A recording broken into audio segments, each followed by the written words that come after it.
Well, Had when we released the information, we would have been. We saw a guy walk. Remember, they had the Jesus character out there walking on the street. I remember him. Yeah, out front. Yeah. Yeah. Well, we saw a guy walk up to the Jesus character, whisper something to him, and this guy was in normal clothes. The other guy was dressed like Jesus and carrying a crossbar. And that Jesus character dropped the crossbar and walked across the street toward the hotel with the guy in the street clothes.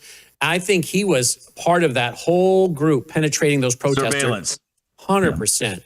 100%. Yep. It was the creepiest feeling on the back. The hair on the back of your neck was up the whole time. My wife kept saying, I cannot wait to get out of here. Yes. I cannot wait to get out of here. And I don't know if it was, I'm telling you, it was discernment. Okay. It was discernment because of my wife and I had my son with me and my team. And we realized how evil this government is. And I'm telling you, this government is still that evil. Absolutely. We're in what I call the Trump slump. We elected Trump and now everybody's waiting for him to fix the country. And no, dude, we're asleep as a country. We are in big trouble. And people think, well, Trump has all this power. No, the president has limited powers. The swamp is there. The swamp is full of evil. We are in trouble. Colonel Rob Maness has a lifelong record of providing dedicated service to this nation. Having worked his way up from the enlisted ranks to full colonel, he served our country for more than 32 years. He has served as a bomber squadron commander, bomb disposal technician, Joint Chiefs of Staff operations officer, assisted the national security team with the campaign plan for the global war on terrorism. He authored the first theater nuclear war plan and served as the vice commander of America's largest airborne intelligence wing. Colonel Rob Maness is a true American hero.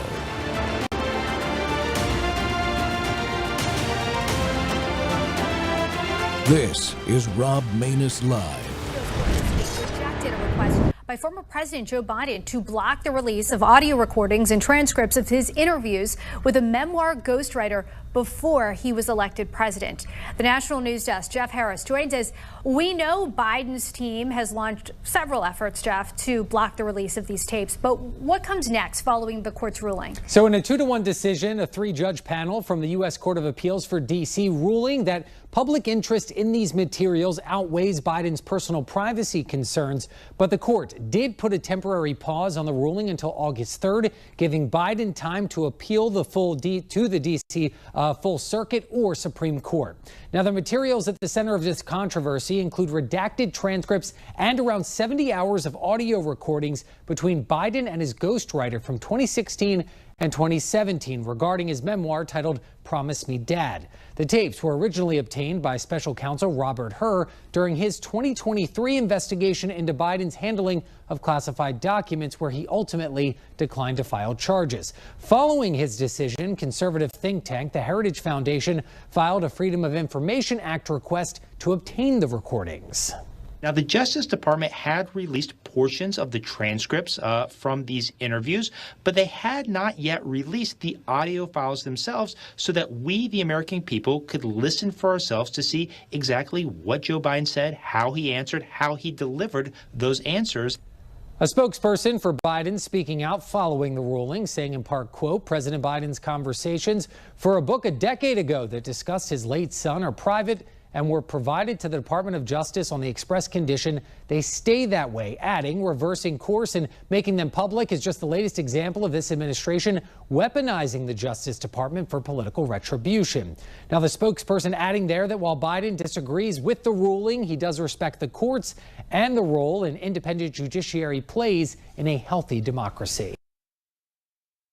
Folks, we're live on Worldview Tube and X Spaces simulcast. Well, friends, another major victory. That's what you just heard. A federal appeals court rejected Joe Biden's last-ditch effort to bury the audio recordings of his interviews with ghostwriter Mark Zonitzer. The tapes will likely show Biden's memory as, remember, hazy, fuzzy, and poor in the interviews. Fearing his unfitness for the presidency being exposed, Biden has fought very hard to seal those records and keep them that way. But the Oversight Project fought harder. They won, and America's going to finally hear the truth. But the revelations keep on coming, folks. In New Jersey, the company that runs the voting system just confirmed there was no software glitch proving the Democrat governor, Mikey Sherrill, to be a liar after she was forced to admit state officials knowingly put thousands of non-citizens onto their voter rolls, and they voted. And President Trump declassified a bunch of documents the other night in his speech, covering up. What were they doing? Covering up a seditious operation, that's my opinion, against him, but really against the will of us, the American people, and revealing former FBI senior leader Nikki Flores admitted that she was basically running a shadow government. That's the exact words from her emails, while suppressing China election interference intel on fake IDs for mail-in ballots, then testified under oath that no foreign power was hacking our systems. And Senator Jim Banks just dropped the Citizenship Act of 2026, declaring children of invaders are not entitled to birthright citizenship, putting into law that the Supreme Court blocked from President Trump's executive order. And that's why I'm bringing in the man helping drive these fights, Jeff Clark, Vice President of the Litigation at the Oversight Project, and a former official in the first Trump administration and this Trump administration, and he's got a lot of scars to prove it. Welcome back, Jeff, and thanks for joining me today. Always good to see you, Colonel. Thanks for having me. Well, this litigation on the Biden audio tapes with the ghostwriter, that's really big deal that most people really hadn't been paying attention to, isn't it? Yeah, I mean, we've been pressing hard and hard. I think once we won the appeal 2-1 at the DC Circuit in emergency litigation, that's what caused the mainstream media to sit up and take notice and say, hey, looks like these documents, these audio tapes are going to come out.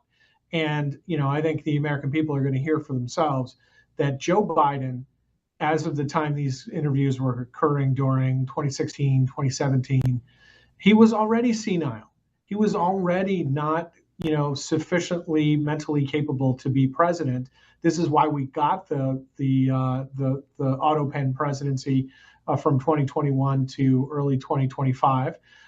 It's disgraceful. The people who covered that up should be held accountable, and the people who put him up and ran him for president to hold the highest office in our nation and to be the commander in chief, knowing that he had these mental deficiencies and Alzheimer's or whatever it is exactly that he has. We all know that he has something or some constellation of things. It's unconscionable to me. But that's why they're fighting so hard not to let these tapes and transcripts come out before the midterms, because it exposes the lies of the Democrat Party in terms of what lengths they're willing to go to take and exercise power, Colonel.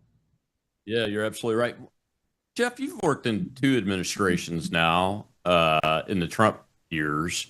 Why is it so difficult to hold the government officials accountable? Because a lot of these people that have been hiding this stuff and resisting are government officials. Why is it so hard? It comes down a lot of times to who is in the places. And also the Trump administration, right, in 47 has a very ambitious agenda. And it requires a massive number of lawyers in order to execute it. And what the Trump 45 era exposed to, I think a lot of people who hadn't thought about it before, is that the Justice Department is basically 90%, especially in Main justice. It's a little bit different, I think, sometimes when you go out to the local U.S. attorney's offices in what the left regards as flyover country, the percentages would be lower. But in D.C., it's like 90% Democrats. And I can tell you from my 2 stints at the Justice Department, one in the Bush administration, starting in 2001, and then in the Trump 45 administration, that it's just obvious if you have a brain and you're the political leader of some component of the Justice Department, when you interact with the career lawyers, that most of them are Democrats. Now, I put them into 3 boxes. There are people who are willing to, follow orders, but don't exactly volunteer and give you great enthusiasm about that. There are very much smaller cadre of people who their view is, I'm here to serve whoever the president is and the president's nominees, designees, et cetera. And then, then there's a category of people who are just, they're going to resist everything you try to do because they do not agree with it. And, I wouldn't say that reaches a majority of the people at the Justice Department and Main Justice, but it's grown over time. It was at one level in Bush 43 based on the Clinton administration when I arrived there. It was definitely at a higher level in Trump 45 after the Obama administration, had 2 terms. And, after Biden, I'm sure I didn't go back to DOJ for this time in Trump 47. I was at the White House at OMB. But I'm sure when they arrived, if there was someone who could have observed things from Bush to Trump 45 to Trump 47 with, a Biden term intervening, that problem had just gotten worse. So that's part of it. I want our conversation to be organic, but there is something I want to note about your intro on the Biden tapes case, which is what Biden's spokesman, TJ Ducklo, said. So, the viewers can go back and look at it. And he says, these people have basically no morals. They want private conversations, from President Biden about his son, who, tragically died of cancer. That is a complete lie. The district court found that there were no sensitive materials, in what was redacted by the Trump 47 Justice Department, and the DC Circuit 2-1 affirmed that. So TJ Ducklo is just lying. And I also want to remind your viewers about TJ Ducklo. He worked in the Biden administration, and it turned out that he was dating apologies. I don't know why this is ringing. Apologies for that.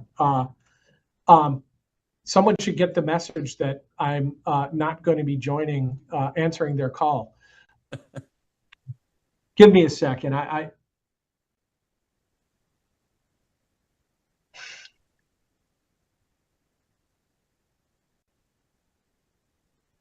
Okay, somebody gave up. I apologize for that. That's no worries. We didn't hear it at all, but go ahead. I have one. Oh, you didn't? Okay. Nope. All right, good. It was driving me crazy because I can hear it like it's right in my ear. TJ Ducklo is working at the White House for Biden, and it turns out that he's dating a reporter who was at Axios and was also an NBC and MSNBC contributor, this woman, Alexi McCammond. And so he's getting favorable coverage of Biden. This is like totally unethical, I think, both on the government side and certainly on the side of the journalist. And so he winds up basically getting first reassigned to work for Vice President Harris after this scandal emerges, and then he gets cashed out entirely. So Biden's like recycled him, and Politico actually realized what a high magnitude scandal this was of conflict of interest. And so Tara Palmieri, who was there at the time, covered it. And then TJ Ducklo called her up and threatened her and said, anti-women things about her. I'm sure he used the B word, that kind of thing. And so this is just a completely scummy character, and he's currently, Biden's spokesman, and he's lying about what 2 courts in D.C. have found as a basic matter of fact. This has nothing to do with any sensitive revelations about Joe Biden and the sad death of his son.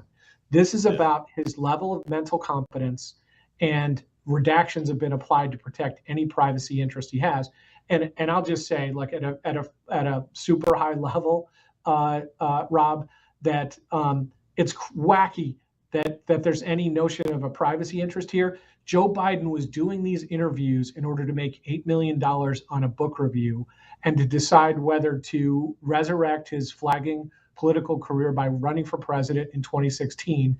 And then ultimately he used this book, Promise Me Dad, as a way to, springboard and try to get votes in the 2020 presidential election. There is zero privacy interest in that, but in any event, there's nothing to do with his son in this, but they're just willing to lie in order to try to convince mindless people that, we representing the Heritage Foundation here at the Oversight Project, we're like inhuman people who want to drag the Biden family through the mud. That is not our purpose. And it's so easy to prove it's a lie, too, Jeff. Not just that, but Biden's, a lot of his mistakes and missteps vocally have been about Bo, his son Bo, that died of cancer and that served in the military. I mean, they're public and they're all over the place. You don't have to dig into anything like that to find those issues anyway. I want to hear the tapes for exactly the reason you guys are talking about,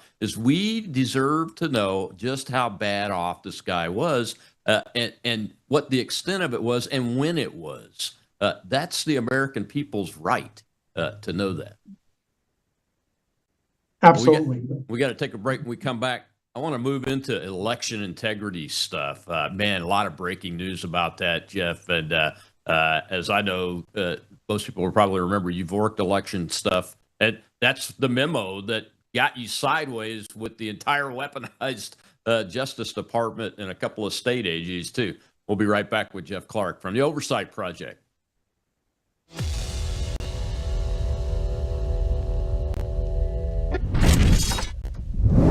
At a certain age, you stop chasing younger. You start protecting what helps you feel steady, strong, and well. Your body's collagen matters. It supports the structure of your skin, joints, and connective tissue. But as the years go by, your body needs more support from the inside. That's where Bella Grace Elixir comes in. Bella Grace Elixir combines Verisol collagen, the world's most clinically proven collagen, with asteryl astaxanthin and cat's claw in a proprietary blend designed to help support the processes that reconstruct collagen, while also offering antioxidant and anti-inflammatory effects. And this isn't just for women. It's for men and women who want to age with more confidence, more care, and a daily wellness routine that supports the body from within. One simple elixir, thoughtfully formulated for whole body wellness. Take care of the body that has carried you this far.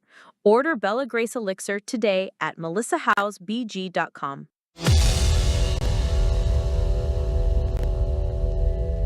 As you know, last night the New Jersey governor admitted that 6,600 illegal aliens had made it onto New Jersey's voter rolls. At least that number, it could be a lot larger, and 400 of them actually cast a vote. That is the largest number of foreigners ever to vote in any collection of an election in American history. When we told you that last night, the governor said, not our fault, it was a software glitch, no big deal. Well, overnight, we reached out to the software company that runs New Jersey's system, and you know what they said? There's no software glitch at all. The state of New Jersey knew they were putting non-citizens, i.e. foreigners, onto the voter rolls. It is the state's responsibility to determine who is eligible to vote and who's not. The software had it marked right. That is a major contradiction. And just a little while ago, the Assistant Attorney General for Civil Rights in the U.S. Justice Department, Harmeet Dillon, announced that there is an investigation of New Jersey now into whether they knowingly were allowing non-citizens to vote and to get on the voter rolls. Remember, a week ago, she sent a letter out saying, if you let non-citizens vote knowingly, you're in trouble. Well, now the vendor's comments raise the very strong possibility that one of the blue states in America may have acceded to allowing non-citizens to vote. We're going to keep a close eye on that. Hope to get Harmeet Dillon on the show the next couple of days to describe what is going on. But that is a big thing.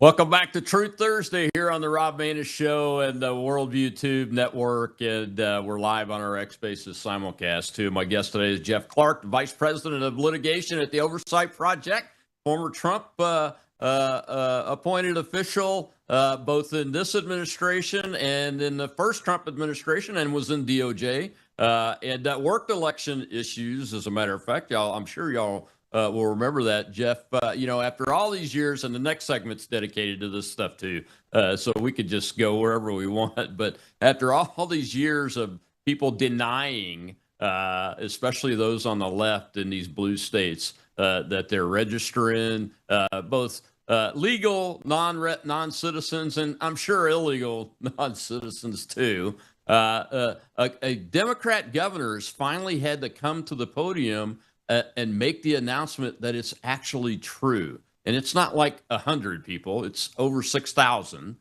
which tells me that there's probably more than that. She's just trying to stave off what she knows is coming because this administration is doing the right thing. Yeah, it's remarkable, isn't it? And look, you know what the behind the scenes story, Rob, on that has to be, which is that advisors, lawyers for Governor Mikey Sherrill in New Jersey come to her and they're like, it's looking like Harmeet Dillon's got us dead to rights here, and she may get all the voter rolls. So let's try to contain the damage, and we'll admit that there was a software glitch. And 6,000, 60,000, whatever the number is, people voted. I agree with you. I think it's much too small. And then consistent with my theme from your first segment about the issue of, TJ Lowe saying, just total lies about the Biden tapes case. This is a total lie from Mikey Sherrill, too. It's been exposed. The software company was talked to, and they said, no, there was no glitch. We were asked to put the illegals on the voter rolls. And so, it's just whoever advised her that she could kind of like play limited hangout and kind of disclose something. But they decided to pitch it as a software glitch, like is a total idiot. Like now she really has egg on her face, and it just, further fuels it. That's not going to stop the MS Nows of the world, the New York Times from continuing to try to run cover for the idea that the elections have been penetrated. But look, the president dropped incredibly powerful evidence, both in his live speech a week ago today and in the evening and on the White House website, showing that the Chinese, penetrated into millions of voter records. And so the Democrats, they go back into their their sessions, and they decide, hey, how are we going to answer this one? And the answer they came up with was, well, you can buy voter data. China can buy voter data. I mean, like they can, and maybe they did as a first, stage, and to figure out what they were looking for and how to do it better later. But no, they hacked into these state systems. John Solomon, who was the one who's spearheading this as a special government employee at the White House, has indicated that China hacked this. Okay. And, what happened in 2016 that caused the left to say Trump was a Russian agent? Fake. The Steele dossier, fake. Part of the Hillary Clinton campaign effort, right? Well, what was Russia actually doing? They were had modest amounts of money spent on social media influence campaigns where they're kind of testing the water. They did not hack millions of America's voter files like China did. So what happened in 2020 and what happened in 2016 are leagues apart. The election system in America has been, in my view, completely compromised. And there were other elements of Trump revelations a week ago today. They included that there was massive fraud in Michigan. They were paying people, I call it on a piece basis, because you come up with a fraudulent registration for a fake voter in Michigan. They're going to pay you for each one you get. And how did you get paid? You got paid in gift cards. So it's like modern Tammany Hall. You don't get cash. You don't get a government job. You get a gift card you could use. And what also, came out was that information about the electronic voting systems. They were clearly compromised, for Maduro, Chavez, et cetera, down in Venezuela. And the systems in America, I'm not going to mention any companies' names, but the systems in America, even if they're different companies, they're functionally, structurally the same. They are not secure. And one of the reasons why we need election reform and we need things like the Save America Act is because we need to go back, Rob, to paper ballots counted the same day in small precincts with signature verification and with observers from both sides, from both political parties. Yeah, and that's the way we did it for years and years and years, and it worked just fine. The country's not any bigger now than it was then. Jeff, I guess I don't understand why when Assistant AG Dillon asked for the voter rolls so they can help clean them up, because we have access at the federal level, you have access to different databases, and you can help the states clean their voter rolls. Why not do it? What is the issue that's driving these blue states, the governors, to say no? Because New Jersey was one. Because they're hiding something. It's the same, general theme. You pick something, that can have a clear theme throughout, right? It's because, they're hiding the Biden tapes because they don't want that to show that Joe Biden was not capable of being president. They're hiding the voter rolls because they're going to show that there are lots of illegals on there and that there are other people who should be cleaned off either because they're dead or they moved. Or they're not eligible for some other reason. Maybe they're convicted felons, et cetera, right? So they don't want independent verification of that. And what's their legal argument? I mean, their legal argument is basically to say the elections have always been controlled by the states. This is not the federal government's business. Like Harmeet Dillon, butt out. And that's just a total lie. Like if you look, I just tell your viewers, go look at the elections clause in Article 1 of the Constitution, okay? So it confers the power in the initial instance on the states to set the rules, but it gives Congress the power to override those rules. Inherently, you can't have, federal officials being elected based on exclusive, state enclaves as if it's their only, they have that power. It can't be invaded. Like it's not the way the system was set up from the start. It's the same thing with the presidential elections. Like the states, they set rules for the choice of electors. And the state legislature can ultimately decide to, certify a new slate of electors. But in terms of the rules for how you elect the people who become the electors, the federal government can override those rules. And so you just use so much myth making and lying in the media to confuse people. Always, Rob, this, I'm sure you tell your viewers to do this. Go look at the document. Don't lose your literacy. Go look at the United States Constitution and you'll see for yourself that I'm telling you the truth. Oh yeah, I've read it many times, and to many people, the citizens' surprise, they don't know it's there when I pull mine out and I read it to them, and I go, "Look, there's always been a role for the federal government to participate in setting the rules for federal elections." One of the questions I wanted to ask you in this regard on the voter rolls and those kinds of things, how has the federal government generally approached it to try to give that the power of the states obviously to set the rules as it is in the Constitution? How has that traditionally been worked with between the feds and the state governments? Is there anything unusual today about what's happening as opposed the way things have been in the past? Because it's always been done, as you said. Look, I think, the basic idea that we should have an election day, right? Like that's set in federal election law. Sadly, the majority of the Supreme Court in the Mississippi case this term went south, and now we're not going to have an election day. It's okay to have, a couple week window after for ballots to be received. The theory that they have postmarks showing they were sent on or before election day, which I think is totally contrary to the fact that Congress set, the first Tuesday in November as the day for federal House and Senate member elections or from the president on the 4-year cycle.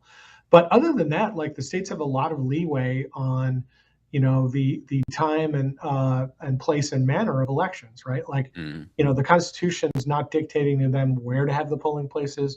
They're not dictating to them how many hours the polls need to be open, et cetera. And so that's been given a lot of leeway by the federal government, right? It's not like Congress wants to legislate on all that minutia. Right. And so, but what's happened in recent years, call it, the last couple decades, is we've gotten structural perversions of the system at the state level whenever Democrats, or if they get, in my view, kind of stupid rhino type Republicans to agree to change the election laws. We get far too much mail-in voting, which if you go back to the joint commission that President Carter was on with Jim Baker, back when Carter could be honest, and it's probably a senility issue with him too, because fast forward, some spokesman, around 2020 starts saying like, oh, he regrets what he said about mail-in ballots. But he said back then, when the commission was operating in the early 2000s, that like mail-in ballots are ripe with fraud, right? Yeah. And so, that's a key area where Congress, and this is why we have, the proposed Save America Act, Congress should act to get rid of the things that are big structural attempts to compromise our election system. Also, we get all this computer voting. At one of the major election systems in 2020, for instance, was not certified by Texas because they thought that it was electronically porous. It was not secure. Yet we had, Chris Krebs, who Trump has, I think, left in disgrace, who said in 2020, and the left keeps going back to this, that was the most secure election in history. We know after the president's speech last night and the documents that it was the most unsecure election in history because it had been penetrated by China. Yeah, a friend of mine was one of the people that Texas hired to look at the vulnerabilities in these digital voting systems. I interviewed him before he passed. He passed away a year and a half after I interviewed him. But I interviewed him about it. Dennis Hawes, my friend's name, he said I recommended they never use digital voting systems again based on the vulnerabilities in the software. And he's a software engineer. Right. We got to take another break, Jeff. When we come back, I want to dive into this China piece. Not just from the voter files perspective, but from a national security perspective. And then the shadow government thing with Nikki Flores and keeping the PDB from telling the president the truth about the security risk. We'll be right back with Jeff Clark from Oversight Project, the VP of Litigation.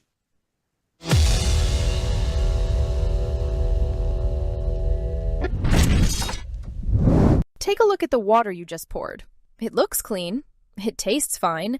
But what's really in it? Lead, fluoride, arsenic, chlorine, pesticides, PFAS forever chemicals, pharmaceutical residues, and bacteria. Every single day, these toxins flow straight from your tap into your glass, into your family. It's time for Sentry H2O from Worldview Water. Sentry H2O is the ultimate water treatment technology, designed to remove harmful toxins, balance your water's pH, and enrich it with essential minerals like calcium and magnesium, the way nature intended. From commercial scale systems to whole house filtration to crisp, delicious drinking water right at your kitchen sink and shower, Sentry H2O delivers cleaner, healthier water everywhere you need it. No plumber, no tools, no plumbing knowledge required. Perfect for homes, apartments, rentals, RVs, refrigerators, and more. Because everyone deserves access to clean, healthy water. Visit worldviewwater.net. That's worldviewwater.net. Ahead and ask Ms. Flores, in your testimony, you say that we do know that our adversaries are actively trying to influence public opinion and electoral processes in advance of the 2020 election. You've mentioned in your testimony influencing public opinion through various social media activity. What electoral processes, what efforts to interfere with electoral processes are you aware of at this time? So, Sarah, thank you for the question. As we roll into 2020, the one thing I want to highlight is that countries like Russia and China, they pose a pervasive and persistent threat. It's not just based on the electoral cycle. Their foreign influence operations are essentially always present. When it comes to the electoral process, you can look at something as voter suppression. The whole concept of pushing out false information, of highlighting places to vote that are actually not true, this whole concept of disinformation that we've really seen the Russians focus on.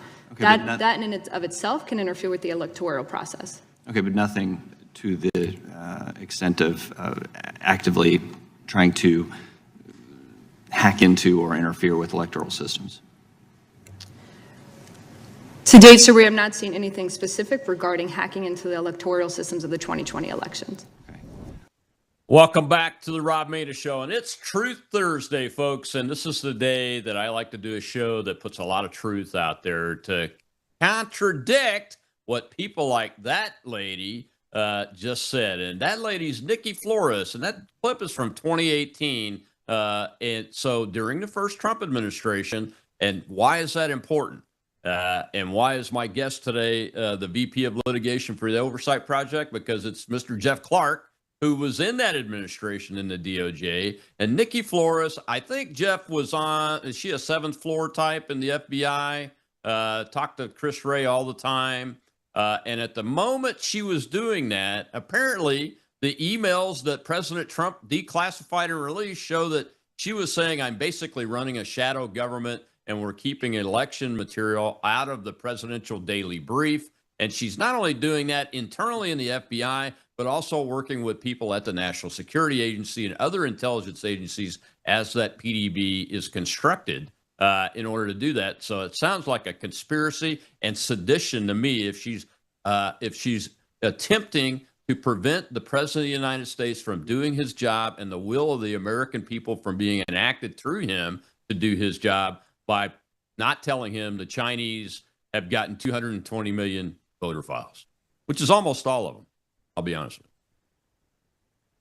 you. Yes, Rob. I mean, it's mind blowing, right? The level of these revelations about Nikki Flores. And yes, she was a high ranking official, inside the Foreign Influence Task Force, FIDIF. And while they're getting this information that China has hacked into our system, she is fielding questions from others inside the intelligence community of like, oh well, I guess we got to put this in front of Trump, and it's like, no, don't worry about that. I'm basically running a shadow government at this point to keep the president in the dark. I've never seen anything as damning as that, and I am not a man given to exaggeration. Rob, you're forcing me to tell you that sometimes because just outrageous things have been happening over the last 4 to 6 years. Mm-hmm. But there were maybe 2 instances where I thought it was like so outrageous that I was losing my temper. And I can remember being on Bannon during those 2 instances, and I was about to like really go off. And Bannon stopped me and he said, "Hey, wait a minute, Jeff, calm down a little bit. You're my straight man, so don't do that." But I'm gonna use the T word, Rob. This is treason. I do not understand how you can be a high-ranking official at the Justice Department, in the FBI. Something the president does not know, and it's your duty to share with him, that our elections have been compromised by our foreign main adversary, China, a communist government, a corrupt government, a mafia government for the benefit of a party elite with a lifetime dictator. And you do not tell the president about that because he could use that to his electoral advantage and his litigation advantage to say, hey, we got to do more checking about this 2020 election because of the prospect that it was compromised. And she's like, no, we can't trust him with that. I've set up a shadow government to block it. That is treasonous. She also said something that's like much more artful and Chris Wray-like.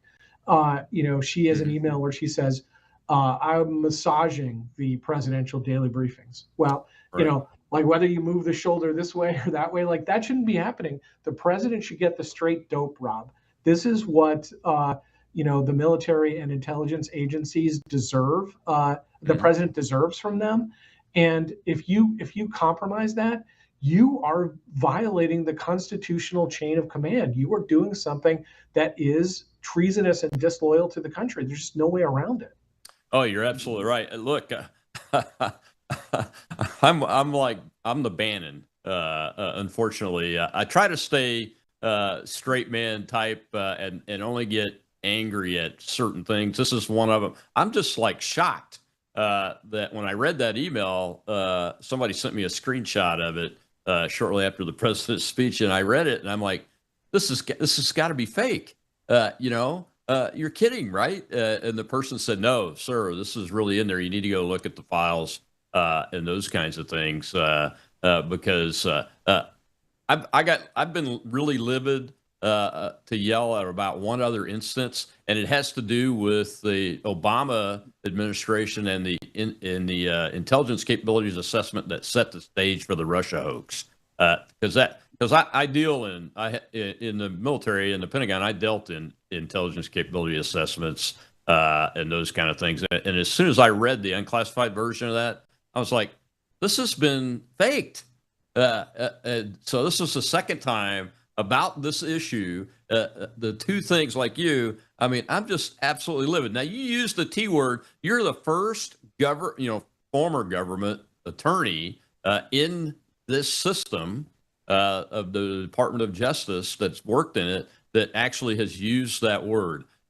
It's definitely sedition and seditious conspiracy. And that's the thing that shocked me when I read that. I saw the data. I'm like, my goodness, just not long after Joe Biden took control. I mean, we're putting people in prison for 20 something years for seditious conspiracy on trumped up charges from January 6th. And that false narrative that was painstakingly constructed and built. Like Enrique Tarrio, his name is on my mind a lot since I read that email. Because, I mean, the man spent years in solitary confinement and was facing over 20 years of prison time. And his cohorts were in for over a decade, all of them, most of them approaching 20 years, and they were not treated well at all. And this person, I just got to ask you, why hasn't she been arrested yet? The people worry about, things, and rightfully so, that white collar criminals get treated differently than ordinary Americans, right? So, let's suppose, to my mind, this is like the worst kind of view of it. Somebody goes to January 6th and they decide, I'm going to make some trouble, and then they push their way past police, or they shove a police officer or something. Like, I don't think that's conduct that I really condone, right? But I also think there was a lot more than that happening during the summer of love earlier in 2020, that people got off scot-free, and then when they were brought up on charges, sometimes then they were able to get tort recoveries afterwards. I mean, it's crazy. But here's this woman now. She works at Microsoft, I'm sure, making very handsome amounts of money, and somehow, she's not being treated like anything like the January 6ers, even though I think she's in a much, more damaging position, and she did more damage. It's not the massaging email has been covered, but to a lesser extent. Certainly, the shadow government email has been covered on in conservative media a lot. But the thing that's not getting as much conservative media is that there's another thing she did. So the FBI field office in Albany, they're uncovering information that the Chinese are using TikTok to compromise the election. And they're like, we kind of got them, dead to rights on this, and they want to keep going. And the order comes down from her, from headquarters in FBI, of no, stop that. Don't say anything about that, because that contradicts Chris Wray's official testimony that there was nothing going on in terms of foreign election interference. I'm glad I'm glad you brought that up. Look, this is the first show I've done. This is show number 692, I think, Jeff. And it's the first time I've chuckled before I spoke in my opening monologue in every segment of the cold opens, because they're making me chuckle, having lived through this and watched people get hurt like you through the weaponization of the government and all of this stuff. And the China, here's the reason, folks, why the 220 million voter files that the Chinese stole is important. And what Jeff just said about her and the TikTok issue is extremely critical to understand, because while you can buy those files in most cases, some of them you can't. The military absentee ballot files, the military files for the voters themselves, you can't buy those because they contain information where you can put information together and figure out where people are deployed to, because that's why military people are submitting absentee ballots, is because they're deployed, number one. Number two, when you combine all this information with the system TikTok, which Steve Bannon and I are both on the Committee on the Present Danger of China, we've been railing against it for years because Chinese Communist Party operatives use that system to collect targeting data on all the individuals, and the targeting data they're getting is primarily young Americans that are voting age. And think about what's happening today, Jeff, with the finally the president has called the Democrat Socialists of America what they are, communist, and how the young people that are voting for these individuals to win these offices have been indoctrinated and brainwashed, essentially, and that is what the Chinese operatives and the Chinese operation is really all about, in addition to faking driver's licenses and ballots for mail-in ballots and those kind of things. It's a national security threat. and it's a crisis because of this lady's actions. Absolutely, Rob. And look, I do feel great personal vindication about that, right? You know, I'm still not in a spot because I'm pinned down by these bar proceedings that have gone into their 6th year. And, you know, the DOJ sued the DC judges who supervise the bar officials and disciplinary officials and the disciplinary officials on my behalf, which I'm very grateful for. And so, you know, what has the Democrat, you know, party done? They brought in Joe Biden's Solicitor General, Elizabeth Prelogar. And, you know, it's amazing, right? Just at some level for little old me, right? They've brought out the heaviest legal guns they possibly can. They got, you know, collection of legal scholars. Oh no, Jeff Clark should be disbarred. You know, former DOJ officials, like one guy who used to work for me, even though I can't even remember him, was on LinkedIn, like mouthing off against me and saying, I'm very pleased to have signed a letter, you know, a brief against Jeff Clark, you know, and I worked closely with him. Like, again, I don't remember this guy. So he's just trying to get clicks, you know, based off of me. And why do I feel the vindication? Like, look, I saw a classified version of a foreign election report, which was supposed to be released as of something like December 19th, 2020. But the intelligence community, people like Nikki Flores, they held it up and it didn't get released until a few months into the Biden administration. Now, I can't talk about the classified version of it, but I can talk about the public version that came out during the Biden administration. And that version shows that Radcliffe, who was the head of ODNI at the time, he was the director of national intelligence. He dissented from the intelligence community report because he was like, it's clear that you're trying to play up Russia and play down China. And, you know, the opposite is true. And he also was pointing out that what happened, even by the majority of the intelligence community view in 2020 was worse than what happened in 2016. But, you know, yet you're trying to turn that upside down. And then there was another guy, this guy, Barry Zulauf, who was the ombudsman of the intelligence community of ODNI. He also thought that the majority approach was deficient and wrote about it. So I'm seeing these things and I'm like, we have to investigate the heck out of, admittedly, during a limited window of time, the 2020 election. We can't just say, oh, there's nothing to see here, like move on. That is unwise. And it is a major national security issue. So, but I couldn't really fully get into that. So now that the president's like declassified this stuff, it shows that I was right all along. And yet they're still trying to take my bar license, Rob. Yes, they are. And we're going to talk about that in Brandon Gill in the next segment. I got to take another break, Jeff, but I can't wait to hear some of your comments on Brandon Gill's interrogation of the president of the American Bar Association just this week. I think it was yesterday, actually, because it's pretty funny in a way, but it's deadly serious in another. I'll be right back with Jeff Clark on The Rob Maness Show.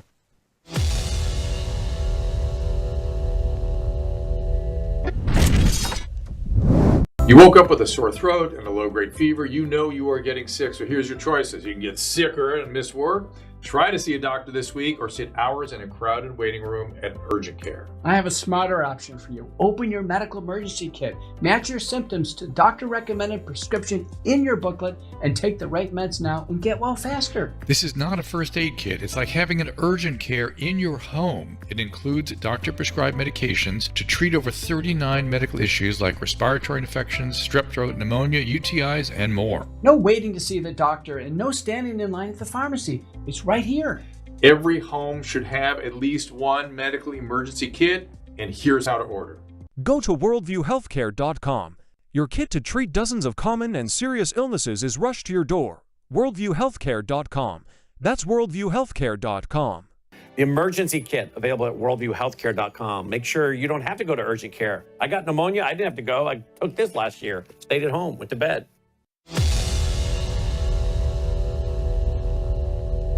This week, you introduced the Citizenship Act of 2026. I think this is so important, Senator. Can you break this down for all of us and tell us about this? Well, every generation has a Supreme Court decision that's so bad you hear about it, you read about it, and you think how could the Supreme Court rule in the way that they did? And that recent decision that just came down that struck down President Trump's ban on birthright citizenship is one of those decisions that I had so many of my friends and so many Hoosiers reach out to me and said, how can this be the case? But in the decision, it was a 6-3 decision to strike down President Trump's executive order. Justice Kavanaugh said in his concurrent decision that what all of the Supreme and all the Supreme Court justices that were, even the ones that were on the wrong side of this, all 9 of them agreed that the children of invaders are not eligible for birthright citizenship. And by the way, the Supreme Court doesn't get to determine who an invader is. The Congress and the president determine that. So my bill is simple. It says that there is an invasion of illegals in our country. That's a fact. And that those invaders, their babies cannot become anchor babies. They do not warrant birthright citizenship. And Justice Kavanaugh told us, even though he was on the wrong side of the decision, that is the case. That would pass constitutional muster. We don't need a constitutional amendment to declare this. We need Congress to step up and act and say that the babies of invaders, in this case illegals in our country, are not eligible for birthright citizenship. My bill does that. I introduced it on Monday. I'm building strong support. There are House members who are introducing similar bills in the House. This week I gathered several co-sponsors, and I imagine that as more Americans become aware of this bad Supreme Court decision, they're going to demand that Congress step up and do something to act on it.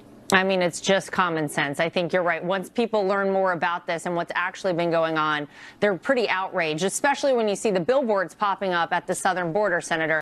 It's just common sense. Welcome back to True Thursday. Truer words have never been spoken on this show. It's just common sense, folks. And my guest today is the Vice President of Litigation at the Oversight Project, Jeff Clark. And Jeff, before we get into the birthright citizenship thing, I know you guys are doing work in that space too. I want to talk to you. I want to talk and give you a chance to speak about the American Bar Association president's appearance in front of Congressman Brandon Gill's committee this week. Now, Congressman Gill is a friend of mine. I've shared a stage with him before. I like him a lot. He's very bright. I think he's a great American, and he has a great staff. I got to compliment his staff. Somebody is doing a great job at finding Brandon's voice and putting them in the questions that he needs to ask. But he asked the ABA president a whole series of questions because she's a DEI woke Marxist. There's no doubt about it in my mind. And the ABA, the big question that he asked that I thought was most important was the ABA thinks that the Supreme Court should look like America. You know the old phrase, should look like America. And he asked her, well, if that's the case, if that's what the ABA believes, do you think that the next Supreme Court justice should not be a black American? Because there would be too many, what he's implying. Yep. And she couldn't answer the question. He just took her apart. And one of his clips I reposted on X on Twitter with my commentary. So people could go find that at at Jeff Clark US on X. Mm-hmm. I just urge you to watch his entire questioning of her. And I'm told there were other members of Congress who yielded their time to him because they realized that he was just like slicing and dicing. And I think he's great. And you really got to watch him. I think he's up and coming.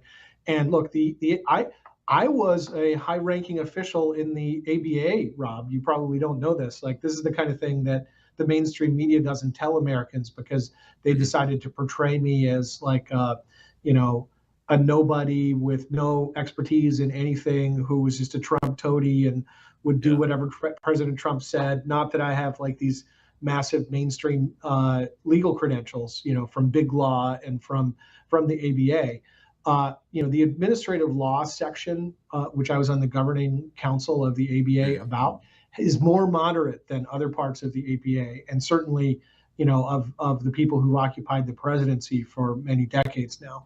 And so, anyway, the ABA also drafts these model ethics codes, and then they get adopted by the states or they get adopted by DC. And that's part of the problem of all this like ethics, lawfare, and barfare. But sort of maybe a future appearance about that. Enough about me. Let's talk about Senator Banks' bill because it's truly brilliant, Rob. And we at the Oversight Project, and we're also heading up the Mass Deportation Coalition. We are very strongly behind this bill, and we need it to save the country.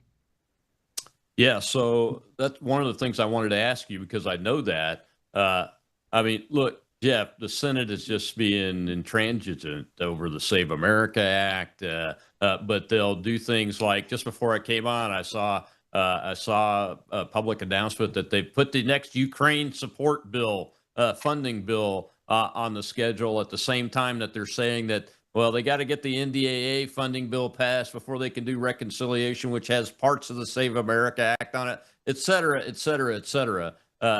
Can we get Banks's bill passed? We have to. And look, it's brilliant. Let me talk about his bill, and there's a reason why he mentioned Justice Kavanaugh's separate opinion. I don't think the mainstream media has well covered this, right? So the Chief Justice and Amy Coney Barrett joined the liberals to write the main opinion by the chief. And then there's, of course, the harder core conservatives, Alito, Thomas, Gorsuch. They were dissenting, and they had different opinions there too. Thomas's opinion is his views are the ones I'm most close to, and I think he did a masterful job. And it's he wrote at a length he doesn't typically write in for dissent. But Justice Kavanaugh occupied a middle position, and basically what he said was, look, we didn't need to decide this case on a constitutional basis. And the problem when you decide things on a constitutional basis is now you've thrown it into a world where it can potentially only be changed by a new decision by this court or by the constitutional amendment process, which is very difficult.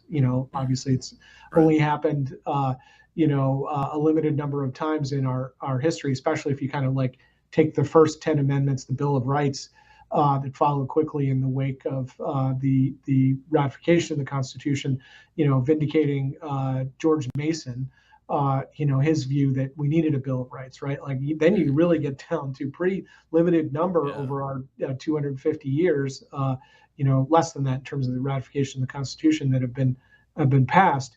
And so you should be cautious about doing that. And you could have decided this case purely on statutory grounds and said, look, Congress adopted a statute. It looks like it's largely, aligned with the text of the 14th Amendment. But, it's based on essentially kind of codifying the view of some Supreme Court cases and going back to English common law about jus soli, the law of the soil, versus jus sanguinis, the law of blood. And that, the English king wanted as much jurisdiction over people as possible. So, if you got there and somebody's born there, then you're a subject. I think subjectship is different than citizenship.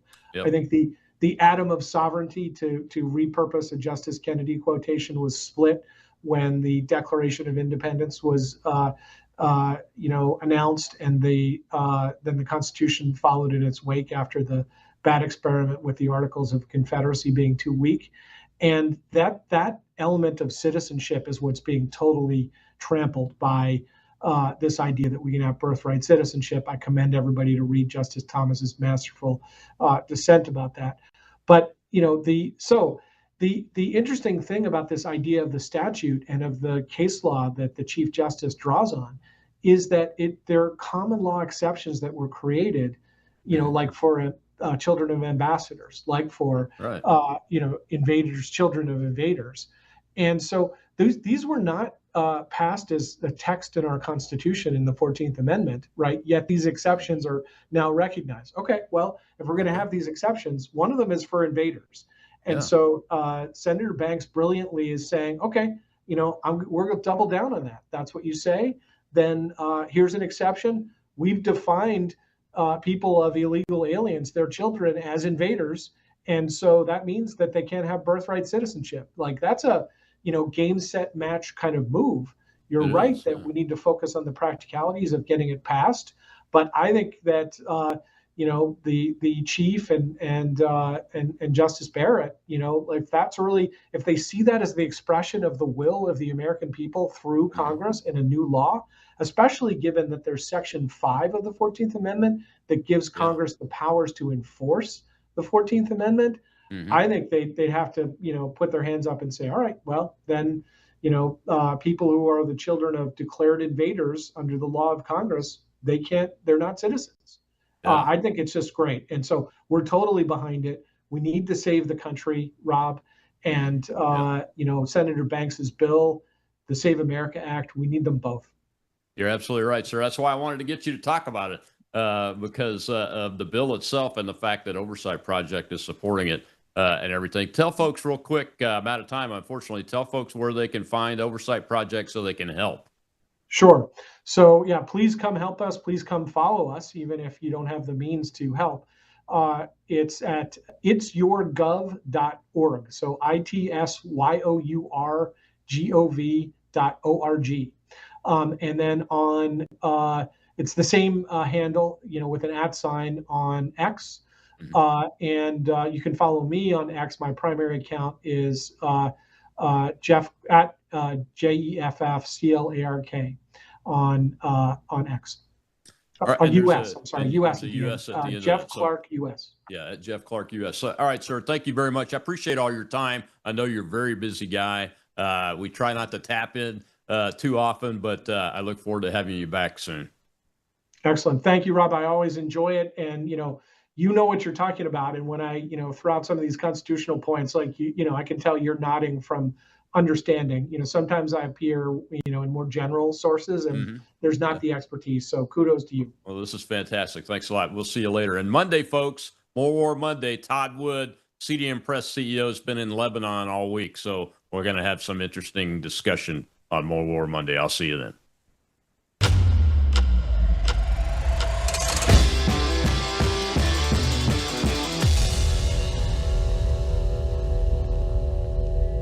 You're watching Worldview 2, built on the 35 years of Worldview books, documentaries, research, high-profile interviews, and the radio and television broadcasts of Brannon House.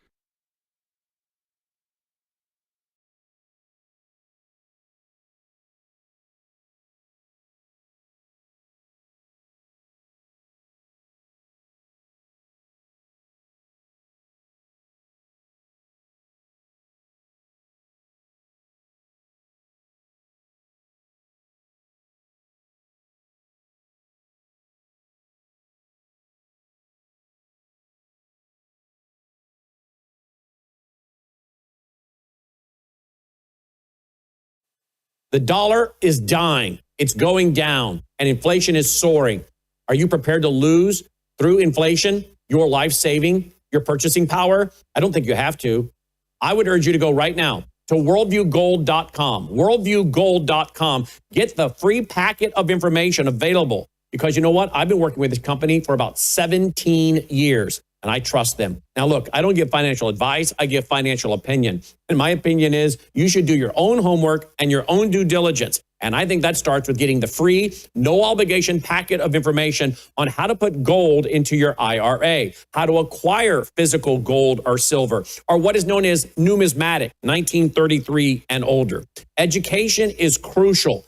And it starts with this free packet at worldviewgold.com, worldviewgold.com, or 1-877-864-1072, 1-877-864-1072, worldviewgold.com.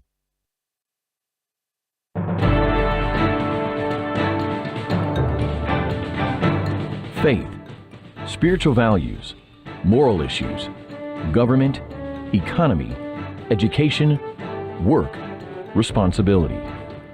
What we think about these depends on our worldview.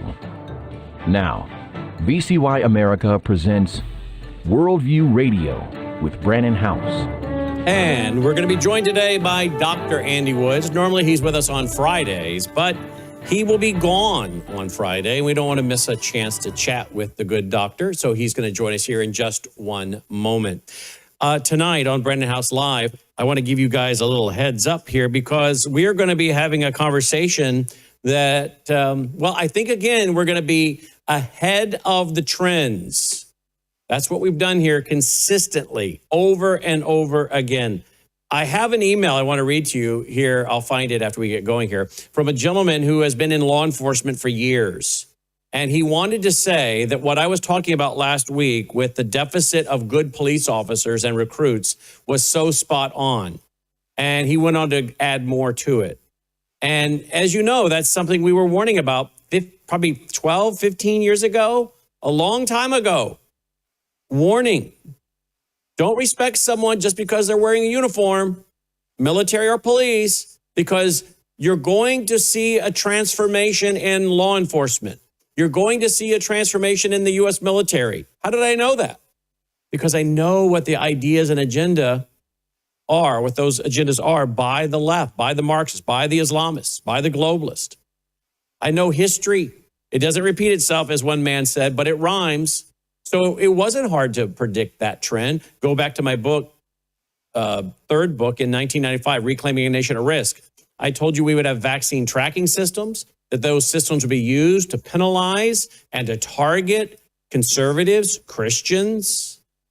I told you we were headed toward corporate fascism, the merging of big government and big business. And I went into great detail, not just a paragraph, great detail. And what do we see today? Big government, big business. Well, I say all that because that's what we try to do. Now, if someone says one of our goals here is to teach you worldview, but never to teach you how to apply it to life or to understand the times and to prepare for what's coming, then isn't it just academic? Because what we want to do is not just teach people what to think, but how to live. So I'm going to give you another trend to look out for in great detail tonight. And I would venture to guess that the mainstream corporate media will not be on top of this until sometime next year. You might hear a little bit about it here and there. You might read some articles here and there. But as far as it being a news item, the mainstream media is really focused on, and that has made it into the bloodstream of the American electorate, I don't think you're going to see that until perhaps next year. What am I talking about? I'm talking about the private credit time bomb. The private credit time bomb. Now, I got off the air last night and I went right away, as is the case with pretty much every night, because we have this master, and it's called the clock that rules over us, and it's called the clock that's ticking to the next time the broadcast day starts. And you guys want new, fresh content and new, fresh news every day. So we have to give you what you want, and we are glad to do it. So every night I get off the air, I'm like, okay, that was a wrap. Now let's work on tomorrow. What should we talk about tomorrow? What's in the news? So well after midnight, I was still up studying, reading, and building graphics.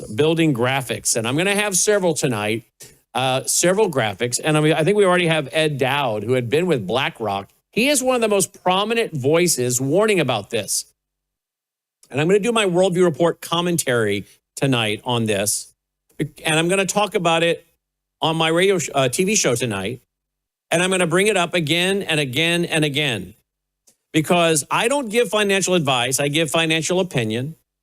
My opinion is you better be doing your homework and your due diligence, particularly my audience. My audience traditionally is made up predominantly of 55 and older, 55 years of age and older. And that's really by design. I'm happy to have the young people listen. We need young people listening. But we deliberately set out years ago, not as I've said before, to build the biggest audience, but to build an audience that is educated and wants to be educated. And that tends to mean we attract a little bit older crowd, which is fine with me. But that means this topic that I'm discussing is in your demographic.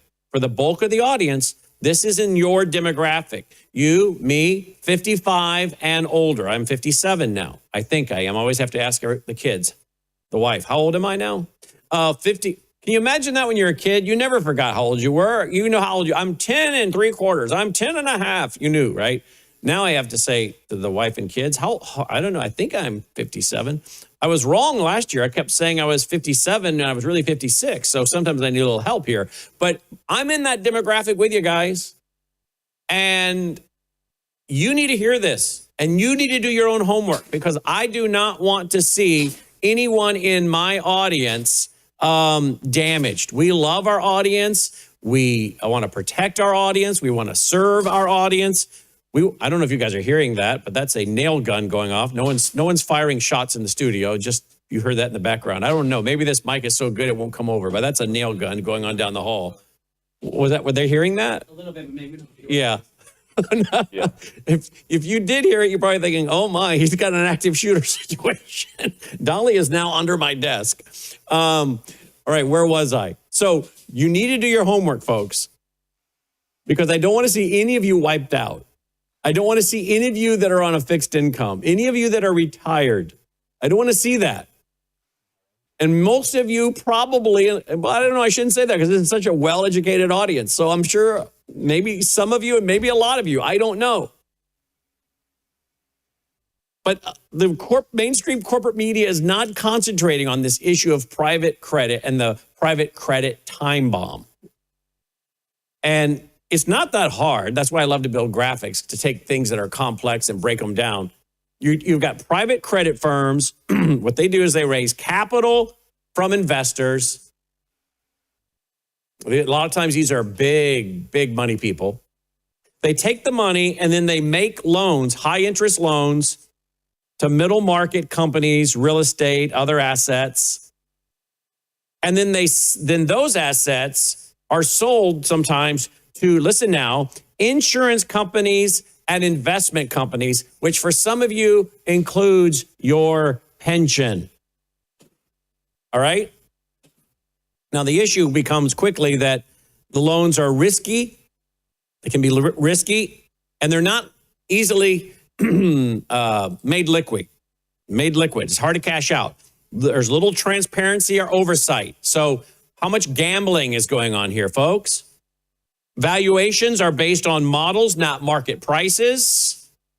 And then defaults, they will surge when the economy weakens. And again, this is a house of cards. This is a lot of dominoes that are set up. I have no idea what will be the spark. It could be derivatives. And I guess one bank here holds derivatives greater than our GDP in America. But these derivatives, as weapons of mass destruction, financial weapons of mass destruction, I think is what Buffett has called them. But all it takes is something in the system to start to fall, and the dominoes fall with them. And many of you are going to go, wait a minute. Where's my pension check? Wait a minute. Where's my money related to my financial investments? Where'd it go? And remember then, now we're talking about, again, the Depository Trust Corporation, which again, most Americans don't know about the Depository Trust Corporation and how the laws were deliberately written starting back in the 1970s. You may own it in your mind, but go read the small print. You're basically an uninsured creditor. So we're going to get into the private credit crisis and how it could definitely trigger losses throughout the system tonight. Okay, I'm just basically describing for you right now one slide out of 7 or 8 that I have built. So if you don't watch it tonight, you can catch it later. We'll put it up at worldviewtube.com. But I urge all of you to do your own homework, your own due diligence, and let's just see if it takes the media, the mainstream corporate media, until next year to really start honing in on this topic. I would hate to think that next year, the year after, that you say, oh, there was a private credit crisis. And everybody go, oh yeah, I know what that's all about. It was, and that becomes a historical thing that people all refer to, the private credit crisis. Well, if you said the private credit crisis or the private credit time bomb to most people right now, they don't know what you're talking about, nor can they describe how the system works and how it's so really underregulated. But wouldn't that be something if here, as we're in July of 2026 talking about it, and years from now, what was not known today is now a common catchphrase. Oh, the the private credit crisis. Yeah, I remember that. So again, part of having a biblical worldview includes money, right? Understanding the times, knowing how we should respond biblically. And the Bible has a lot to say about money. Money's not what's evil. It's the love of money. Money's to be used to care for ourselves, take care of our loved ones, your spouse, yourself, your kids, your grandkids, leave an inheritance spiritually and monetarily.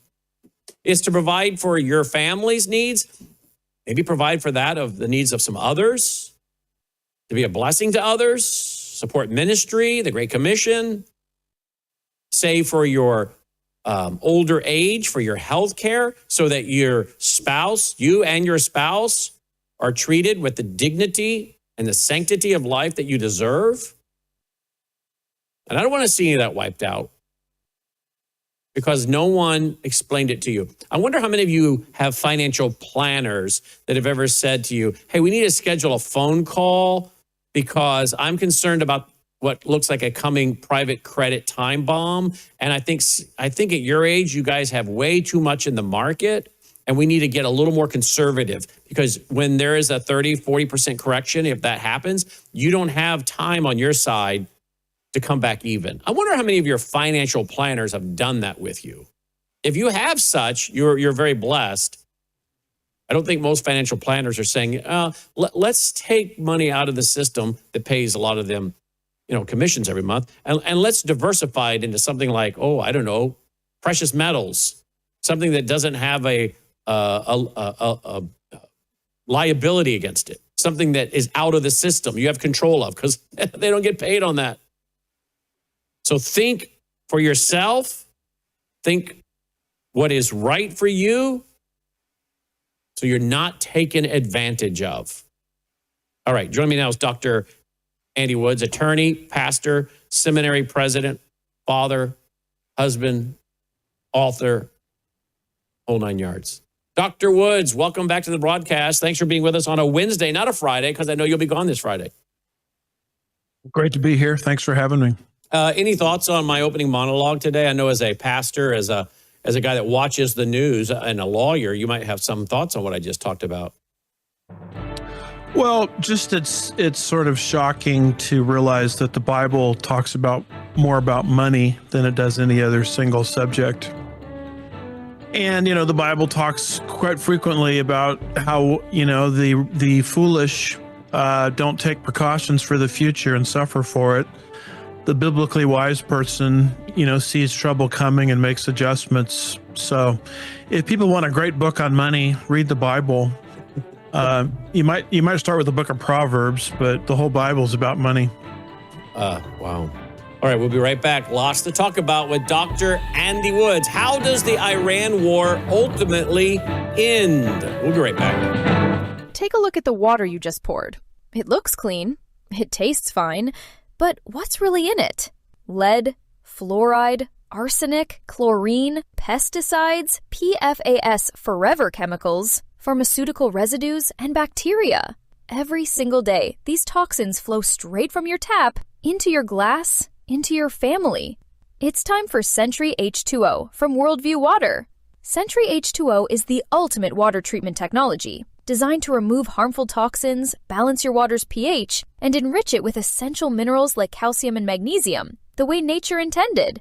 From commercial scale systems to whole house filtration to crisp, delicious drinking water right at your kitchen sink and shower, Sentry H2O delivers cleaner, healthier water everywhere you need it. No plumber, no tools, no plumbing knowledge required. Perfect for homes, apartments, rentals, RVs, refrigerators, and more. Because everyone deserves access to clean, healthy water. Visit worldviewwater.net. That's worldviewwater.net.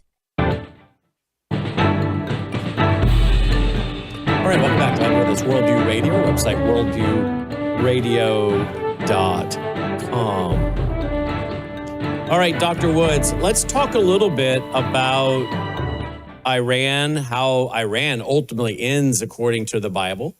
But before we get there, I don't know who this lady is. I don't know her. I'd never heard of her, I don't think, until this very moment. There's an article over at the Jerusalem Post, and here's the headline. Does JD stand for Jew defamer? That's a pretty clever line there. This lady has come up with. Does JD, as in JD Vance, stand for Jew defamer? Evangelical leader urges Trump to reject Vance's Israel remarks. As the global plague of Jew hatred continues to grow on our shores, we must be extremely careful to measure our words very carefully, end quote. Now, that is what a lady by the name of Lori Cardoza Moore has said. I don't know who this lady is. I don't have any recall as to who she is. But then when you find out, they would probably show me a video where I've interviewed her before. And I've done that. I would like to have interviewed that guy. Well, you did back in 1998. I've had that happen. But I don't think I know Lori Cardoza Moore. So apparently she runs an organization that is focusing on Israel. But she is concerned. She says, as one of the millions of evangelical leaders who stand with Israel and our Jewish brethren, I call upon President Trump to immediately distance himself from the vice president's recent statements on Israel and Jews, end quote. That's what she said in a press release. He appeared on Joe Rogan's podcast, during which the vice president said a very, quote, discreet, extremely well-funded campaign, end quote, had attempted to derail U.S. negotiations with Iran. A very discreet, extremely well-funded campaign, end quote, had attempted to derail U.S. negotiations with Iran. Vance said some members of the Israeli government opposed the agreement and referred to reports on an Israeli government-funded effort involving conservative influencers. He nevertheless rejected the broader argument that foreign interests determine Washington's Iran policy. Cardoza Moore said linking Israel to disproportionate influence over the U.S. government echoed longstanding anti-Semitic accusations. Quote, it's interesting to note that many of the accusations hurled at Israel by J.D. Vance are the same as those hurled at Israel by enemies at home and abroad. Is that a coincidence? I think not, end quote, she said. Yeah, and that's interesting when you figure how close J.D. Vance has been to people like Tucker Carlson. Just by reference, we do have a clip, right? And it's clean. Let's go with it, guys. We always, yeah, I can play it. I can play it. All right, here we go, guys. This is J.D. Vance on Joe Rogan. We'll have Dr. Woods respond. He clearly had connections to the highest levels of American intelligence. Okay, he's talking about Epstein, okay? He's talking about Epstein, and then he goes into Israel and America. Here we go. Clearly had connections to the highest levels of American intelligence. He clearly had connections to the highest levels of Israeli intelligence. In fact, one of the interesting things the Epstein saga reveals about, and I try to make this point, is one of the reasons why I'm always careful, and I say there are some elements within the Israeli government who don't like our peace process, because there are a lot of elements within the Israeli government that actually do like our peace process. They recognize that this indefinite campaign is not good for them either. And the Epstein thing is interesting because as much as I know, Prime Minister Netanyahu, not a particularly popular person in the United States of America right now, Epstein seemed to be connected to the elements of the Israeli deep state that were left of center. Like, I've always found that fascinating. It wasn't like he was super connected to the right of center of Israeli politics. America, he was connected across. And then he goes on to talk more about, I think, Ehud Barak's government, Israeli deep state, in particular, Ehud Barak's government. Now, why is he going out of his way to do this? You could talk about Epstein and Bill Clinton. How many times did Bill Clinton fly on what was called the Lolita Express? Dr. Woods? I think a lot. I guess the point I would try to communicate to people is J.D. Vance is tricky because he comes across as a Christian. I mean, he claims to be a Christian, and he stands for moral truths, certain moral truths that Christianity, Christendom embraces. But it's very important to understand the version of Christianity that he's coming from. He's coming from a Roman Catholic, supersessionist, replacement theology idea where the New Testament essentially rewrites the Old Testament, and all of Israel's terrestrial promises are just kind of subsumed or absorbed in this allegorical method of interpretation. And this is a form of theology that has been on the scene since the Catholic, Augustine himself back in the 4th century, in his book, City of God, postulated and advocated for all of these things. So, you might agree with J.D. Vance on, I don't know, school choice, pro-life, whatever the issue happens to be. I mean, he talks a great game, but when it comes to Israel, he is completely and totally unbiblical. He's completely and totally lost. He's not even in step with his boss, Donald J. Trump, the president of the United States. And, he's going on Rogan and all of these kinds of podcasts, fraudcasts, as I call them. And he's almost like he's sucking up to the audience. I mean, he's not standing for biblical truth, at all. And he doesn't see Israel the way we see Israel. Israel is a supernatural work of God. Are they in belief yet? No, but we're just at the beginning of the process. They are the miracle on the Mediterranean. And Genesis 12, verse 3, as much as all of these people, Kirk Cameron and everybody else, is trying to rewrite the Bible, Genesis 12, verse 3 is in the Bible. I mean, God says, I'll bless those who bless you concerning Israel. I'll curse those who curse you. People say, well, that's just one verse. I mean, are you kidding me? That's a theme that starts there and it runs through the whole Bible. And you'd have to be purposely blind, deaf, and dumb, to not see this. But Vance is Catholic. They don't read the Bible in the Roman Catholic Church. They're steeped in tradition. And so that's what you're getting with J.D. Vance. You're getting this Augustinian reading of the Bible through this Roman Catholic lens that elevates tradition over the plain sense of Scripture. And yeah, he might sound spiritual on points, but he doesn't represent me and he doesn't represent God, particularly when he talks this way. Well, he also said on Rogan's program that he sees himself as a reasonable moderate between pro and anti-Israel extremes. Now, why would you even try to present yourself as a moderate on anything that's anti-Israel? Does that mean, again, we can't disagree with the Israeli government? No, we can. But again, you have to understand that even there being a nation was part of it. I'm not talking to you, Dr. Woods, you know this. Any of the audience that doesn't know it, and much of our audience does. But it's not that we can't disagree with the Israeli government. We can. But we also must understand that they have to have a government there. They have to be a government. As Ezekiel 37 predicted, the dry bone scenario, coming back together with political revival, then spiritual revival. Now, that's what we're waiting on, the spiritual revival part. But if you're going to confirm a treaty with the Antichrist, which we're not in favor of, then who confirms treaties? Cookie clubs? People getting together to play croquet in the backyard? No, nations confirm treaties. So we know we have to have a nation, number one. Number two, they have every right to have a nation. God gave them that land. They're not even occupying everything that's been promised, more to come during the millennium. So why would you put yourself in any position that is moderate to anti-Israel? Why wouldn't you be hostile to anti-Israel when it involves like the group saying from the river to the sea? So this guy's telling you up front, when it comes to the anti-Israel, Jew hatred, anti-Semitism, I'm a moderate on that topic. Why would anyone vote for a guy that says he's a moderate when it comes to Jew hatred?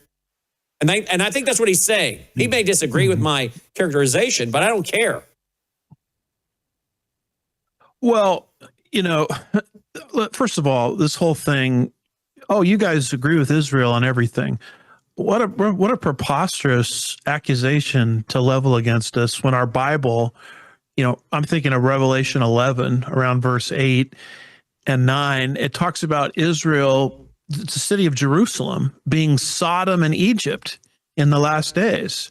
I mean, they just had, near the Dead Sea area, not too far from the historic site of Sodom and Gomorrah, they just had this great big, gay rights thing. I mean, do I, as a New Testament Christian, say thumbs up? That's great. No, of course I don't say that.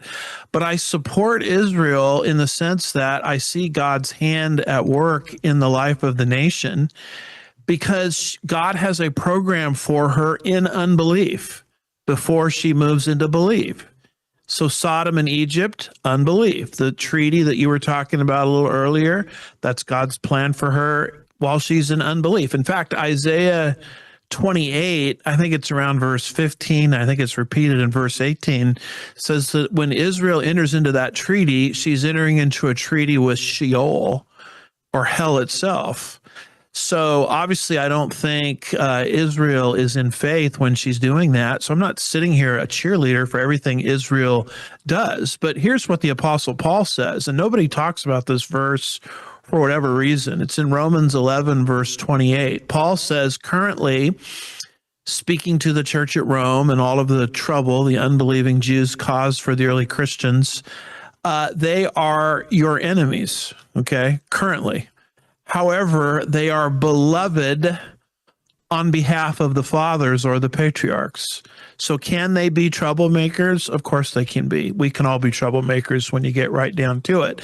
But that doesn't change or somehow eradicate all of the Old Testament promises that Israel has that are unconditional, unfulfilled, in fact, going all the way back, to the Abrahamic covenant. So criticism of Israel, fine, but when it moves into delegitimization, defamation, and double standards, the 3 Ds as sometimes they're called, meaning you treat Israel with one standard and every other nation with a different set of standards, that's where I say, no way, you can't go that direction.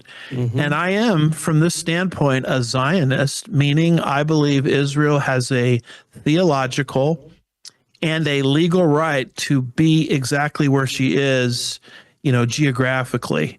And I'm going to speak up on behalf of Israel. Will I criticize the Israeli government? Of course I will. That's my right to do. But at the same time, I'm not moving into the 3 Ds. And this is where Candace Owens, Tucker Carlson, Joe Rogan, J.D. Vance, and all of these people, they're moving dangerously close to the 3 Ds.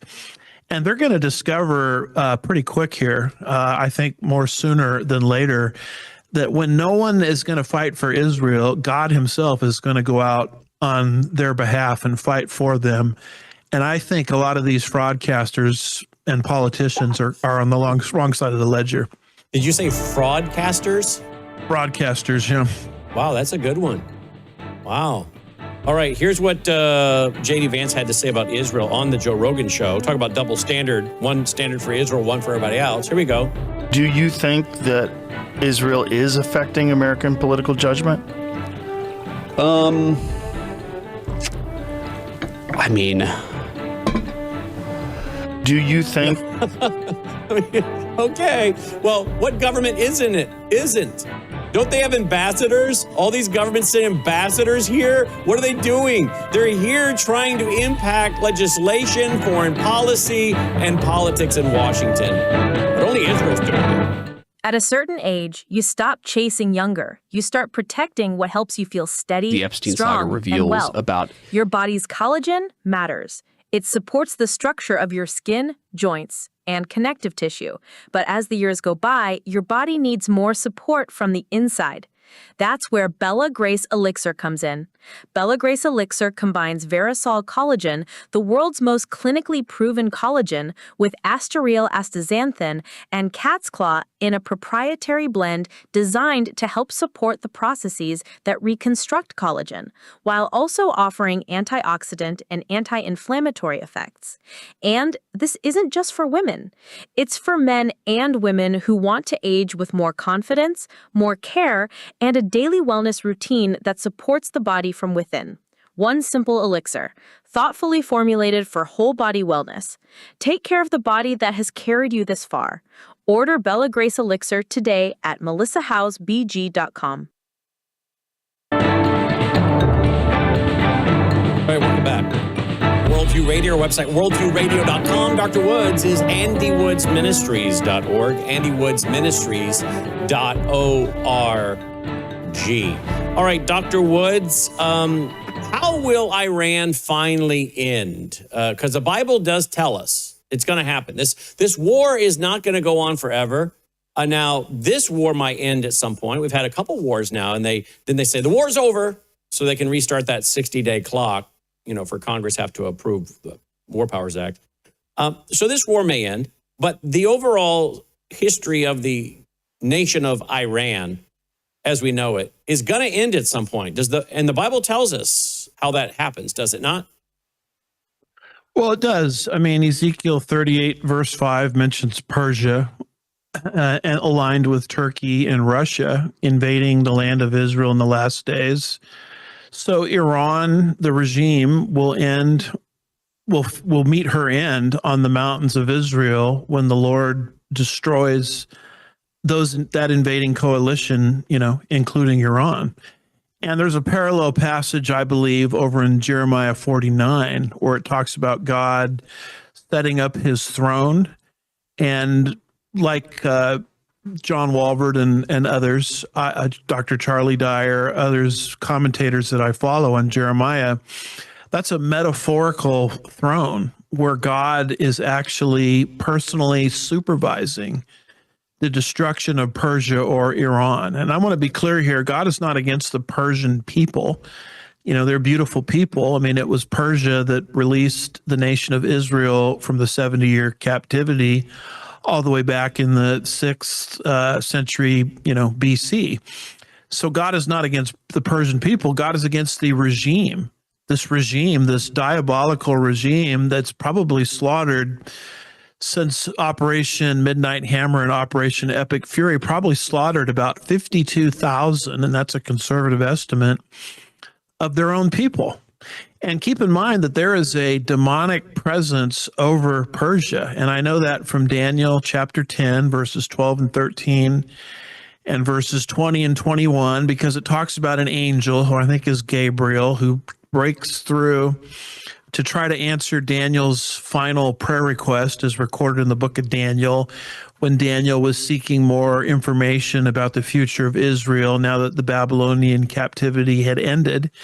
And Israel was kind of streaming back into the promised land. And this good angel is dispatched from heaven, and there's a fallen angel over Persia, the empire that Daniel was within at the time, fighting that good angel for 21 days. And the battle got so significant that another angel, Michael, had to be dispatched to help Gabriel break through this prince and power over Persia. So that shows me that what's going on over Persia or modern day Iran is satanic and it's demonic.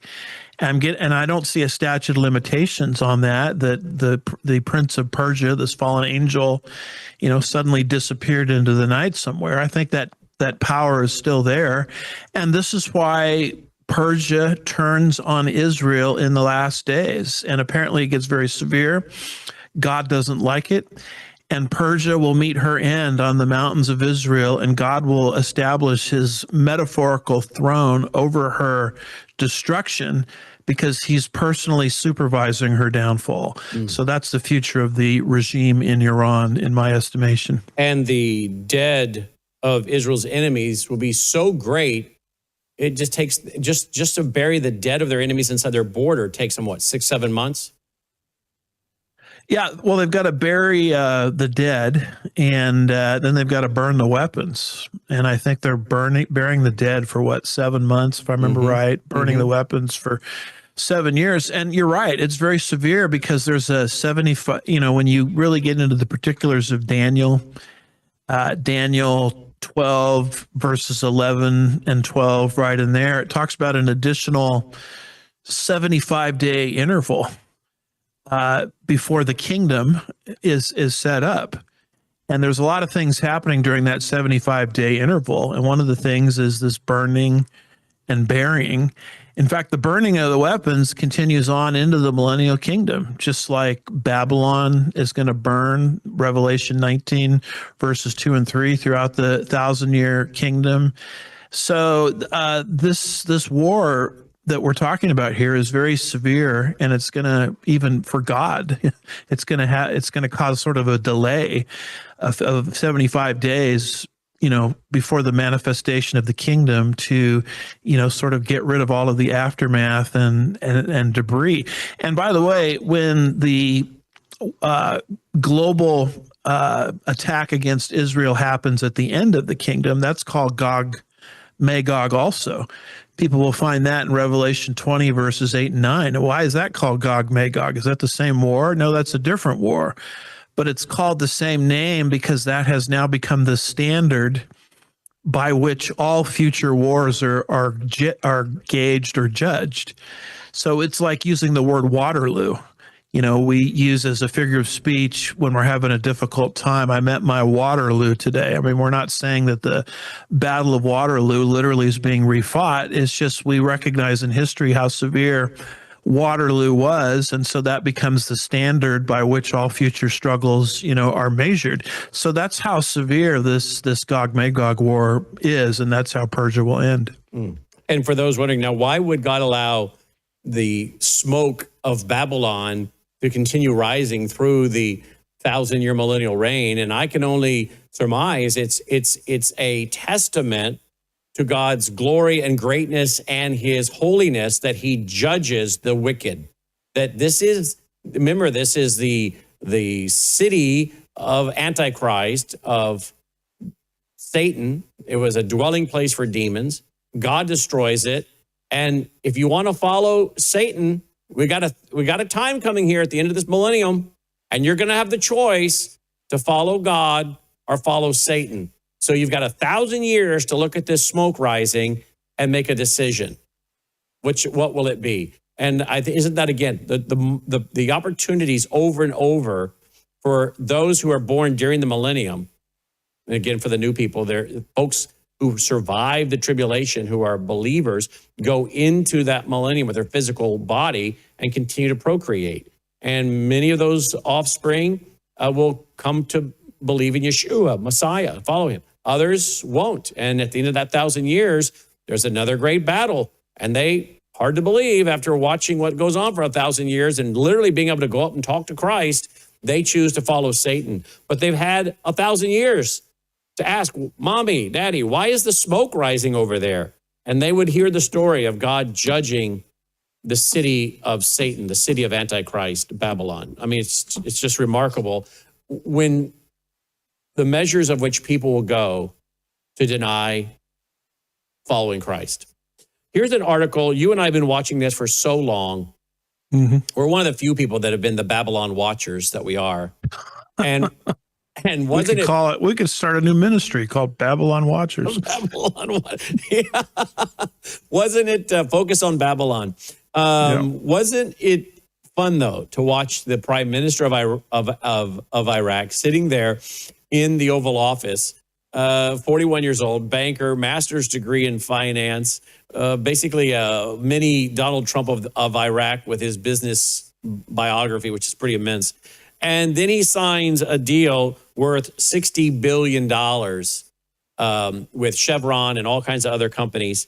I mean, this is absolutely amazing. Building this trade route, building more berths. They're going to outdo, as far as their ability to hold ships and shipping containers, bigger than Dubai. They're going to be working with, we already mentioned it, Turkey, running goods through Asia into Europe. I mean, it is absolutely amazing to have watched this last week. And I don't think we've had the chance to visit too much about this since it went down. Your thoughts? Well, it is amazing. I mean, everybody today, what are they talking about? Strait of Hormuz, Strait of Hormuz, Strait of Hormuz. Well, guess what? You get something like this in place, the Strait of Hormuz becomes less essential to the world. So even all of this, kind of pearl clutching, as it's called, about the Strait of Hormuz. I mean, this kind of thing would make the Strait of Hormuz kind of irrelevant, just like the Suez that's going to make the Suez Canal and other types of canals irrelevant, because this will change global trade. And those articles that you're quoting, they keep saying over and over again, global trade. They say it over and over again. Well, what do you read in Revelation 18? Babylon, which is modern day Iraq, global trade. So this Babylon watching is very significant because it's another strand of prophetic truth coming together in harmony, in concert with all of the other prophecies that we routinely talk about. as part of the end time scenario. And Christendom has just blown it on this because ever since Martin Luther, everybody's kind of moved into this mindset that Babylon is really allegorical in Revelation 17 and 18. You know, Luther, he figured out that if he could call his opponents, in this case, the papacy, if he could call the Pope the Antichrist, and if he could call Vatican City Babylon, then the masses who hated Roman Catholicism and had been abused by Roman Catholicism through the sale of indulgences, you know, Tetzel, when the coin in the coffer rings, the soul from purgatory springs, that kind of thing. They hated Rome. Luther was very blue collar, and he figured out if he could just redirect those prophecies against Rome, the rank and file liked hearing that kind of stuff. And so he developed, as good as many of the things Luther did, he developed a very allegorical view on Rome. Well, that's stuck now for 500 years. And here we are in 2026, and countless Christians still think that Babylon means Rome or some other city.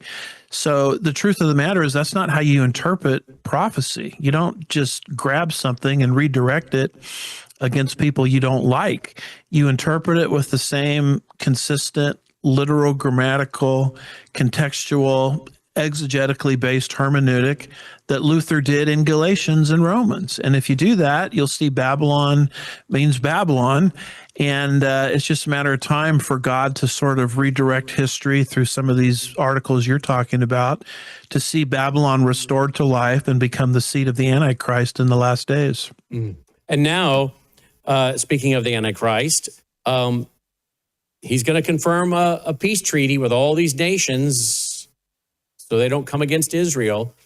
And I think President Trump, and I think he has, you know, I think he has good intentions for the most part. I think there's some business deals behind some of it as well. But we have a headline now from Israel National News that Trump, a lot more countries will join the Abraham Accords soon. That's a quote by President Donald Trump. So I guess we're just trying to get past this Iran thing. And I know in the polls, it's not good. It is not good for him in the polls. And he's trying to get this past him before these midterms come up, and it really drags them down. But I guess Trump is out today saying, look, I made it clear, every time you guys strike us over there or shoot at any of our partners over there, we're going to destroy a bridge or a power plant. Now, there is increasing talk about going after the Pickaxe Mountain, where a lot of these weapons are supposedly stored. Now, this thing is so deep in the ground, I don't even know if we could get to it without putting boots on the ground. Let's discuss that with Dr. Woods when we come back. Some people are saying, well, it may take 500,000 troops. Others are saying, well, we can use tactical nukes and then send people in. Of course, all of that has other consequences, like fallout. The storm hits. The power's out. The stores are empty. Grocery shelves cleared in hours. And now you're staring into an empty pantry, wondering how you're going to feed your family. It doesn't have to be that way. Worldview Store offers premium emergency freeze-dried food, real meals packed with nutrition, ready when you need them most. Hearty breakfasts, savory dinners, hot, satisfying food for your whole family.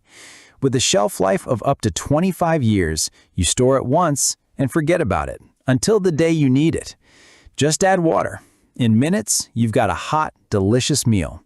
No refrigeration, no fuss, no panic. Hurricanes, blackouts, job loss, supply shortages, whatever comes, you'll be ready. Don't wait for the next emergency to wish you'd prepared. Visit worldviewstore.com. That's worldviewstore.com or call 901-825-0652. That's 901-825. All right, welcome back live with this Worldview Radio, website worldviewradio.com. Be sure to stay tuned for Crosstalk with Jim Schneider, America's original Christian talk program. Crosstalk is since the 1970s on about 150 outlets nationwide. If you do not have one of their terrestrial stations in your market, you can pick them up at VCY, V as in Victor, VCY.org. And speaking of Milwaukee area, well, that's where VCY is based, we are looking forward to our 22nd annual National Worldview Weekend. And this is the first time in 22 years we've made it absolutely free. We'll take offerings to offset the cost of the building, which is 10 grand alone for 2 days, plus the honorarium and airfare and hotel of the speakers.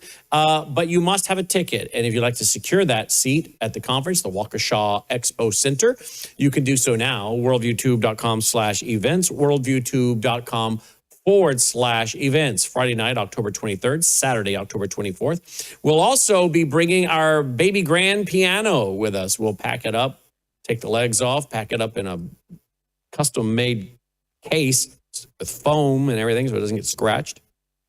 Get the legs back on up there. And we're bringing our grand piano player with us, and we're going to sing some great songs together, some classics I know you guys love. We'll have the words on the screen for those who maybe don't remember those words.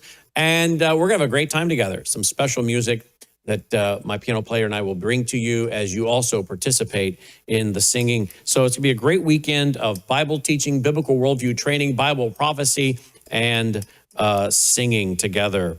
All right, worldviewtube.com/events, worldviewtube.com/events. The speakers will include Dr. Andy Woods, who's with me right now, Patrick Wood, Sharam Hadian, Annie Cyrus, Erwin Lutzer, myself, and Alex Newman.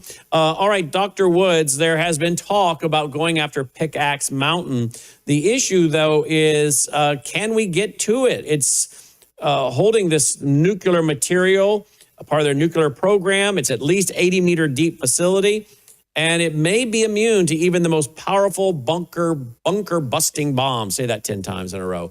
Now there's talk of boots on the ground. Then there's others saying 500,000 troops we'd have to use. Others saying, no, we use nuclear weapons. You go in there with 50,000 troops. I did my commentary last night on this on Worldview Report, and I talked about the scenarios here. This is surrounded by mountains. They have been preparing for decades for this.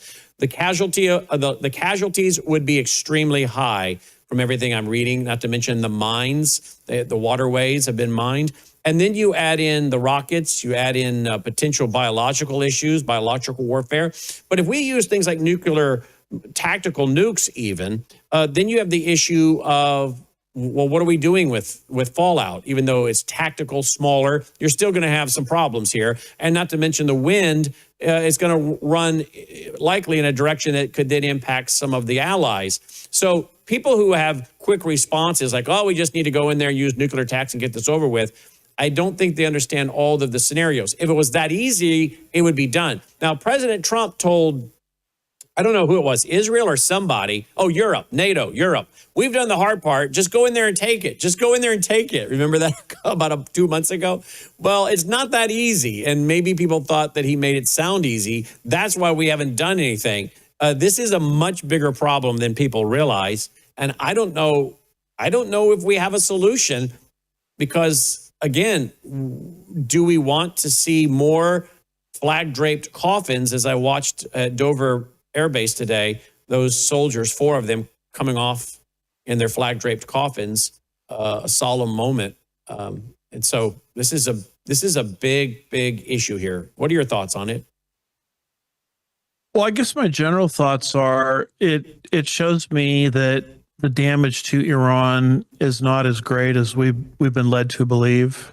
And that fits with Bible prophecy because I don't see Iran prophetically declining, as a bellicose, belligerent, regional power. And you can take away from them physical things, but you can't take away from them the knowledge that they have. I mean, they already know how to make great strides towards these weapons of mass destruction. And so if they've just moved this technology to another site that's harder to reach, it just shows me that we don't have what we thought we had in terms of supremacy over Iran, that we've basically been led to believe. And, the boots on the ground thing, that obviously bothers me as an American because Trump ran on not getting us into these forever war situations. And when you're dealing with the Middle East, we know very easily, going back to the Bush administration, the second Bush administration, how things can get bogged down over there because you're dealing with terrain that we're not used to. It's the same kind of problem that we had, you remember, back in Vietnam. You're dealing with a totally different style of warfare. And so anybody that thinks you can just, drop a few goodies and it's all over really doesn't understand, the complexities of war. War is hell, and we have to keep that in mind. I don't want, from a human standpoint, Iran to get their hands on a weapon of mass destruction. But this whole pickaxe thing, it shows me that Iran, we don't have the supremacy over Iran that we've been led to believe.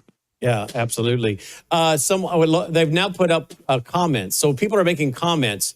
Someone just said, bunker busting bombs, Sally sells seashells by the seashore. Okay, so some people are making comments on those fast, little and difficult tongue twisters. But apparently we have added something new that allows folks to make comments and be seen on the screen. So now I got your comments right in my face, folks. So this should be fun to engage. That's just been added, which I like, because I like to hear what the audience is saying at any given moment. At least I think I do. I don't know. Maybe I don't at certain days, but there you go.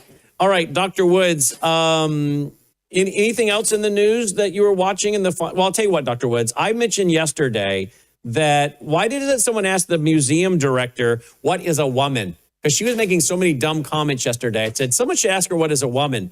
Guess what? Someone did ask her what is a woman. Listen, Congressman Mace asked her. Because you just... Oh, do I have audio from somewhere else coming in, guys? I got audio coming in from somewhere else. That means I'm going to miss out on this. Oh, my. Well, let's see. I'll try it real quick for a second. Did I get all the audio? It sounds like I've got a... I've got open a account where I think they're shooting in L.A. at a guy who was running from them. Okay, I got rid of it. Well, this woman cannot define what is a woman. She can't. Let's see if I get a little bit in here. Getting prepped for this hearing. They did a good job because you're filibustering and not answering a single question from a single Republican.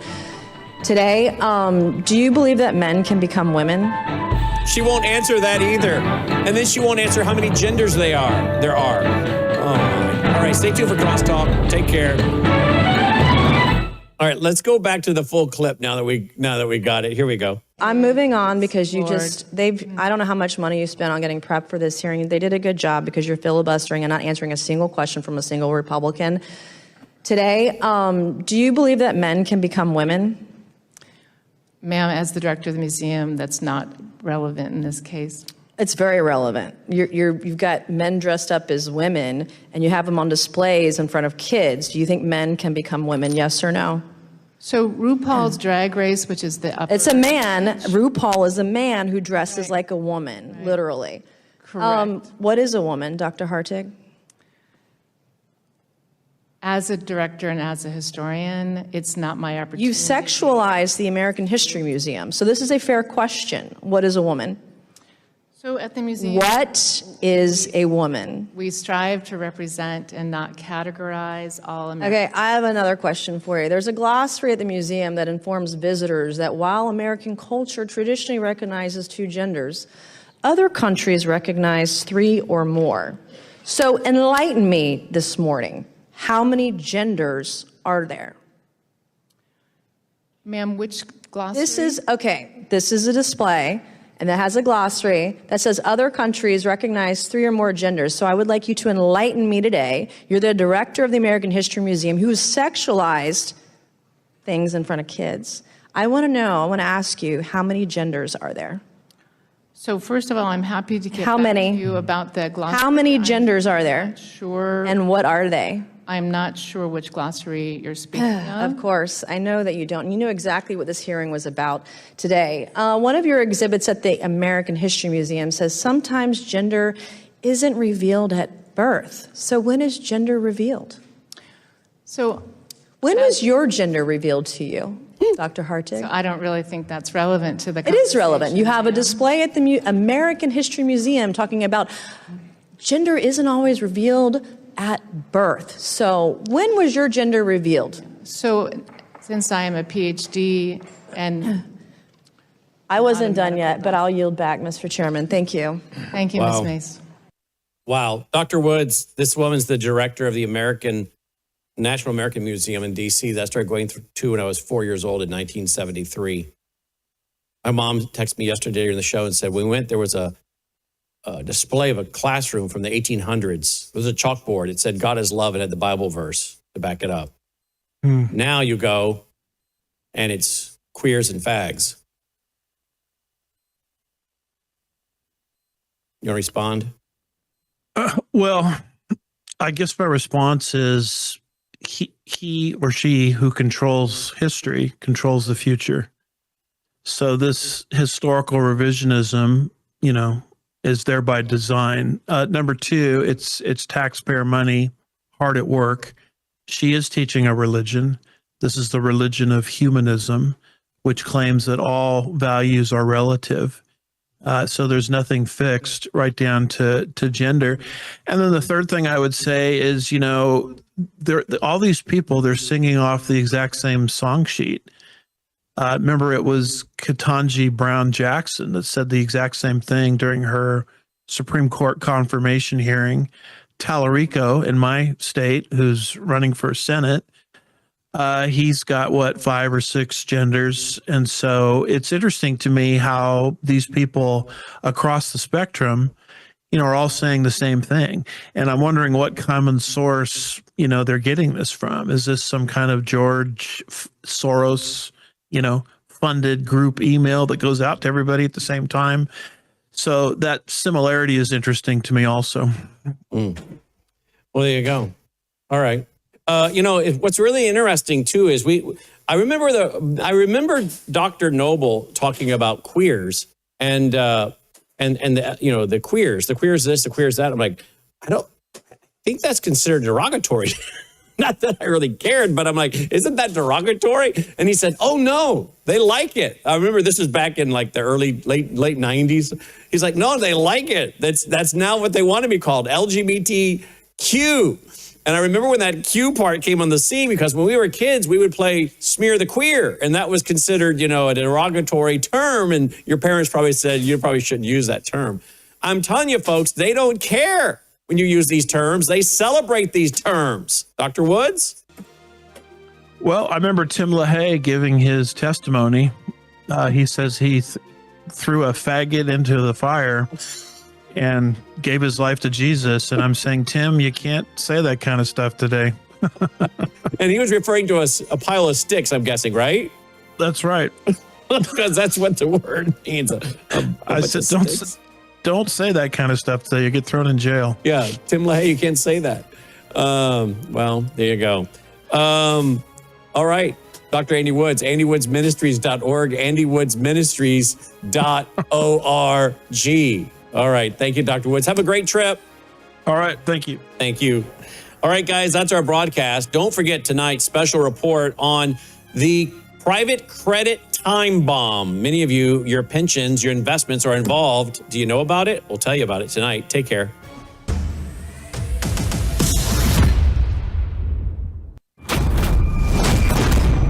Don't forget, we are now training Bible teachers. We're training people who maybe want to start a home church.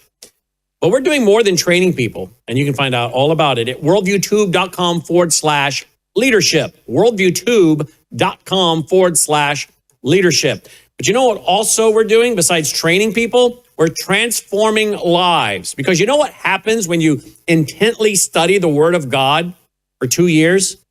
It's transformational. I can promise you that. You want more joy?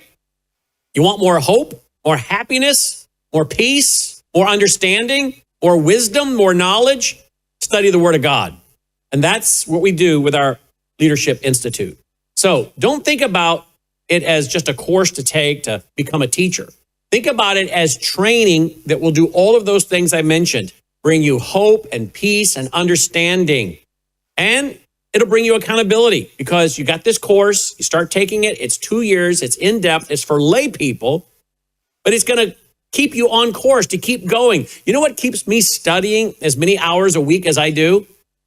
The accountability of showing up on this broadcast, or the accountability of showing up every Sunday night with people ready to hear the word of God. That causes me to be accountable, to say, you know what, I'd like to go do this, but I got to go spend the day studying because there are people counting on me to teach and be encouraged and edified and equipped from the word of God. But I get more out of it probably than those who watch, because I'm telling you something, folks, there's something about deeply studying the word of God. It is totally transformational. So don't think about it as doing someone else a favor by taking this course you can teach. You'll be doing yourself a favor as well. But you'll also, I think, be storing up great blessings. The Great Commission, evangelism and discipleship. Many people like to evangelize, but where's the discipleship part? Teaching them what the Bible says and how to live. Folks, this is a great way, again, for you to fulfill the Great Commission, but also bless yourself and store up treasures. So get busy. Get busy over at worldviewtube.com/leadership. Become a biblical worldview instructor. Again, this is a course that features myself, Dr. Andy Woods, so many people that you've come to know over the years, John Ankerberg, so many more I could list off, people you know, respect, and trust. And folks, again, we need more people helping teach the Word of God and considering starting Bible studies in their home or home churches or teaching a Sunday school class. All the details are there, worldviewtube.com/leadership. No signal, no service, no way to reach the people you love. When disaster strikes, hurricanes, wildfires, grid failures, civil unrest, the first thing to go is communication. Cell towers fail, networks crash, and suddenly you're cut off. Not anymore. Worldview Talk brings you military-grade satellite phones that work anywhere on Earth. Mountaintops, deep wilderness, disaster zones, no cell tower required. When everyone else goes silent, you stay connected. And that's just the beginning. At worldviewtalk.com, you'll find everything you need to protect what matters most. Solar generators, silent, clean power when the grid goes down, bulletproof backpacks, everyday protection for your kids, your commute, your peace of mind. Faraday bags shield your devices from EMPs, hackers, and tracking. This isn't paranoia, it's preparation. And in today's world, it's smart. Visit worldviewtalk.com. That's worldviewtalk.com. Don't wait until the lights go out. Worldview Talk. Stay connected, stay protected, stay ready.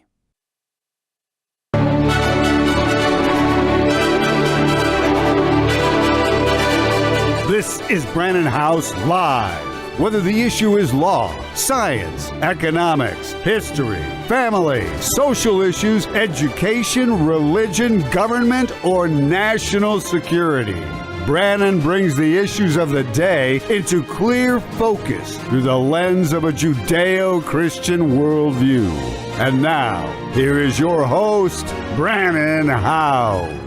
And welcome to the broadcast on this Wednesday night, July 22nd, 2026. Oh, you need to tweet, text, email, Facebook, Getter, Truth Social. You want to be ahead of the times, not behind the times. You want to know the trends that are coming to protect you, yourself, your family members, your parents, your grandparents.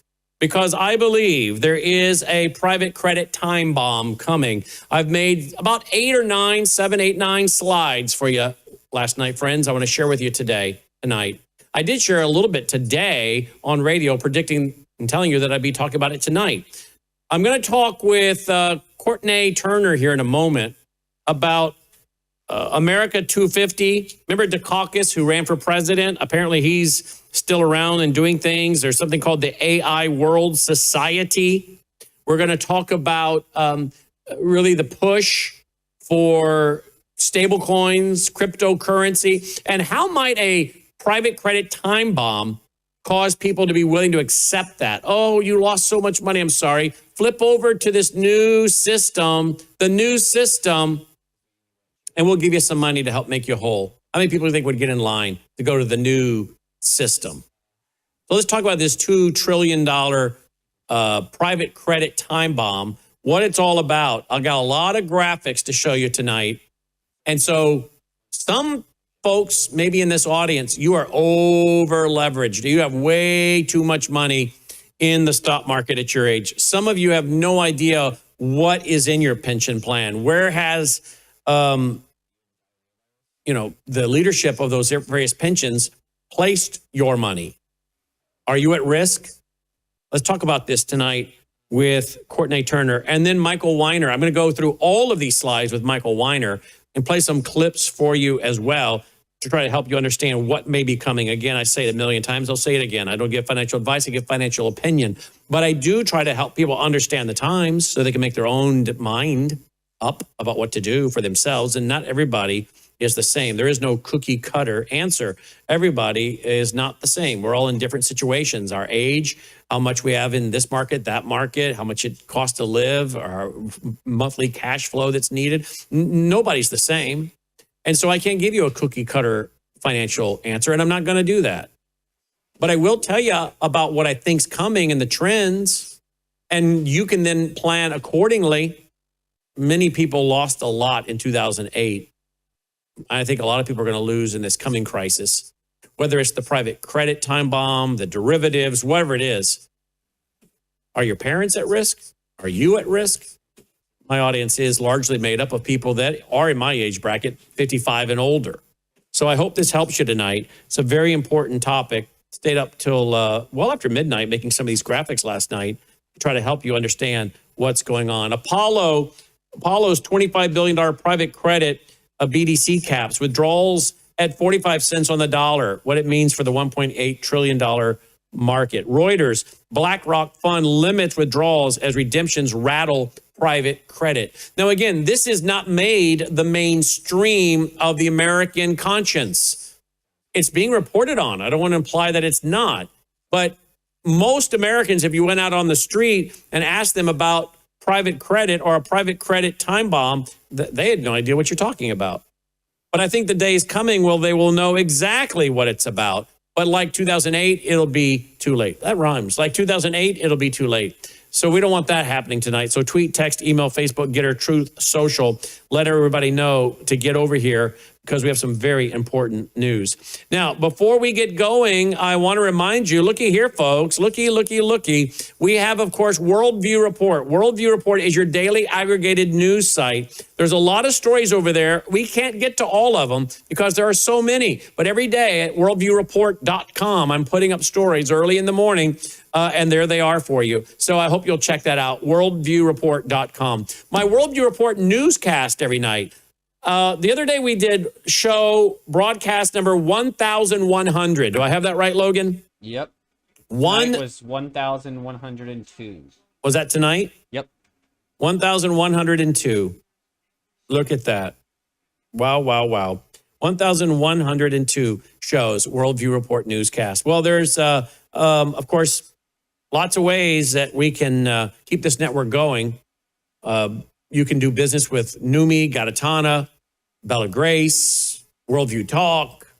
You can also go to our foundation and make a contribution so we keep pushing out free programming. But we need your support, folks. I say it every night as we come on the air. Now, I can do this. I can just take commercial breaks every 15 minutes. I could have our computer system set where it automatically does a hard break every 15 minutes and takes a commercial break. I could do that, couldn't I, Logan? Yep. I don't want to do that. I want to get into these conversations and interviews with people and keep going without a distraction. But I have to have your attention. Please, I need your attention. And your attention has to be on going to worldviewtube.com/sponsors, worldviewtube.com/sponsors. I promise you there are more than one or two products there that you can use. I'm taking about a week now, melissaprotein.com. Melissa's been taking this for like 4 months, getting great response. Great. I have to tell you, she has lost weight. I don't think she needed to lose weight, to be honest with you, but it has definitely toned her up. Okay. And that's what this does. It helps to tone you up, helps to build muscle mass, increase your muscles. And it also has so many other important things in there, 8 essential amino acids. Now, I take about 5 or 6, 7 in the morning, however many Melissa hands to me. I take these every morning, and it, not only gives me energy, helps to speed up my calorie burn rate, but it also suppresses the appetite. So I don't need to eat anything until around 2 or 3. So if I stop eating at about 7 o'clock at night, which is not hard, I'm going on the air, can't eat on the air really. And then I go from 7 o'clock until 3 o'clock or 2 o'clock, I should say, 7 at night to 2 o'clock the next day. I don't normally have anything to eat until I get off the radio show at 1 o'clock Central. So around 1:30, 1 o'clock, 1:30, 2 is where I would grab a quick bite to eat. Something small, not a lot.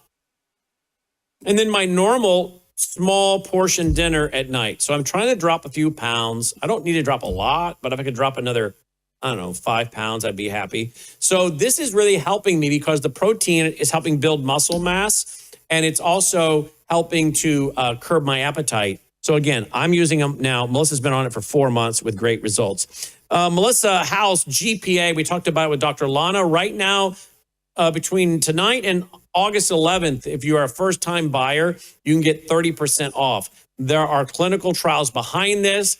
Phytoplankton. I'm not giving you medical advice. I'm not making a claim here, but I'm reading more reports about how people that are on some kind of green phytoplankton drink, the free radicals have a really hard time living in your body. And you know what I mean by free radicals, right? Mm-hmm. So again, I would be drinking this. I've already had this twice today. Once this morning and once at dinner. I normally have it at dinner, but today I woke up feeling a little achy. My legs were hurting. I'm like, I don't know what's going on. Am I fighting something? Maybe. So I took an extra dose of this phytoplankton today. And then, of course, I do a little extra of the Numi and the Bella Grace. But there you go. Melissa House, GPA. Worldview Talk. Get the bulletproof backpacks for the kiddos going back to school, elementary, high school, secondary, university, even for yourself. We live in a dangerous world. A bulletproof backpack is really smart. Some of the guys in our control room have them. Okay. WorldviewTalk.com. Worldview Healthcare. Keep your antibiotics on hand. Be your own wellness center. Worldview Water. We sell a lot of these water filters that filter out the toxic, nasty chemicals that you don't want to drink. Unless you like drinking chemicals, then by all means, have at it. Have seconds. Otherwise, get yourself a filter at worldviewwater.net. MelissaHouseBG.com. That's Bella Grace. I do one of these each and every day. I'll do one right now.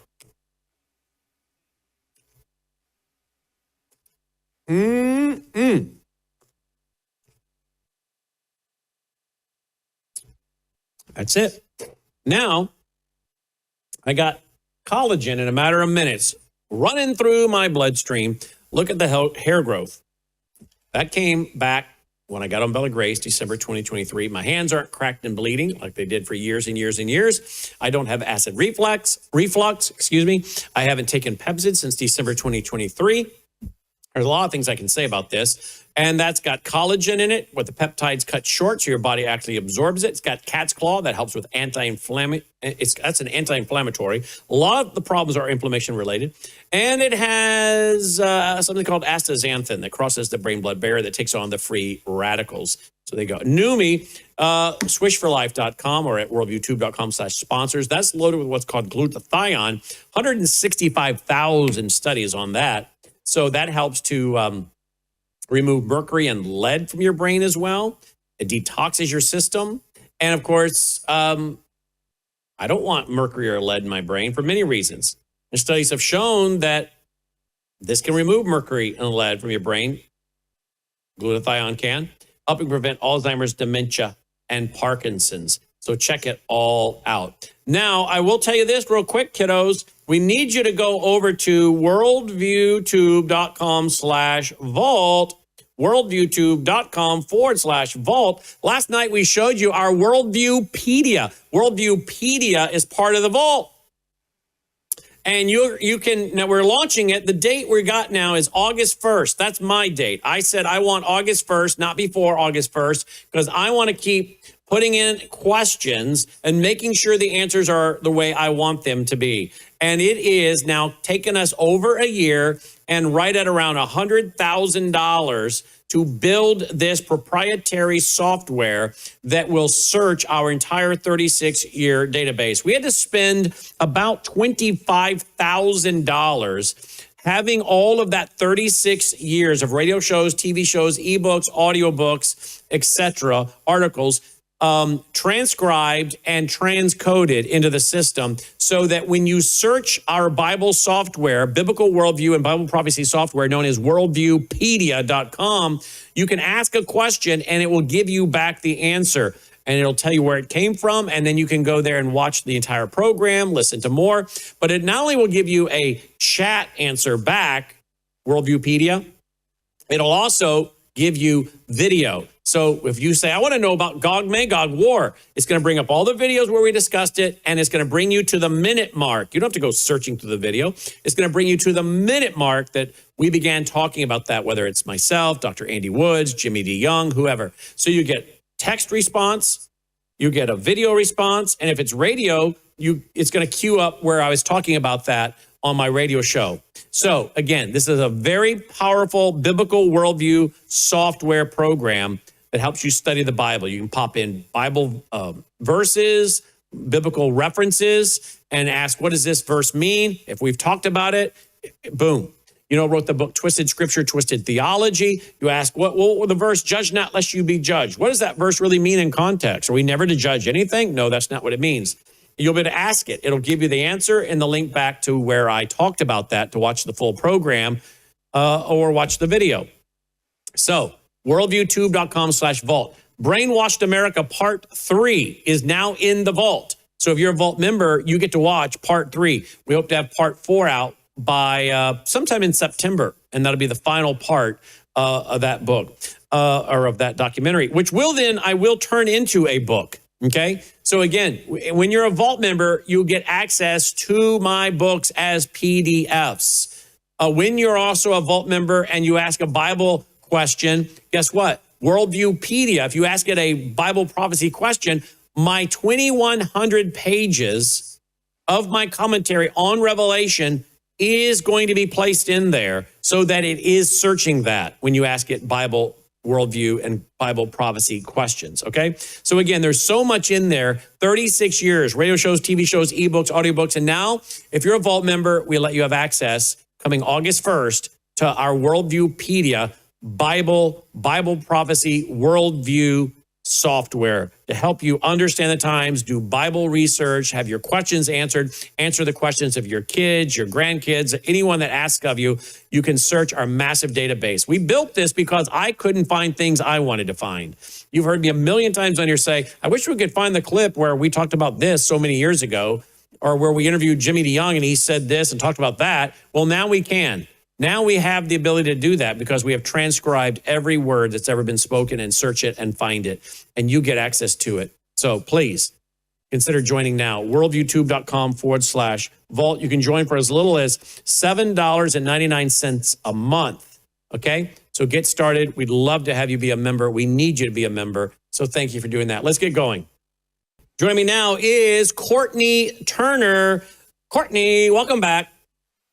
Thank you. Great to have you with us. All right, we got a lot to talk about with you. And before we get into your talk, just tease the audience so not that they would run anywhere, they run to us when they hear you're coming on, but just so they'd stay, because this is not what we're going to talk about.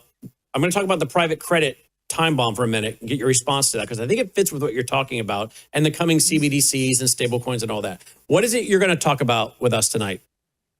So I had done a series. Now, the last time I was on with Patrick Wood, and we talked about the Digital Bill of Rights that we had drafted together. He had drafted that. He sent it to me. He said that, some people were looking at it, and I asked if I could add some things that I thought there needed to be some things to strengthen the firewall. And so I did, and then I wasn't sure where it was going. But then I was finishing up my series on America 250, which sounds like it's a celebration firework for, our constitutional republic. But unfortunately, this is a globalist organization. It is former governor of Massachusetts, Michael Dukakis, runs the Boston Global Forum, and he has partnered with the UN Centennial called the AI World Society. It was originally called the Artificial Intelligence World Society. They've now rebranded as Artificial Intelligence Wisdom Society, which, I used to think it was a nod to New Age. They pretty much admitted that, full disclosure. But they are gearing up. I've written a 4-part series about how they are essentially preparing for a declaration of a 2027 global constitution. And this is all about a global technocracy, as you might imagine, artificial intelligence, world society. That's what it's about, is a global AI governance construct. So when I saw that, I was like, oh my gosh, we need to really ramp up this firewall. And I asked Patrick if I could put it in, the end of that series, just, as a proposal of what people could do. And he had said, he had constructed it for the states. And I vehemently agree that, that's a better firewall is through the states, because we already see how the federal apparatus can easily be co-opted. Not that the states can't, but the 10th Amendment is a stronger decentralized way of reinforcing some of our rights that should be unalienable, but are being alienated. Well, I want to get into that. America 250, the caucus, AI World Society, all of that. Now, before we do, I'm going to have on Michael Weiner here in a minute, because I built some slides last night. And to try to break down a complex topic and make it really easy for all of us to digest and share with friends. And so maybe people tonight, right now, and later with Mike, want to take screenshots with their iPhone, their Android, their iPad, whatever, of these graphics I've made built. But I think what's going on, I dealt with it in my Worldview Report commentary tonight, the private credit time bomb. You got the Wall Street Journal, the Economist, you have some groups talking about this. But this has not penetrated mainstream media. But I think next year, perhaps it'll start getting a little traction. But I think when we look back, it'll be like the 2008 crisis, right? Everybody will know about that crisis and how it happened, how it went down. When this crisis happens, the one most Americans don't know about now, they'll all know about it. If you went on the street and said, hey, do you know what's the private credit time bomb? They don't know. But when this finally happens, it'll be a part of history. And, oh, yeah, I remember the private credit time bomb. So I made some graphs because my buddy Ed Dowd, who used to be with BlackRock and I've had on several times, he's coming back on later this week or next. He's really warning about it. So I made a series of graphics. Here it is, the private credit time bomb. What happens is you have private credit firms. They raise capital from investors. They make loans to middle market companies, real estate, other assets, and then they sell those assets to insurance companies and investments, including pensions. All right. Now, some people have started to get a little nervous due to the volume of money that has been put into AI data centers by some of these groups. Some of the investments have gone into these AI data centers. Some folks are getting a little nervous. And some of them are, according to numerous reports, are asking for some of their money back. Hey, I want to get 10%, I want to get 15%, whatever it might be. And they're being told, no, you can have 5% back. Wait a minute. This is exactly what we've warned about with the Depository Trust Corporation. You're an uninsured creditor. In the small print, you don't really own it. You're giving up some serious control. And it's like when you go to a bank and you say, I want to wire some money to buy gold. We've had people actually, their bank says, we don't think that's in your best interest. We're not going to allow you to do that. What? So here we have people that are invested in these, situations where they want to start getting their money out and they're told, I'm sorry, you can only have 5%. So it goes back to my graphic of what is really, the loans are risky, not very liquid, little transparency or oversight. Valuations are based on models, not market prices, and the defaults will surge when the economy weakens.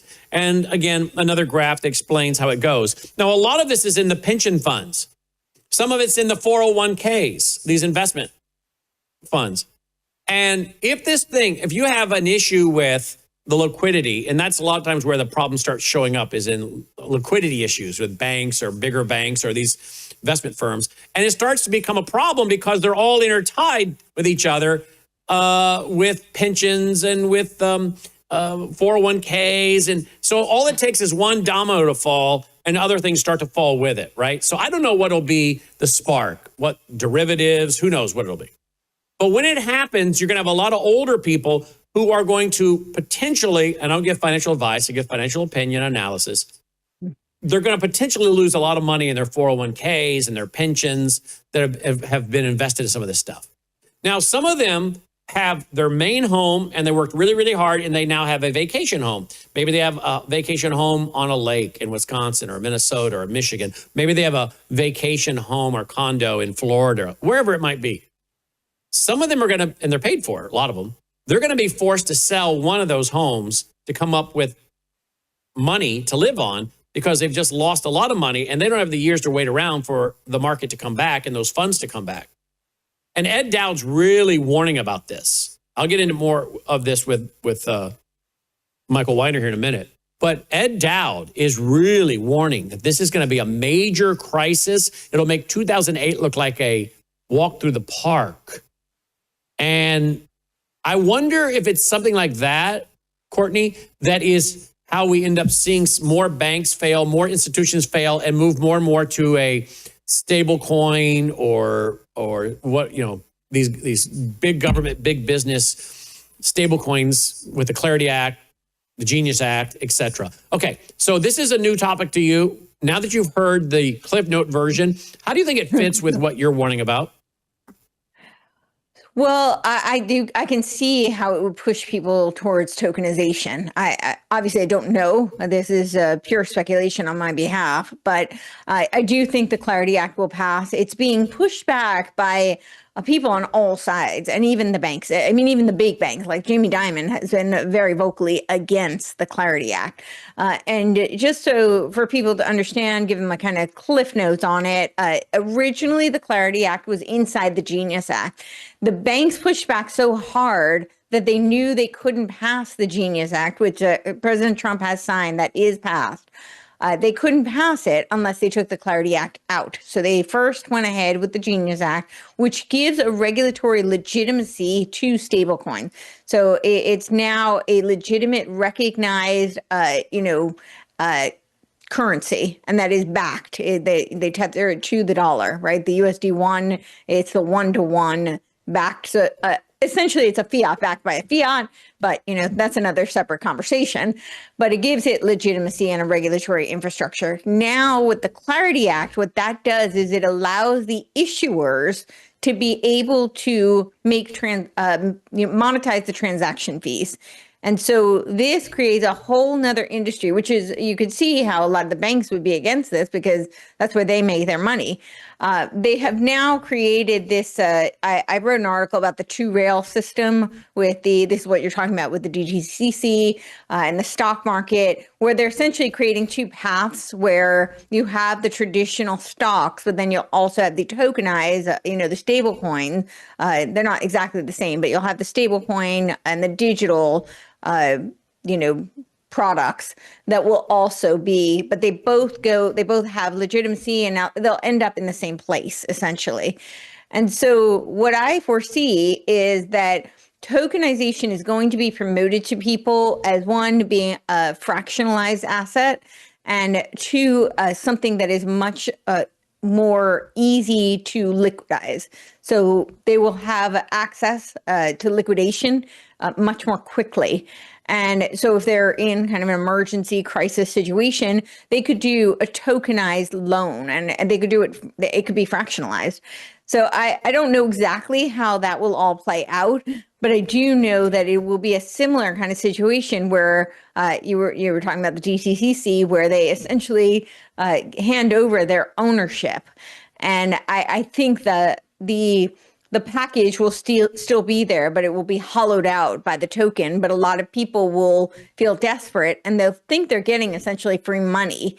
So this will be a new way of transitioning people. You see this in terms of like credit cards has a similar kind of where people think they're getting this huge advance, but of course there's this major interest rate that they have to pay off. So then they end up in this cycle where they're in this just perennial revolving debt.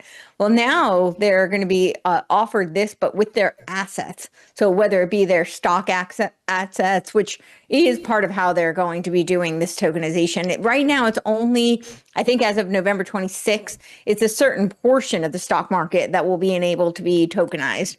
I don't think, and I might be wrong on this, so don't hold me to this, but if my memory serves me, it's a certain portion of the stock market. But I think that that's kind of beta test and a conditioning kind of a operation where it will slowly entice people into being more comfortable with the tokenized kind of a framework. So do I hear you saying then that the crisis is what is going to be used to lure people in, thinking that they're getting some free money, they're getting back some money to be made whole? Yes, I think they're going to think that it's free money. They'll be made whole. I also think it's the immediacy of that money. It will be really quick because it's going to be just a digital transaction. That's really like with most of this digital infrastructure that they're selling us. Technocracy is not being sold as a way to control and manage us and put us into a digital gulag. It's being sold as for your convenience and for your security. And those are the two things that I keep hearing. I mean, the buzzword is transparent. Of course, blockchain transparency means that it is not at all secure. Those two cannot be synonymous. They keep saying digital sovereignty. I think that's an oxymoron. I don't know how you can have digital transparency and have sovereignty, right? You're certainly not going to have privacy. So it's I've actually asked a lot of people in the banking industry because it's not my field. And, they keep giving me the buzzwords, well, everything will be secure. You'll still have your private wrapper. But to me, it does sound like a lot of buzzwords. And I'm not saying they're intentionally trying to mislead us. I think that a lot of these people, they've been sold the same thing. They've been told that this is going to be so quick. It's going to, be much more efficient. It's going to be cheaper. It'll be a way that people will be able to inject more money into the market. Kind of the idea of like right now we have a debt-based economy. So everybody's been conditioned that debt is how you make money. So I think this is going to be a similar narrative swap. I don't think it'll play out that well, though, because I think what we're doing is we're moving further and further away from any true ownership where you actually have tangible assets, and things will be, more, you'll have more and more steps removed from true assets. And I guess, again, that's why a lot of people like precious metals, because you actually have physical control and custody of it. And, Ed Dowd's saying gold, he thinks, will go to 10,000 by 2030 due to this financial crisis, including the private credit bomb. Before I get into your article a bit more on America 250 and the AI World Society, et cetera, I came across a very interesting video last night, which is, I've interviewed Pat Boone before, and he actually has been a spokesperson with Swiss America for many, many, many years. But I came across a video of him last night. He's been a big fan of President Trump, and I think he still is. But man, I was really shocked. I was not expecting this from Pat Boone. Watch and listen to this, please. Here we go. Pat Boone here. I love that word neighbor. I feel that you and I and any American that I see or visit together with on this wonderful medium are friends, neighbors, even relatives perhaps, because we are socially, geographically, politically, even spiritually in this country called America together. That's why I hope that our chief neighbor, the President of the United States, will take what I'm about to propose in the spirit of neighborliness. Sir, you're a very wealthy man. I've known you a long time and admire you. You weren't born with a silver spoon. You were born in a bed of gold. And you've had the smarts and the drive to buy hotels and golf courses, whole companies, just unimaginable success. Now, very recently, you invested millions in this imaginary currency called crypto.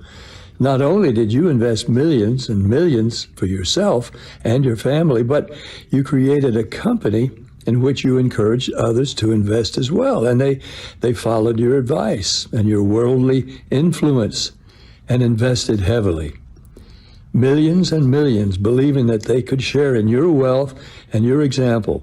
It's a neighborly thing to do, it looked like. But wait, just as these trusting people were relishing their newfound richness, even happy that their investment had made you $1 billion richer and happy for it, the whole thing collapsed like a bad dream, and they woke up to find that their investments were fool's gold. Sir, you know that thousands and thousands of people, your neighbors, who elected you to your high office are hurting now, having lost millions, taking your lead and advice. Would you please take one of your billions, the latest one, and offer it to the people, your neighbors, in at least partial compensation for following your example to their own financial harm? Think about it. You can do it. Wouldn't that be a gloriously neighbor-like thing to do? You can afford it. We know it. You know it. Pray about it. Your neighbors are praying too. All right. Well, I was a little shocked by that. I've never heard him do something like that. What do you make of that? Here's Pat Boone saying, look, President Trump, a lot of people followed you. They've lost money now. Make them whole. Do you think President Trump, if he saw this video, do you think he would say, well, Pat, just wait. Just wait. I guarantee you this is all going to come back. They're going to get their money and 10 times what they invested. If you just wait, Pat. Do you think that's what he would say? I do. I think that he's got a lot invested. There's the meme coins, the Trump meme coin, the Melania meme coin. They've already made billions of dollars. But with the Clarity Act, which he has been very vocally advocating and trying to motivate the Senate to get on board with this and sign the Clarity Act, he stands to, with the World Liberty Financial, he stands to make trillions of dollars. That's the USD1, which of course he marketed as the truth dollar, right? So he's marketing it to the libertarians and the people who've been canceled, saying that this is the truth dollar. It's our, rebellion freedom dollar, where you will not be canceled. I actually saw, I think it was 2 years ago, him speak at the Bitcoin conference. And he was talking about how Bitcoin was going to become a reserve currency. And I don't think Bitcoin, I don't think that's true. I don't think that's what's going to happen. But I think that he is trying to make, we were talking about Oracle and, how they're now giving some sort of a Federal Reserve acknowledgement that's in the works for these stable coins. So I think that he's got a lot personally invested in this. And he's hoping that this is going to be the future and that he and his family, I know Barron is very involved as well. So it almost looks like he's grooming Barron to kind of take the lead on this. They make the whole family, at least from what I've heard, Don, Eric, they all make these jokes about how he's so savvy with, all the digital currency and crypto. And I think that they're kind of grooming him to lead the way on that. So yeah, he's personally very invested in. Literally trillions of dollars is what he stands to accrue because it's on every transaction with these the USD1. Now, again, he's pushing to make USD1, which he is one of the owners of that company. He's pushing to make that. Correct me if I'm wrong. He's pushing to make it like the new American dollar, right? Yeah, well, because he branded it as the truth dollar, right? True Social, truth dollar. It's a USD1. But I think that's why he's pushing the Clarity Act so hard. Because with the Clarity Act, he will make money on it. The issuers make money on every transaction. But is he negotiating with other countries to do trade and have them do trade with his US dollar one? Well, the UAE has already invested, right? Is it MGX, I believe, who invested something like $2 billion into it. So I don't know the exact number. It might have been 500 million into the USD1, but they invested a lot of money, and it was in exchange for these AI chips. So yeah, he's got sovereign wealth fund, Gulf State sovereign wealth fund money that is very heavily invested in his venture. So that to me is it brings the emolument clause kind of into question. I'm not a lawyer. I'm not making a legal claim. But, I think I'm certainly not the only one who has raised the question of, kind of conflict of interest here. He's got a very personal investment dealing with foreign, potentially adversarial, interests, but in his own investment. That he's branded as being a U.S. kind of, and he's using global geopolitic diplomacy as a cover. That's what it looks like to me for his own personal investments. And it's the marketing versus what's actually happening does look like it raises a lot of questions. We can put it that way. Well, if the midterms are lost by the Republicans and the Democrats take over, can you imagine the hearings they're going to have and how much of this is going to come out in the hearings? I think a lot of it will. And, it's going to be interesting what role the quote unquote independents, which are, in my estimation, really technocrats, are going to play. I have mentioned before there is something called Operation Phoenix, and I haven't seen any updates, but this was erected. They were talking about this back in last year, 2025, and RFK Jr. is kind of at the helm of this, but this is the United Independents, and they have done many conferences helmed by and largely funded by Brock Pierce. Brock Pierce is a whole rabbit hole in of himself, but a lot of people remember the digital entertainment gaming company, which Steve Bannon then became the CEO of. There was some sexual scandals as well, and he was actually a crypto advisor to Epstein, and he was very young at the time, so I can't prove this. It seems to me like he was some sort of a construct that was propped up. He then had a house in Puerto Rico that was near a naval base, which again doesn't prove anything of itself, but it's interesting that then Bannon, who's naval intelligence, then takes over this company. Lots of questions there, but Christopher Life was also very much a front figure of this United Independents Convention, and I've talked about Game B extensively, and he's a Game B proponent. But this United Independents Network is people like Andrew Yang, it's not left, it's not right, it's forward. He's an arch technocrat. Brett Weinstein, who is a very interesting character, when you start looking into him. And I'm not attributing malice or, sinister intent or anything to these people, but their history is worth investigating, and their roles, but what does it mean for when they're involved with something like Operation Phoenix? Brett Weinstein got up on his in 2024 the Rescue the Republic speech, and the last 5 minutes he says, and this just struck me, so it's why I investigated Game B, because he said we need to Phoenix the Republic to save the West. And it wasn't a throwaway line. He spent 5 minutes closing his speech explaining how we need to Phoenix the Republic to save the West.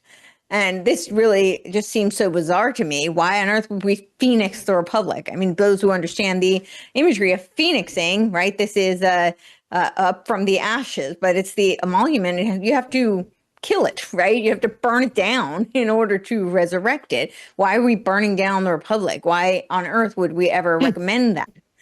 And by the way, let me just show, Logan, can you get the... was it Piker Hassan or Hassan Piker? What's his? Uh-huh. What? Which one? Piker Hassan or Hassan Piker? Hassan Piker. Hassan Piker, all right. Piker. We want to get to that because he's calling for burning down the American plantation, much like the Weather Underground. I guess what I'm trying to say here is there seems to be a common theme from the Democratic Socialists of America, the technocrats, the globalists, the Fabian socialist. I mean, the Fabian window is the world on fire coming out of the hot earth, coming out of a fire with two guys holding it on an anvil with tongs banging on it, remold it near the heart's desire. Guy in purple is with a bellow blowing up the fire. So you got the Fabians calling for burning the world. And the wolf in sheep's clothing, their coat of arms is right in that painting. Yep. Yep. So you've got the Fabians calling for the world on fire, to remold the world. You've got the DSA calling for overturning the country and burning down the system. You got the Weather Underground, who wrote a book in 73, 74 called Weather Underground. I think it's at my feet here. Called Prairie Fire, I should say, called Prairie Fire. We got burned down the American plantation. I think Bill Ayers wrote an article titled that. It seems as the technocrats, the globalists, the DSA, the Fabians, they're all in agreement with burn down the system. And then you have the Economist magazine from back in, I think this was 1988. Wow. We have showed it so many times. Have you ever seen this? I have not, but the imagery. Oh, you've never seen this? Really? This is the Economist magazine from 1988. Yeah, we have talked about this so many times over the years. Okay. Get ready for a world currency. I was a kid and very asleep at that time, but Okay. yeah. All right. Well, I was reading books on this kind of stuff in high school in 84, 85, believe it or not. I was a nerd. Get ready for but it paid off well for me. Look where I am today. Get ready for a world currency. Look at this. The Phoenix. That's what they could call it. In a pile of burning cash. The Economist, 1988. The Phoenix. With that sword on his head that looks like a unicorn. I mean, there's so much. The semiotics are like very fascinating. There's a lot going on here. Yep. So, and look what it says. Now, this was 1988, but look what it says for the coin, 2018. Okay. So they're a little off. A little, yeah. They're a little off, but hey, if you're 1988, but you know what? I don't know how off they are because the AI World Society was that was 2018 when they were formed. So. I mean, maybe they just it didn't come to fruition at that time, but they were definitely moving things in motion for sure. Yeah. Well, isn't that something? Well, I'm shocked you hadn't seen that. I'm glad I could teach you something because you're always teaching us. So that makes me feel good tonight that we could teach you something. Yeah. But yeah, that was January 1988, The Economist magazine. All right. With that, before we get into this World AI Society, America 250 and whatnot, Dukakis, pushing this to the guy that ran for president, I think against George H. at the time. Let's go to Hassan Piker. He was wearing his little Mao suit the other night. Let's see what he has to say, because I think they're all in agreement. They want the system burned to the ground. The question is, who is going to rebuild it after the ashes, out of the ashes, right? Watch this. Empires never die quietly, and we must end the American empire regardless. But we must manage the retreat of a superpower from the world stage. This is a challenge for our time. Actually, this is the challenge for our time. Because if we do not do this, then the American empire will come to an end in a much more violent way. Right, so we need to get ahead of it. So let's burn it down ourselves. Yeah, got it.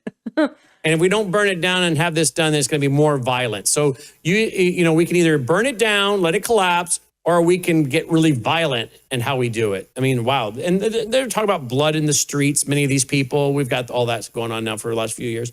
But don't you find it coincidental or not that the Fabians, the globalists, the technocrats, the Democrat socialists of America, they all want to burn the system down and rebuild something different?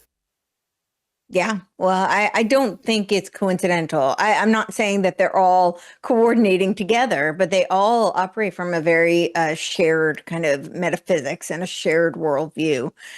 So it's not at all surprising to me that they would see that, you know, this is they don't have any interest in I'll phrase it this way. I kind of see, I used to have my pinned tweet. I now have it as The Final Betrayal, our book. They're here. But I used to have my pinned tweet was about how I see America as the bulwark for the free will of humanity. And if America falls, so the rest of the world follows. And I truly do believe that. And it's not because America's never done anything wrong and because we're infallible or perfect or anything like that. Very far from it. However, we are the only, as far as I know, in world history, we are the only nation to have our founding predicated on a political legal document that codifies in writing a metaphysics that stipulates that we are all endowed, we are all created equal by our creator, and that we are endowed with the certain unalienable rights to life, liberty, and pursuit of happiness. And that is a metaphysical a metaphysical firewall, which, yeah, maybe it was a firework too at the time, but it certainly is a metaphysical firewall because it says that we have rights that they're otherworldly. They come from our creator. They were conferred by a creator. We are not the creator. There is a distinction between the two, and therefore they cannot be taken away. No government created them, no digital infrastructure, no quote unquote trust infrastructure has conferred those rights, and therefore they cannot be rescinded. And so this is a firewall for the free will of humanity. And I think that all of these organizations that you've talked about, this is I usually talk about it in terms of being versus becoming. And this is the disparate kinds of metaphysical worldviews.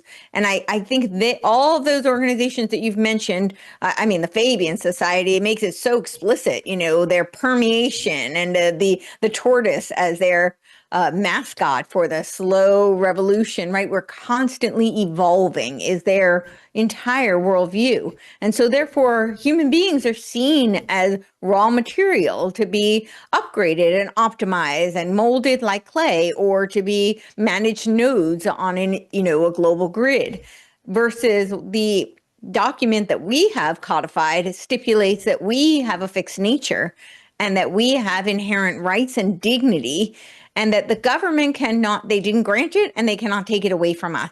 And I think that what they share in common, all of these organizations, is that firewall stands in the way of what they see as the next evolution of humanity. Which is why they have to burn down the system to give us another form of government.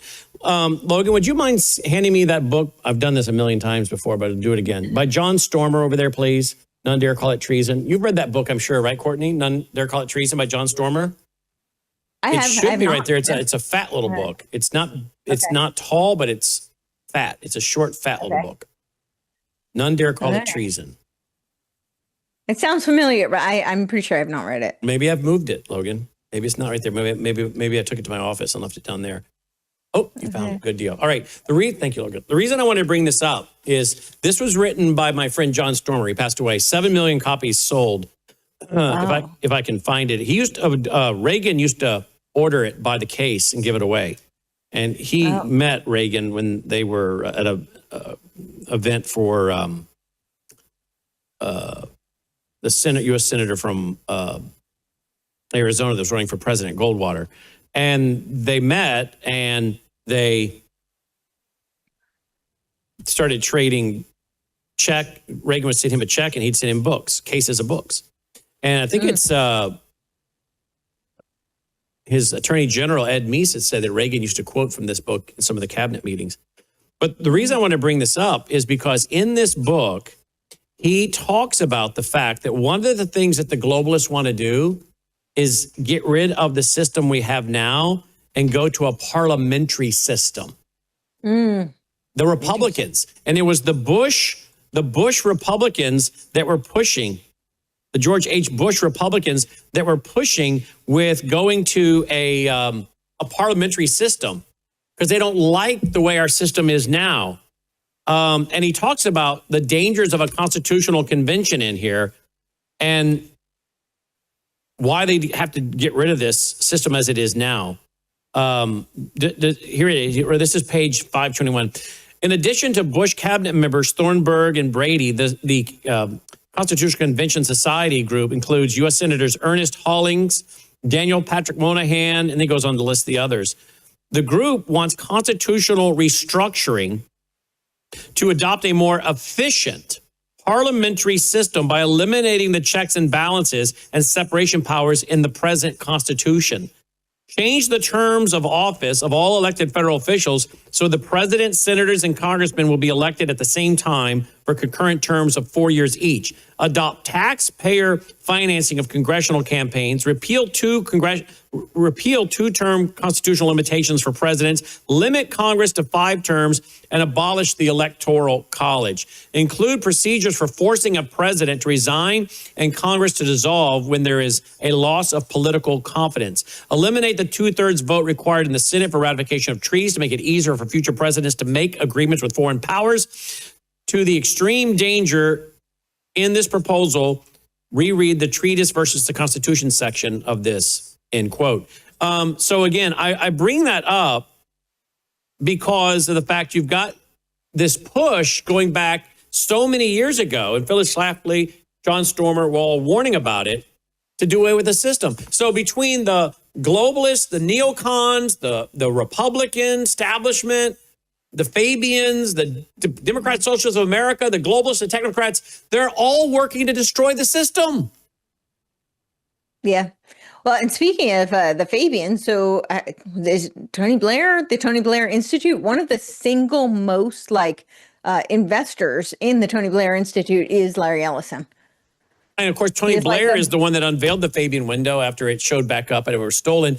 And of course, the Fabian Socialist is what gave birth to the Labor Party.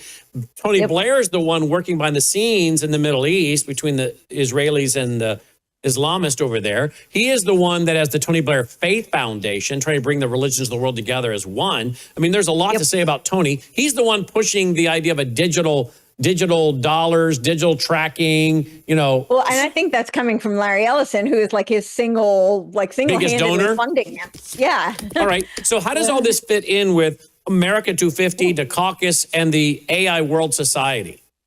Well, I'll start with this. So so Tony Blair wrote that book on the third way, right? Third way politics, which is communitarianism. Just stop, make sure people understand third way. Thesis and antithesis, idea, opposite idea. They merge for a mixture of both, and the mixture becomes a new thesis or a third way. Yes. And Tony Blair was behind that.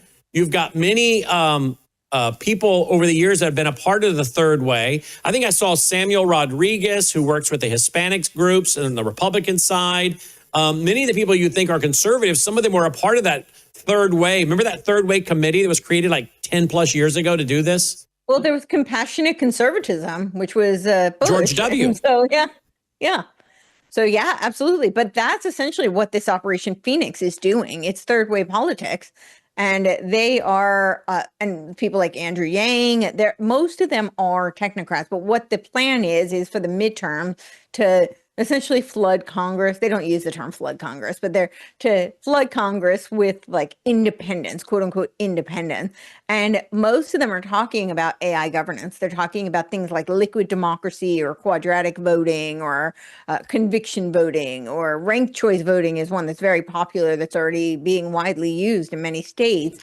And this is really AI voting. And the way they're advertising it is that you get direct participatory democracy, which of course is antithetical to everything our founding fathers. The reason why they instituted a republic, if you can keep it, was to avoid a democracy. But that's what they're selling. And so that ties right into what they're doing with this AI World Society that's now being rebranded as the AI Wisdom Society.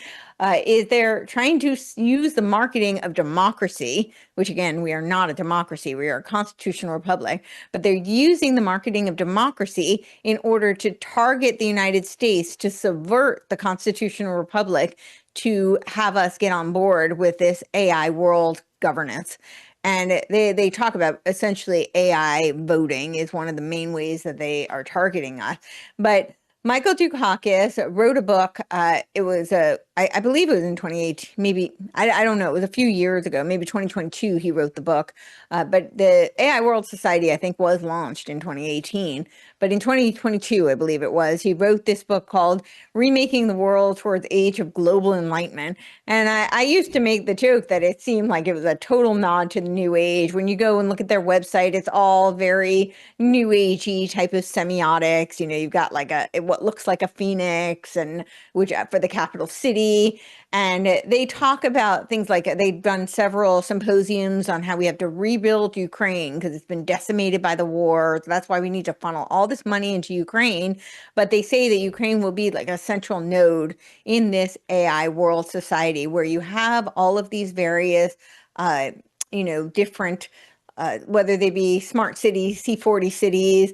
I wrote an article called The Path to Mass Surveillance, which was about all these different types of essentially 15-minute cities or smart cities. Now we have the network states.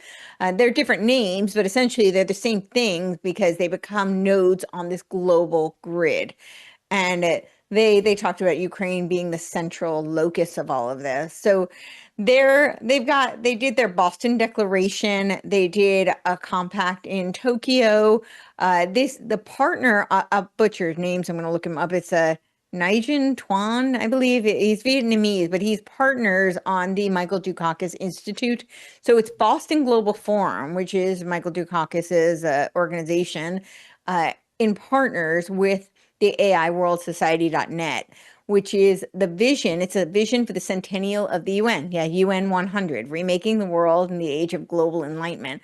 Now, the new book that they launched on May 1st of this year, which happens to be, interestingly enough, again, I have no evidence at all that this is why they picked the date. It could be purely coincidence. It is May Day, Communist Day, but it's also the anniversary of the inception of the Bavarian Illuminati, which is strange, given the same type of vocabulary and ideas that they use. But they launched this book, and it's called America 250, America at 250, a beacon for the AI age. So you can see that in this global organizations they're creating for global governance using AI, that they are explicitly targeting the United States. And this, of course, this was held at Harvard Loeb House. We've got MIT Connection Science is involved. So we've got a lot of American, think tanks and academic institutions who are involved in this AI World Society and Boston Global Forum partnership. And I wrote a 4-part series because there's a lot to this, but I think it was the second or maybe the third, but one of them was called the Counter Liturgy. And I talk about how this is when they rebrand it. They created a white paper called Illumina. And essentially there's this whole rebranding. And I think it's because I said that's the Digital Bill of Rights that's on the screen right now, but they've rebranded because I think they realized that if they went with the strictly like mechanistic, so that was part 3, that was counter liturgy, but if they went with like the strictly mechanistic trust infrastructure that they're trying to create, for those who may think trust sounds great, they mean it in terms of technocratic managerial trust. So essentially, they're trying to create an infrastructure that is permissions oriented. So where they have these ratings, to determine what is trustworthy. They're not trust in terms of like personal relationships, something that is earned and, relational and lived. That's not what they're talking about. And they're creating this trust infrastructure, but I think they understood that many people would not be in favor of this, particularly if they're now trying to target the United States, where a lot of us have a very different kind of worldview and metaphysics. They have to use a more spiritually oriented type of marketing. And so they've got this where they're framing things in terms of, I call it polysemy, and I talk about the Platonic nightmare, which is a phrase that comes out of Joseph Piper's book, the abuse of power, the abuse of power, and the abuse of language and abuse of power. I believe it was, I might have reversed that, but it's a very short, like 55-page book, and it's fantastic for anybody who is not familiar with it. He is coming from a Catholic perspective, but the messages I think are pervasive for anybody. We can all resonate with the Platonic nightmare. Essentially, what the Platonic nightmare is where it's essentially what I'm describing, this polysemy. So where they use words that to us mean one thing. When we hear inherent dignity, when we hear trust, when we hear love and wisdom, we're thinking something very specific. And especially in terms of the constitutional republic, it has a very specific meaning. However, when they use it, they mean something completely different. And this is the Platonic nightmare, where words get hollowed out. And so that becomes the tyranny, because we don't need like a shadowy cabal to come in and take over and enforce tyrannical measures. That of course that has happened throughout history, but that we don't need it, because what they do is through the language and through the hollowing out of the language, people will opt into things that are completely antithetical to everything they stand for.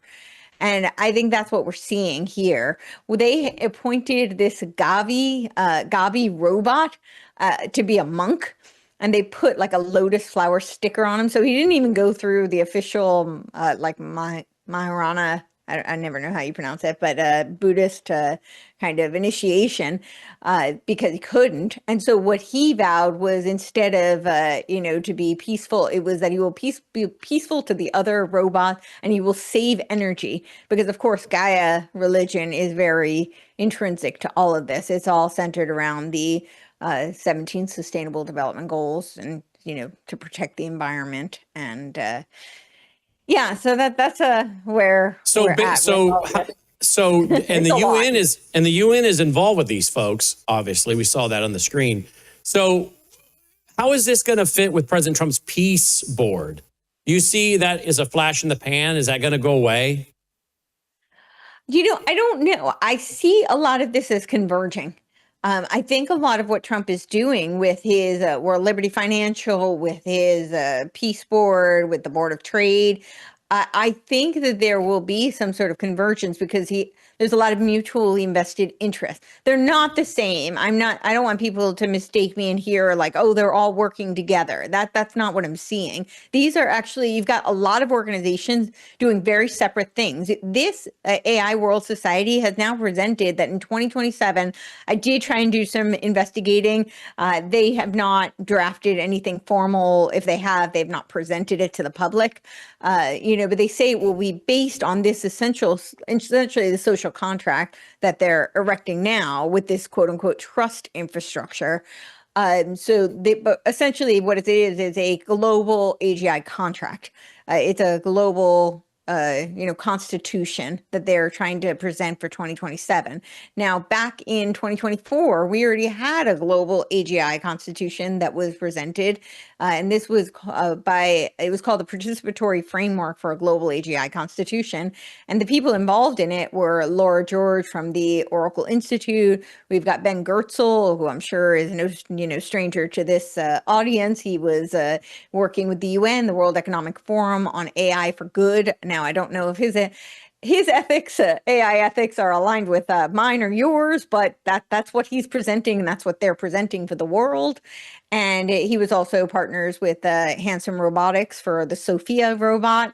And he's also partners on OpenCog with Gino Yu. And that is very significant because his vision of what AGI is very different from someone like Ray Kurzweil or Marvin Minsky. He believes that constitutes consciousness, which of course they're working on machine consciousness. He was involved with Joe Shabak, who's doing the California Center for Machine Consciousness, which Jim Rutt, who recently passed, was a chair of. And then we've also got Mariana Bozeman, who is a member of the Club of Rome, and Annalise Smithsman, who is the founder of Earthwise and is also a proponent and adjacent to Game B. This is in partnership with the AQAL organization, which is Ken Wilber's, Ken Wilber's organization, and I don't know what his society is called, but that whole framework. And so all of them together are creating this participatory framework for a global AGI constitution in 2024. And in their draft, they talk about how we will have to control the AI and parent it so that it becomes a benevolent AGI. And then the AGI might become superior and we might become subordinate to it because it will be a better steward of the planet than humans are. So and that's why now it's called the AI World Society. No, so this is what I'm saying is that has already been drafted in 2024. Now the AI World Society separately is saying that they're drafting a global constitution that will be presented in 2027. Have you seen any notes in advance? They're just saying it's based on the tenets of this social contract that has been drafted by the trust infrastructure of the AI World Society already. So they haven't given us, any And how many specifics. of those, do you know the percentage of, can you send me a list of those behind that so I can search them to see how many of them are new agers, cosmic humanist, Alice Bailey types? Yes. And I absolutely can. And I go through it pretty extensively in I think it's part 3 on how a lot of them are new agers. They are absolutely new agers. When they talk about rebranding wisdom, they talk about it in the same context that Madame Blavatsky talked about wisdom. They talk about the wisdom tradition. I mean, they made a robot, a monk. So yeah, this is the AI World Society. It was Gabby was the name of the robot that they had made, and they had appointed as a monk, and they put a lotus sticker on it because traditionally they get like a tattoo branded, but the robot couldn't do that. Alice Bailey would be a happy camper right now, wouldn't she?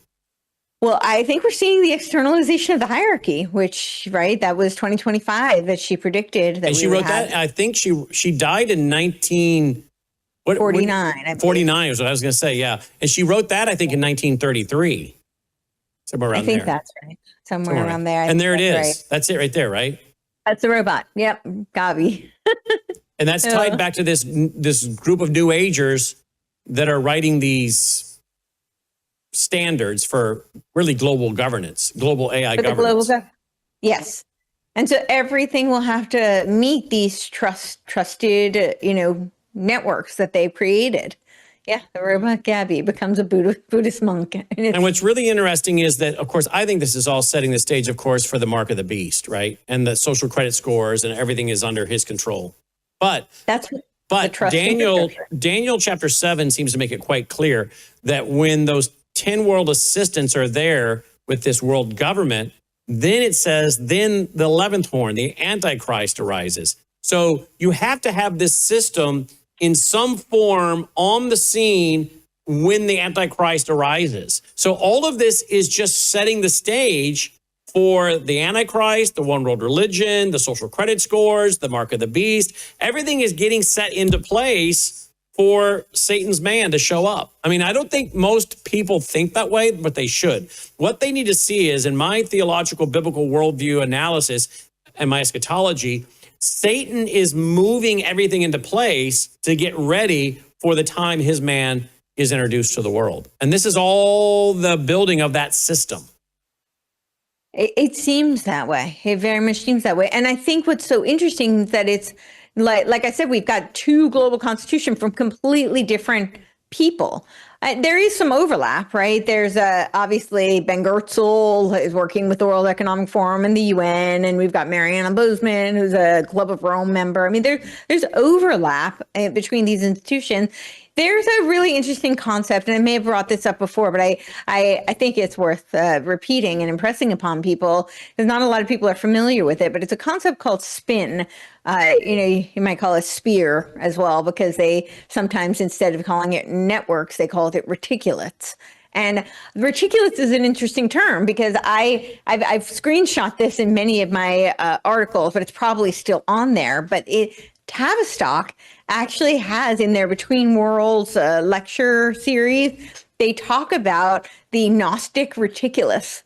And they say, I think it was from 2024. And they were saying how, Gnostic reticulus, we are recruiting you. It is now your time. And they openly say how the aphorism, as above, so below, may no longer be relegated to just the initiates of the ancient mystery schools and will be available to all of the masses. I'm paraphrasing somewhat, but that's essentially what they say. And so that's interesting, the term reticulates, because that's this idea from Virginia Hine and Gerlach back in the 70s. And it was actually, they noted this in the Appendix A of the Changing Images of Man document. And they talk about the spin network, so it's segmented polycyclicless integrated networks or integrated reticulates. And so it's this idea. Most people want to think about, I make the joke, and I've made it many times, that the only game people seem to have played growing up was Pin the Tail on the Donkey. However, and I get it, it's very appealing. You want to find that, that one boogeyman, that one shadowy cabal that's running the world. It's just, maybe we could say Satan and Lucifer, or, maybe if we're going to pin the tail on the donkey, that might be the tail to pin. But I think in terms of humans here in the physical domain, I think it's much more complicated, much more nuanced. And the spin framework really does articulate this very well. It's this idea that you've got these various kind of networks and nodes, and they have shared worldview, shared incentives, and shared funding overlap. So there's a lot of convergence that happens, but it's not one, entity that's going to control everything, but it all ends up funneling into the same place, even though they may not have coordinated at all. And I think it's just really interesting. That's why I brought up that there are two global constitutions around AI, and they're completely separate. I mean, there's some overlap, but that is what typically happens. You have this overlap of funding networks, of, ideology, of metaphysical frameworks, of, different institutions that may collaborate from time to time, but it's not people gathering in like a smoke-filled room. That's not really how it operates most of the time. CourtneyTurner.com, CourtneyTurner.com. You can see her entire series there on her website, CourtneyTurner.com. Wait, actually, CourtneyTurner.substack.com is that one. CourtneyTurner.substack.com, as well as Courtney, to be honest, CourtneyTurner.com. It's always fascinating conversations when we get you on board. Thank you, Courtney. Thank you so much. Guys, we'll be right back with Michael Weiner to talk about the private credit time bomb, some clips and some information you need to hear. Folks, this is a very, very important segment. I've made some graphics for you to help us understand. Many of you, I think your pensions, your 401k, your life savings is at risk. We've been here before with the 2008 crisis, but Ed Dowd is saying that will look like a walk in the park compared to what's coming. We're going to show you all the graphics I made last night and play some clips. It's up to you to do your own homework, your own due diligence. I'm just giving you my analysis and opinion of what I think's coming. You can listen or not listen. It's up to you. But you're being forewarned, I believe, at what's coming. We'll be right back. Welcome to the Worldview Tube Vault, built on 35 years of research, broadcasts, and films by Brannon House and his team. Sabotage, all 6 hours, exposing how Marxists, Islamists, and their useful idiots are working to destroy America from within. Siege, 5 gripping parts on the clear and present dangers pushing America to the brink. Brainwashed America, Parts 1 and 2, with Part 3 coming soon, revealing 12 documented tactics used to capture the minds of Americans. Plus, Reagan Under Fire, the 1981 assassination attempt, the history of Arlington House and General Robert E. Lee, and many more being added all the time. And getting there is simple. Once you're logged in, just click Vault, go to Vault Library, and select Docu-Movies. That's it. Hours of eye-opening content ready to stream anytime, anywhere. Join Worldview Tube Vault today at worldviewtube.com/vault. All right, guys, take a look at this graphic. I made a series of graphics last night. The private credit time bomb, unregulated, opaque, systemic risk. So how does this work? Okay, you have these private credit firms. They raise capital from investors. Then they make loans to middle market companies, real estate, other assets, and then they sell them off. They sell the assets to insurance companies, maybe into a 401k, into various financial institutions. And here's the problem, folks, because some of you may have this in your 401k, some of this garbage. You may have some of it in your pension, and it's $2 trillion and growing, folks. And I think while this is being discussed by some, it has not permeated the mainstream thinking of Americans. But if the private credit time bomb is coming and when it explodes, everybody will then be talking about it after the fact. It'll be like, oh yeah, remember when that happened? Like we talk about 2008 now. Now, the problem with a lot of this is that it is not liquid. Some of the loans are very risky. I mean, you're dumping a lot of money into data centers. Are these companies, AI companies, making money yet? And if this pops, what is that going to do? Particularly when it has been, the money's been raised and then it's been made made its way into insurance companies, pensions, 401ks. What's going to happen? Now, it's also not very liquid. And I'm about to show you, some people have called up and said, hey, I want to start getting my money out. And they're not being allowed to get what they want. We'll give you 5%. Wait a minute, what? So you're going to have to sit there and wait until what? Your money's completely devalued and lost? Remember now, we've been trying to tell you about the Depository Trust Corporation, the small print, who really owns it once you hand it over. Now there's little oversight, little transparency, not very much. You have valuations that are based on models, not market prices. You have defaults that will surge, of course, when the economy weakens. Ed Dowd is warning about this. He'll be at my broadcast next week, likely. So here's the loop. How losses spread back to pension funds. Joining me now to talk about all this is Michael Weiner. Good evening, Michael. Good evening, Brandon. All right, look at this. When private credit loans default and insurance companies suffer losses, pension funds are hit, reducing returns and threatening retirement security. All right, I got 7 slides, at least 7 slides altogether, and then a clip to play. Speak to this, Michael, because I sent you these slides that I built last night. I said, please go over these. Let's discuss it together.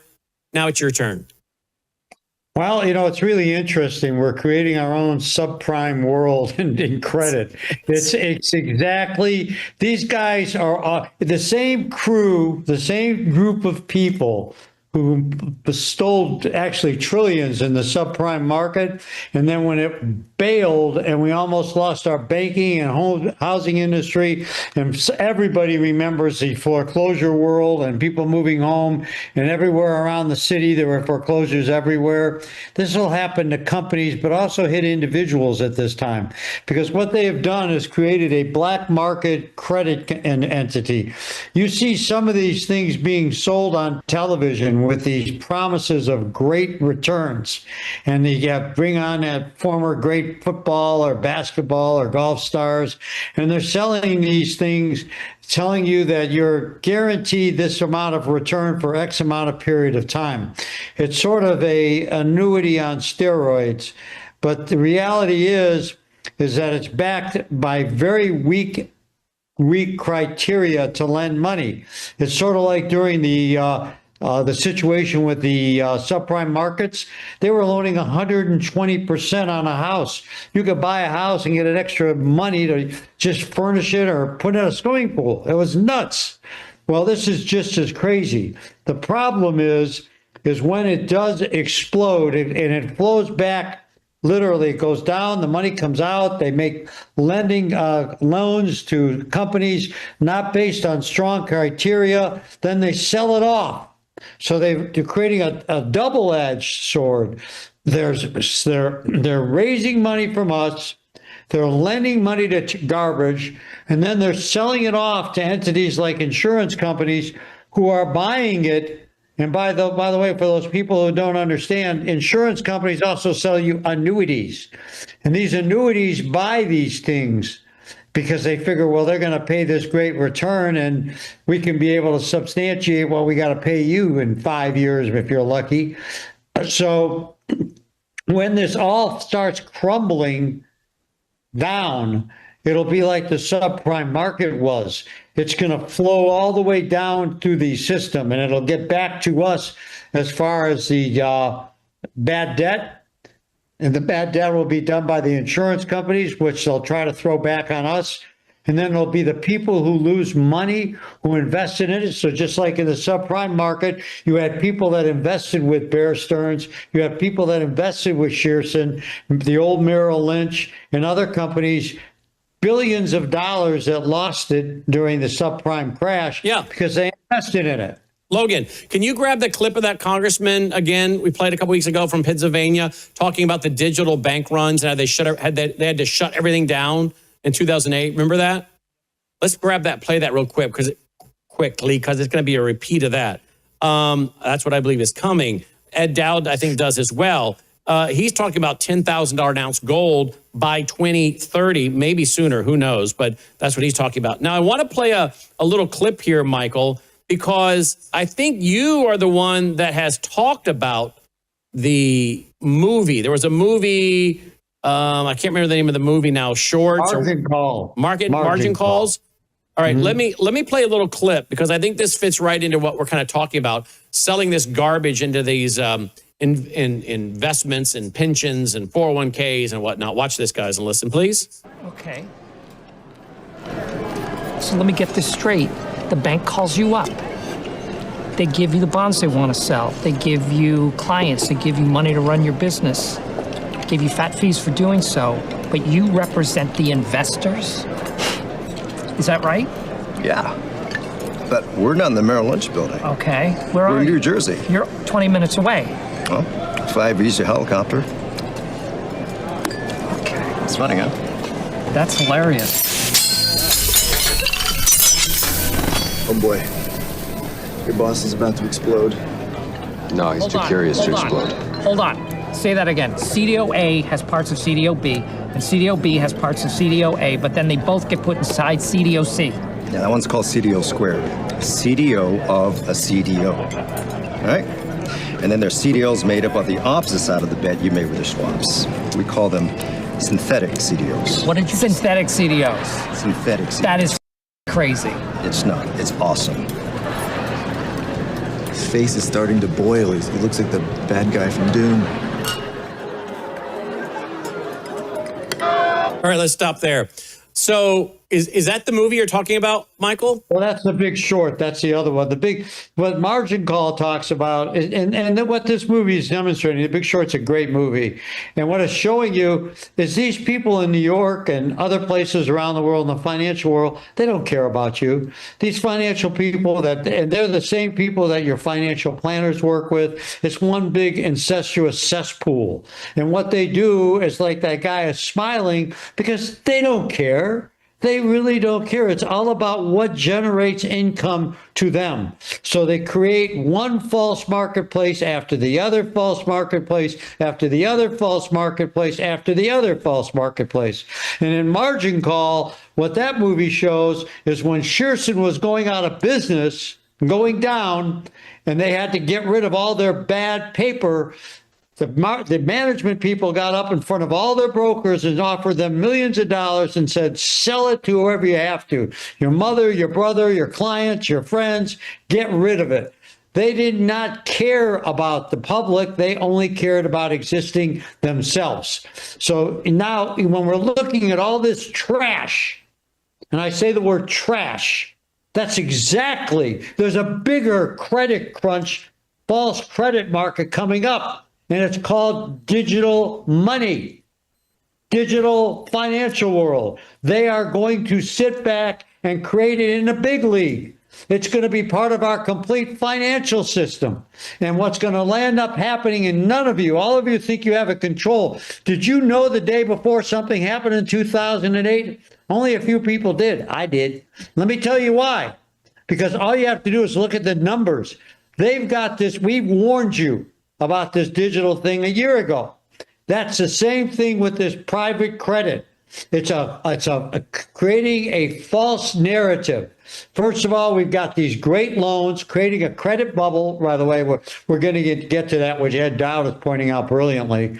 But what it ultimately does, it creates a fake world, and then they go to borrow money, and from the insurance companies, or sell it off to them, they sell it off. And those insurance companies are involved with your pension plans and your 401ks and all of the rest of that. And that's why the trickle down happens, where the ultimate loser is never these big guys eating sushi at that restaurant. They're going to drive home in their Aston Martin and they're going to have a nice afternoon. You will lose. And that's why we talk about the fact of the digital world, because that's tying into all this. This is one big cesspool. So, yes, we are worried about socialism in this country. That's true. Well, yeah. But you better be worried also about vulture capitalism, so-called, right? Exactly. Risky loans. Vulture capitalism on steroids. Risky loans, easy money, so-called, and inflated valuations lead to massive defaults, as I built in this graphic last night. Enormous spending with little real productivity to justify valuations. Look at all the data centers, all the AI companies, what they're supposedly worth, right? Elon Musk is supposedly worth trillions of dollars. But his company, has it turned a profit, Michael? Is it profitable? No, not yet, no. High rates, affordability crisis, and commercial real estate exposure are a ticking time bomb. Then, of course, people run to the safe haven, and gold is real money. It's a hard asset. It's the ultimate hedge against this kind of failure. Let me go to the coming default wave. Private credit is highly vulnerable. Again, Ed Dowd's going to be on with us probably Friday or next week on this. Defaults are already rising in private credit. Unlike public bonds, there is no daily pricing or transparency. When defaults hit, insurance company balance sheets will be shocked. This will force selling and create a liquidity crisis. And this will be a credit event unlike 2008, because it'll be far, far worse. Now, how bad was 2008? Here's a clip we played 1 million times, folks. And for those who've learned from 2008, many of them have taken their lessons from that and are in a great spot. Others are still playing the roulette, Russian roulette, right? Watch this clip from 2008 from this congressman from Pennsylvania. On Thursday at about 11 o'clock in the morning, the Federal Reserve noticed a tremendous drawdown of money market accounts in the United States to the tune of $550 billion was being drawn out in a matter of an hour or two. The Treasury opened up its window to help. They pumped $105 billion in the system and quickly realized that they could not stem the tide. We were having an electronic run on the banks. They decided to close the operation, close down the money accounts, and announce a guarantee of $250,000 per account so there wouldn't be further panic out there. And that's what actually happened. If they had not done that, their estimation was that by 2 o'clock that afternoon, $5.5 trillion would have been drawn out of the money market system of the United States, would have collapsed the entire economy of the United States, and within 24 hours, the world economy would have collapsed. Now, we talked at that time about what would happen if that happened. It would have been the end of our economic system and our political system as we know it.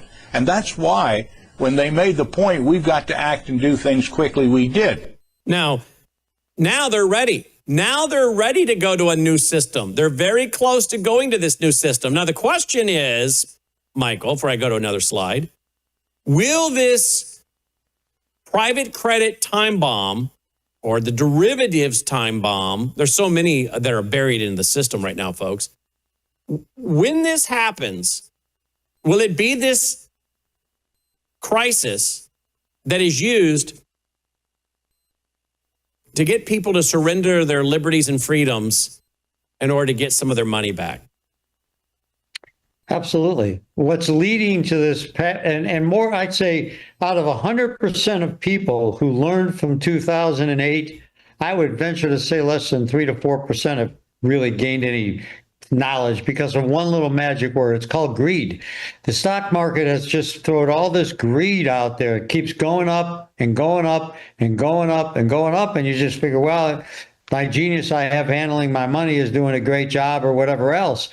But while all this is going on, you are seeing more and more central banks globally buying gold, because they don't want to be caught in what's up and coming attractions.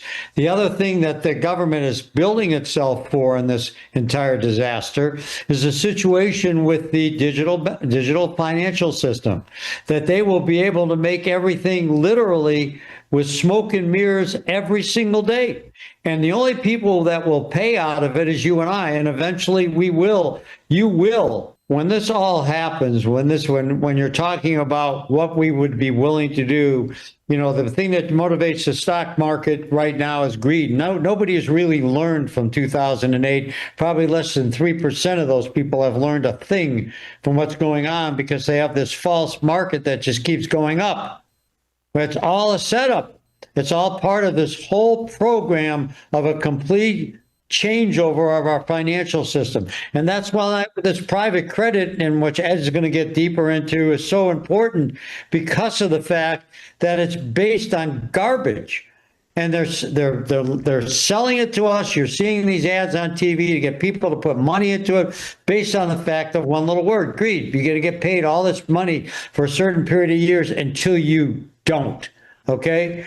And then they're going to sit back and run full circle and sell it off to the insurance companies after they lend it out to companies that you and I wouldn't loan money to personally. And then they'll sell it to insurance companies who dump it on pension plans. And then it's like a full circle of garbage. And reality is, the people who are going to pay for this is the people who invested, the pension plans that will lose, and us as citizens that they'll either devalue through the digital currency market. They can do that instantaneously, and they'll be playing with that all the time. Devaluation will be a daily thing with digital money, daily. So this situation is a full circle gambit of garbage, and it's going to lead us into another 2008 on steroids, but they will use that, as Brandon said, as you said, Brandon, they're going to use that as a means of controlling us, selling assets, signing on a dotted line, whatever. Yep. All right, let me go to the next clip, Michael. 5, pension funds are the collateral damage, retirements at risk. Pension funds chase yield, so they're looking for high returns, good returns, high yield. They'll allocate more to private markets. Of course, that stuff is higher yield, but it also comes with risk. And really, should retirees be taking a lot of risk at their age? No. But do the fund managers, a lot of them, care if they're out after a percentage of the profits? No. Do some of the folks care themselves? No, because like Michael's saying, a lot of them have gotten greedy. And this is where you got one financial guy saying, I'm telling these people that are in their 60s, I don't want your business. You got 95% of your net worth in the stock market. I'm not going to be responsible for that when you get wiped out. You're too old to have this much exposure to the market. You don't have the time. Time isn't on your side right now at your age for it to come back. And I'm not going to be responsible for that. But there aren't a lot of people that have that kind of character and integrity. Of course, it's not money that's the root of all evil. It's the love of money. Losses in private credit plus insurance exposures equals lower returns. Promises made to retirees may not be kept. The retirement system is only as strong as its weakest investment. Gold. That, I think, is the ultimate insurance. No counterparty risk, not someone else's liability. It's real money for a real crisis, and the central banks, they're buying it. So why should you not be, right? I mean, again, I'm not here to give financial advice. I give financial opinion. Now, I do want to say this on number 7. You can either prepare now or complain about it later. That's up to you guys. But the private credit market, it's built on risk, leverage, and false valuations. And we know that when it comes to a lot of these AI companies, data centers, all these other companies we talk about. The losses will flow through insurance companies and hit pension funds. Multiple bubbles are inflating, and all could burst together or at the same time. So again, protect yourself. Now, this comes from Financial Times, Barron's Investment News, The Guardian, Fortune, Yahoo Finance, several different news outlets. They're saying that this is about a $1.8 to $2 trillion, the private credit market. Now, according to news reports, there were people who wanted to remove their money. And in one incident, they wanted to remove 10%. They were only allowed 5%. And again, here are the different companies that news reports talked about this happening with. You know this to be true, do you not, Michael? Absolutely. And we've had this happen before when they sit back and you go to the bank and they tell you can't have all your money. You don't own it. That's the reality. So they dictate to you. And ultimately, when things go south, when people that are seniors that are sitting back and put in money based on the false narrative that this is a wonderful investment, sort of like Bernie Madoff on steroids, these people would be happy, oh, please just give me back my principal. Just give me back my principal. You know, you forget about this greed factor that led you there. I said a long time ago on the show, the reality is that if you don't properly protect yourself, when it comes time to do so, you'll pay a lot more for gold and get a lot less. And also looking at what's going on here right now, people are legitimately looking at a complete false narrative as it is on these investments. If they were so great, literally, why does this happen out of nowhere? And there's something even bigger, Brandon, than the private equity. And you could talk to Ed about it when he's on. But the derivative market, there's a really big, huge global Ponzi scheme of unnecessary risk that is put upon everyone based on a false narrative regarding the value of a derivative. And a derivative is just like a private banking debt. It legitimately is something that is just backed by nothing. It has no real basis, but it sounds great because all they sell is what you're going to make, not what you got. Mm-hmm.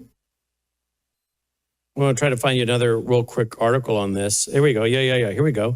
My browser is going to go over there. But yeah, here we go. Wall Street Times, Apollo's $25 billion private credit BDC caps, withdrawals at 45 cents on the dollar, what it means for the $1.8 trillion market. So again, you guys can go out there and verify these slides. The reality is, folks, I'm not here to tell you what to do with your money. I'm going to say it again. I don't give financial advice. I give financial opinion. I give financial analysis. I give news and information. I try to help predict trends so people can prepare accordingly. Those who prepare are going to end up calling me up, emailing me, or calling Michael and saying, I watched the broadcast from you guys a couple years ago, and I believed you. I did my own homework. I validated what you were saying, and I limited my exposure. And not only did I save my principal, but now because of the way I was able to put it into hard assets, I was able to preserve my principal, right? Absolutely. And additionally to all of this right now, I stand firm on my predictions. I always had. When I make them, I live with them. And last time, several weeks ago, when gold dropped below 4,000, and I remember Brandon mentioned on the show that, oh, God, some of these guys are saying gold's going to go to 3,500. And what did I say? Not going to happen. And guess what? Gold's almost at 4,200 now. The only person that was right with me, and now they're all turning around and saying, yeah, it's going to head back. Right now, what you should be concerned about is that my position is $5,000 gold back in September. 6,000 stays firm with me the end of the year, although Ed, I know, is looking at 10. No, he's not saying 10 till 2030, by the way. But Michael, I don't care if it goes to 3,500. I hope it does go to 3,500 because it's a great time to do dollar cost averaging. Well, you're sitting there right now. For the people who are sitting on the sidelines, you can't figure a better time to get into a marketplace where gold is down almost $900 from where it was for no fundamental, remember the word fundamental reason. And you're sitting on the sideline and playing games, getting the people just like that guy on that show that Brandon just showed, who's literally sitting there greedy. When you're calling him up on the phone, boy, is he or she sweet as can be. But boy, when he goes on the side and has a lunch with somebody and talks about the business, they're smiling and grinning how they stick it to you. They don't care. It's all about generating the money. I said before, in 2008, none of those billion-dollar hedge fund guys lost a dime. You did. And one of the other things that happened during those losses is get in touch with those people. When it starts collapsing, we had so many phone calls from people calling up going, I can't get through to my broker. I can't. And I said, don't plan on it. Get in line. By the time you get in touch with them, whatever damage has been done will be done. They're not going to bother to get you out ahead of time. They're going to stabilize their company, and then they'll deal with you. So be one-dimensional. This is the most transparently, because you can see what's going to happen, time in our lifetime. And people over 59 and a half that have saved and put away money, we said it in other shows, you are at risk. You are the literally bait on the fish hook. You are the people that they look at to destroy a generation of wealth, grab assets, hurt you in a manner that will literally affect people that will actually, I don't want to say really negative, but affect your lifestyle in your retirement, which is you don't have to do it. You don't have to make 9%. You can make 4% doing other things. And if you don't have gold in your portfolio, soon, it's financially irresponsible, literally, and you're in for what you built. I'm done. I'm done.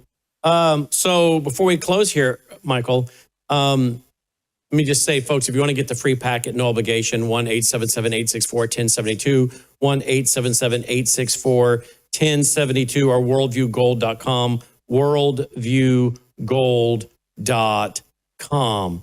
What do you make of those graphics that I built? You like those graphics? I think those are fabulous. I was up till Dolly probably past midnight building those last night. I think Michael. Dolly was involved. I think Dolly was involved. With She was laying at my feet when I made them. I can tell you that. Well, that's So, what I said. yes, She was involved. But she was involved these are in. excellent graphics, and I'm looking forward to hear what more. And Ed, I remember. Let me correct myself. Ed is talking 10. I believe by 2030, my number is more like. Could be close to 10. I'm looking at 8,000 by the time Trump leaves office. Could pass that by Ed. That's what my thoughts are. I think we're going to be sitting somewhere around $8,000. And but again, it's not about making money. It's about what's going to happen to cause that. And the cause, and then there's an effect. The cause is the irresponsible management of our monies, which we see every day, and the irresponsible effect of what it's going to have happen on you unless you balance your portfolio with a tangible asset. That's why the central banks are doing it. The central banks are banks of all the countries in the world. They're not buying stocks. They're not buying derivatives. They're not buying they're buying gold. All of them. Well, that's because they know it's coming. I mean, that's just all there is to it. They know exactly what's coming. So there you go. All right, guys. Worldviewgold.com or 1-877-864-1072. Logan, do you have any questions in there tonight for Michael or I on this topic? Did we cover it well where lay people can understand this? I think so. Okay.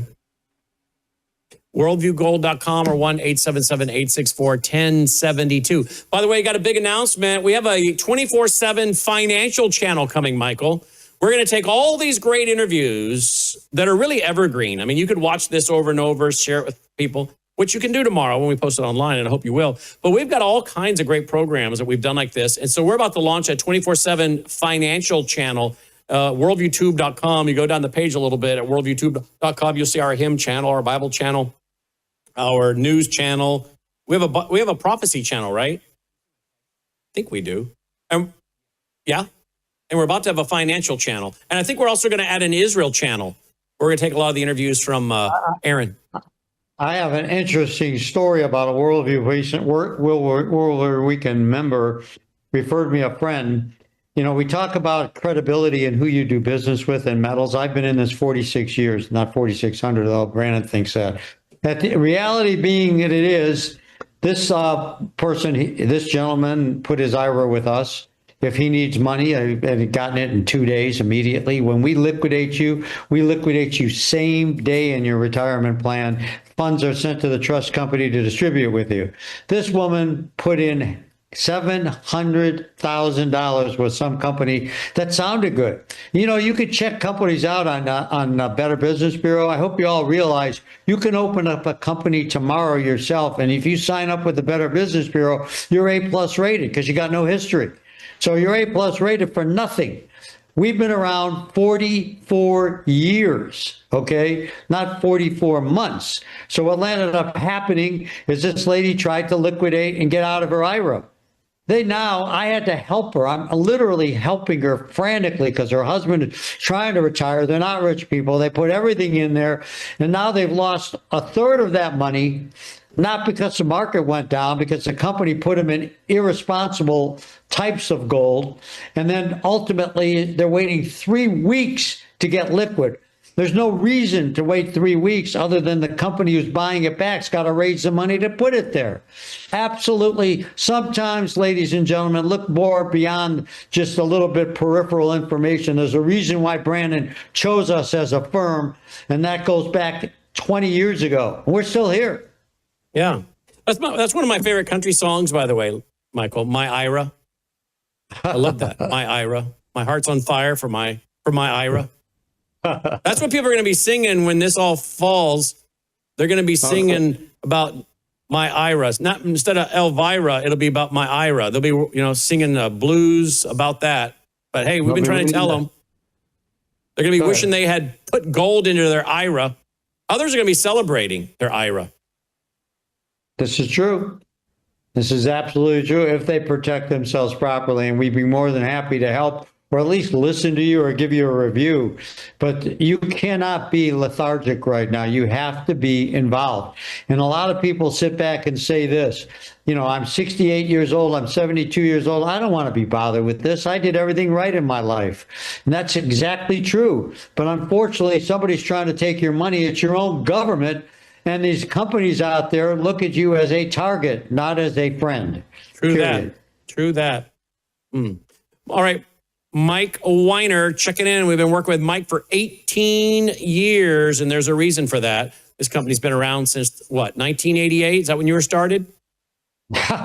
No, 44 years ago. So it goes back to 1982. 82. I'm sorry. All right. 82. Craig Smith started it out of his apartment, didn't he? Out of his living room?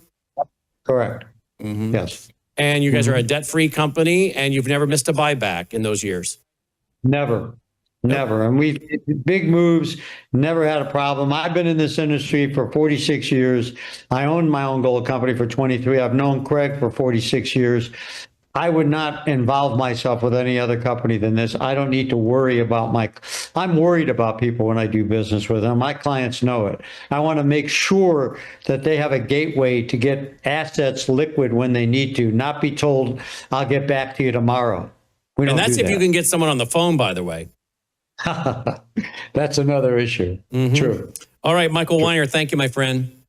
Good night, Dolly. She's asleep over here. You can go to the Dolly cam if you want. She helped you with this whole thing here. She did. She's asleep and she's got her toy. She's got her toy right next to her, curled up into a knot. I don't know, is the Dolly cam working tonight? We're going to try it. But she's here, Michael. She's here. She's been listening with one ear, sleeping, very tired. We're going to put a picture together in Milwaukee. Yeah, you're going to meet her. You're going to meet her in Milwaukee. I guess the Dolly cam's not working tonight. I'm going to have to work on that. Yep. You have to work on the Dolly cam. All right. Take care, brother. All right, guys. Bye-bye. That's our broadcast for tonight. Do you appreciate what we're doing here? Again, trying to give you news and information before it happens. Predicting trends. Again, I don't give financial advice. I give financial opinion. Do your own homework. My opinion is you should do that homework and due diligence. Get the free packet. Roll the music. Let's call it a night, folks. Great program, I think. News and information you can use, that's for sure. We'll post this up tomorrow at worldviewtube.com for you to share with your family and friends. I'm going to go let Dolly out and then start working and researching on what we're going to talk about tomorrow. Maybe even build some more graphics. I enjoy building these graphics. It's kind of a fun little hobby. All right. Hope you enjoy it. Hope you learned something tonight. Again, thanks for all your support. Worldviewfoundation.com. Worldviewfoundation.com. Till next time, I'm Brandon House. May God save America. Take care. True beauty isn't applied. It's nourished from within.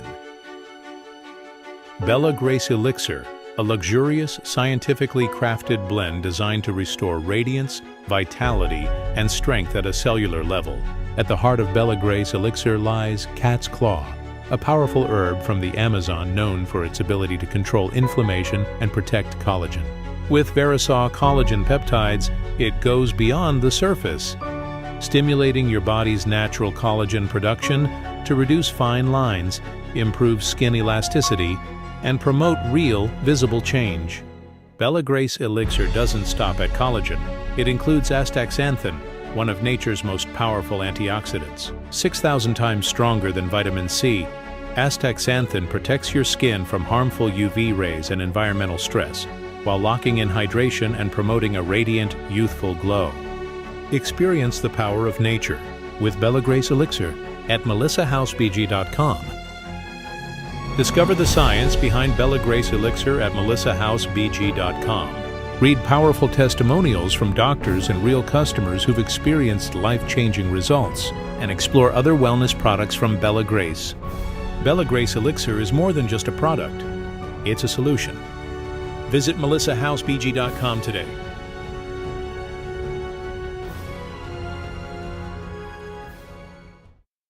Don't forget, we are now training Bible teachers. We're training people who maybe want to start a home church. But we're doing more than training people. And you can find out all about it at worldviewtube.com/leadership. Worldviewtube.com/leadership. But you know what also we're doing besides training people? We're transforming lives. Because you know what happens when you intently study the Word of God for 2 years? It's transformational. I can promise you that. You want more joy? You want more hope, more happiness, more peace, more understanding, more wisdom, more knowledge? Study the Word of God. And that's what we do with our Leadership Institute. So don't think about it as just a course to take to become a teacher. Think about it as training that will do all of those things I mentioned, bring you hope and peace and understanding. And it'll bring you accountability because you got this course, you start taking it, it's 2 years, it's in-depth, it's for lay people, but it's going to keep you on course to keep going. You know what keeps me studying as many hours a week as I do? The accountability of showing up on this broadcast, or the accountability of showing up every Sunday night with people ready to hear the Word of God. That causes me to be accountable, to say, you know what, I like to go do this, but I got to go spend the day studying because there are people counting on me to teach and be encouraged and edified and equipped from the Word of God. But I get more out of it probably than those who watch, because I'm telling you something, folks, there's something about deeply studying the Word of God. It is totally transformational. So don't think about it as doing someone else a favor by taking this course you can teach. You'll be doing yourself a favor as well. But you'll also, I think, be storing up great blessings. The Great Commission, evangelism and discipleship. Many people like to evangelize, but where's the discipleship part? Teaching them what the Bible says and how to live. Folks, this is a great way, again, for you to fulfill the Great Commission, but also bless yourself and store up treasures. So get busy. Get busy over at worldview2.com/leadership. Become a biblical worldview instructor. Again, this is a course that features myself, Dr. Andy Woods, so many people that you've come to know over the years, John Ankerberg, so many more I could list off, people you know, respect, and trust. And folks, again, we need more people helping teach the Word of God and considering starting Bible studies in their home or home churches or teaching a Sunday school class. All the details are there, worldviewtube.com/leadership.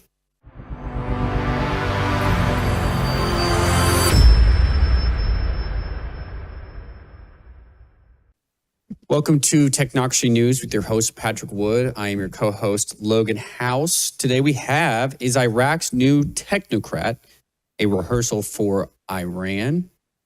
U.S. data center protests go national as backlash grows, and we have massive power shortfall in Northeast thanks to AI data centers. And Patrick, we were just talking before we go on air here. It looks like we are going to hit 40 on the AI capability multiplier today. We're at 39.93 at the time of this recording. So by the time this airs, because we're pre-taping, just so everyone knows, it's probably be 40 by the time this airs, maybe. I know. I think it will. This afternoon it'll be 40. Mm-hmm. And I might be a little bit off on my prediction or forecast. It's doubling every 3.5 months.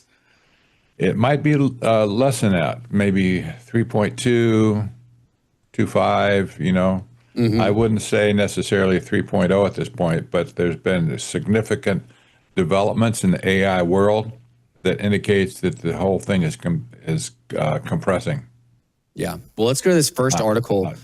Is Iraq's new technocrat a rehearsal for Iran? And this is from you from July 17th. And I'm guessing you're saying a rehearsal as in, are they testing this guy to see if they can find someone like him if they were to take down the regime in Iran, to put someone like him in charge? Well, maybe, yeah, somebody like him. The offer that was made to this guy by President Trump is basically the same offer that they made to Iran in the first place, under the failed one at this point. The Memorandum of Understanding, it was called, and it was negotiated by Steve Witkoff and Jared Kushner. Both developers, real estate developers. Jared Kushner had no business being in the theater at all. He's not working for the government. He has no position, no authority whatsoever. But nevertheless, he was in the middle of the creation of the Memorandum of Understanding. Basically, what they offered Iran was a seat at the economic table in the world, and they offered them $300 billion in not reconstruction, but development funds. Development funds, that's not to fix things that were broken or bombed. That was just to be for economic development. So when this guy from his name is Al-Zaidi,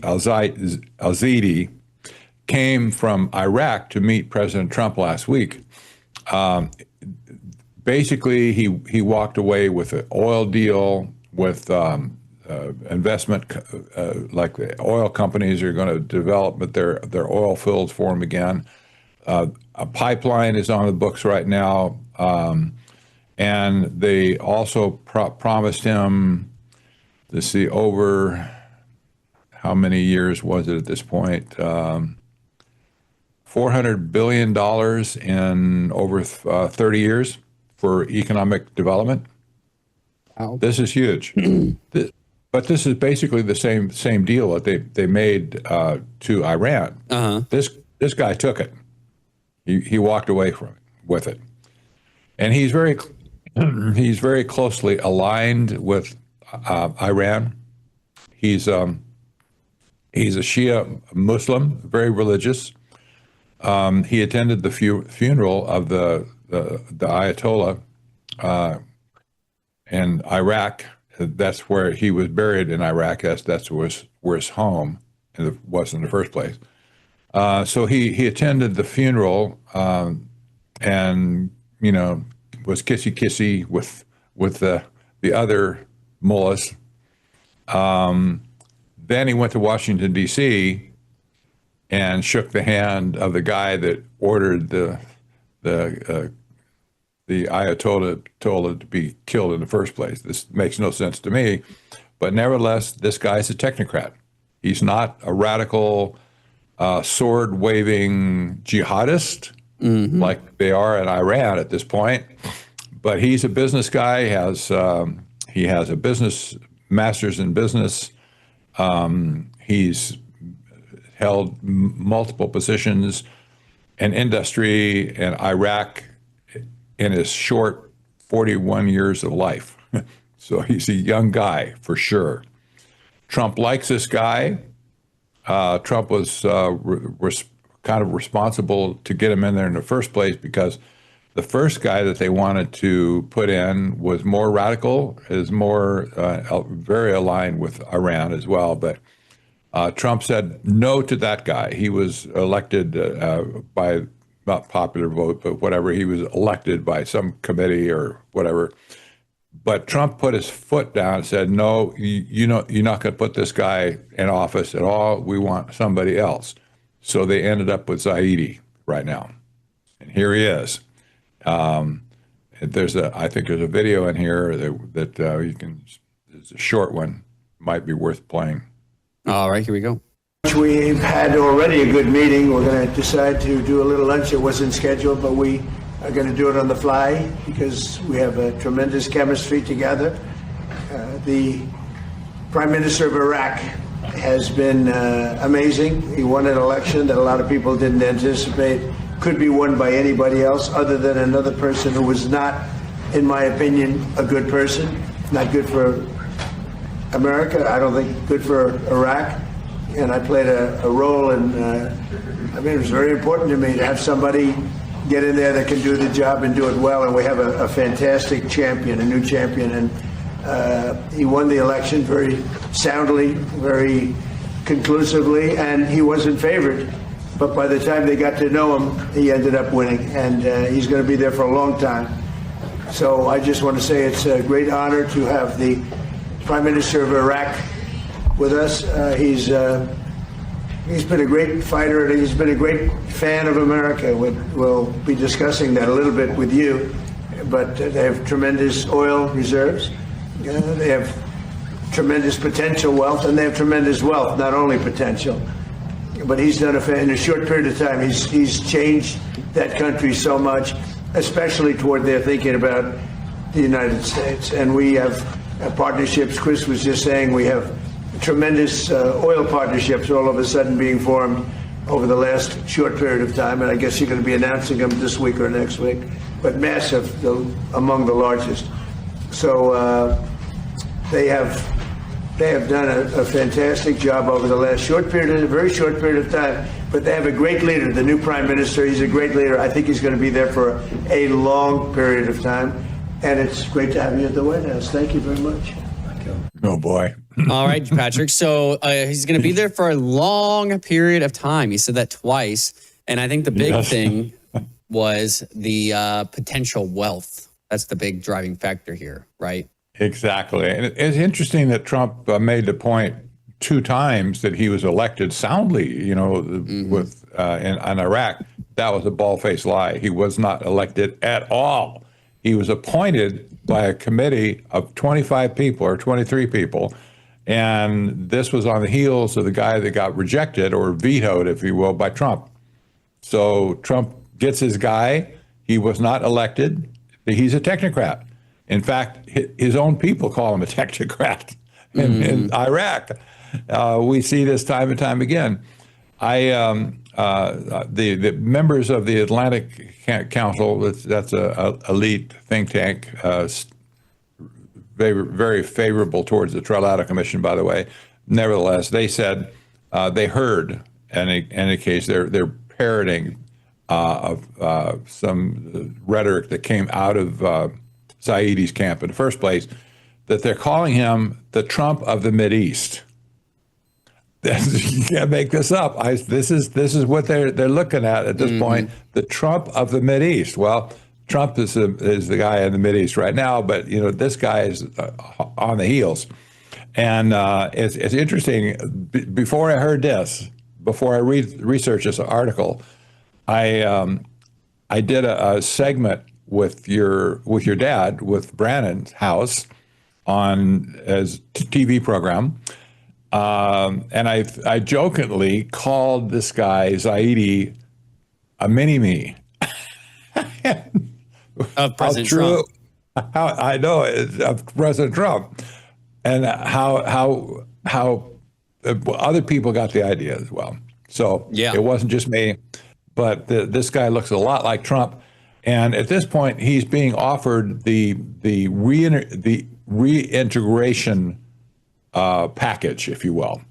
That's the economic reintegration package to come into the world system again and to be, part of the club. Iran rejected this at this point, but this guy being has very close ties with Iran, he might be able to convince them to lay down their arms, play ball, get the strait open, and restart trade again.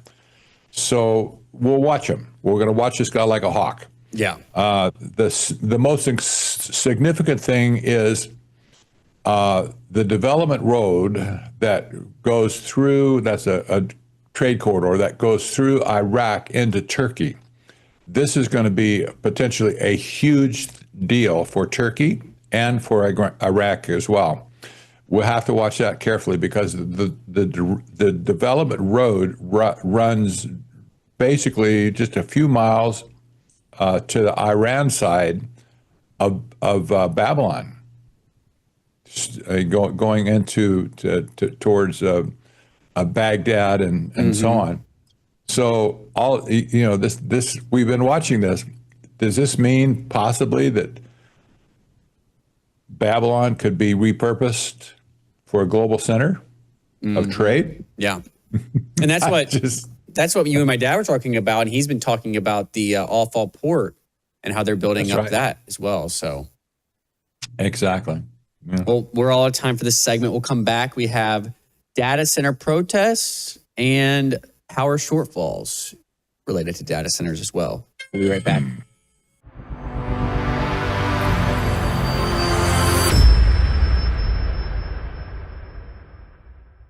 Take a look at the water you just poured. It looks clean. It tastes fine. But what's really in it? Lead, fluoride, arsenic, chlorine, pesticides, PFAS forever chemicals, pharmaceutical residues, and bacteria. Every single day, these toxins flow straight from your tap into your glass, into your family. It's time for Sentry H2O from Worldview Water. Sentry H2O is the ultimate water treatment technology, designed to remove harmful toxins, balance your water's pH, and enrich it with essential minerals like calcium and magnesium, the way nature intended. From commercial scale systems to whole house filtration to crisp, delicious drinking water right at your kitchen sink and shower, Sentry H2O delivers cleaner, healthier water everywhere you need it. And here's the best part. It installs in just 15 minutes. No plumber, no tools, no plumbing knowledge required. Perfect for homes, apartments, rentals, RVs, refrigerators, and more. Because everyone deserves access to clean, healthy water, including you, including your family. Visit worldviewwater.net. That's worldviewwater.net. And discover what truly clean water can do for your health.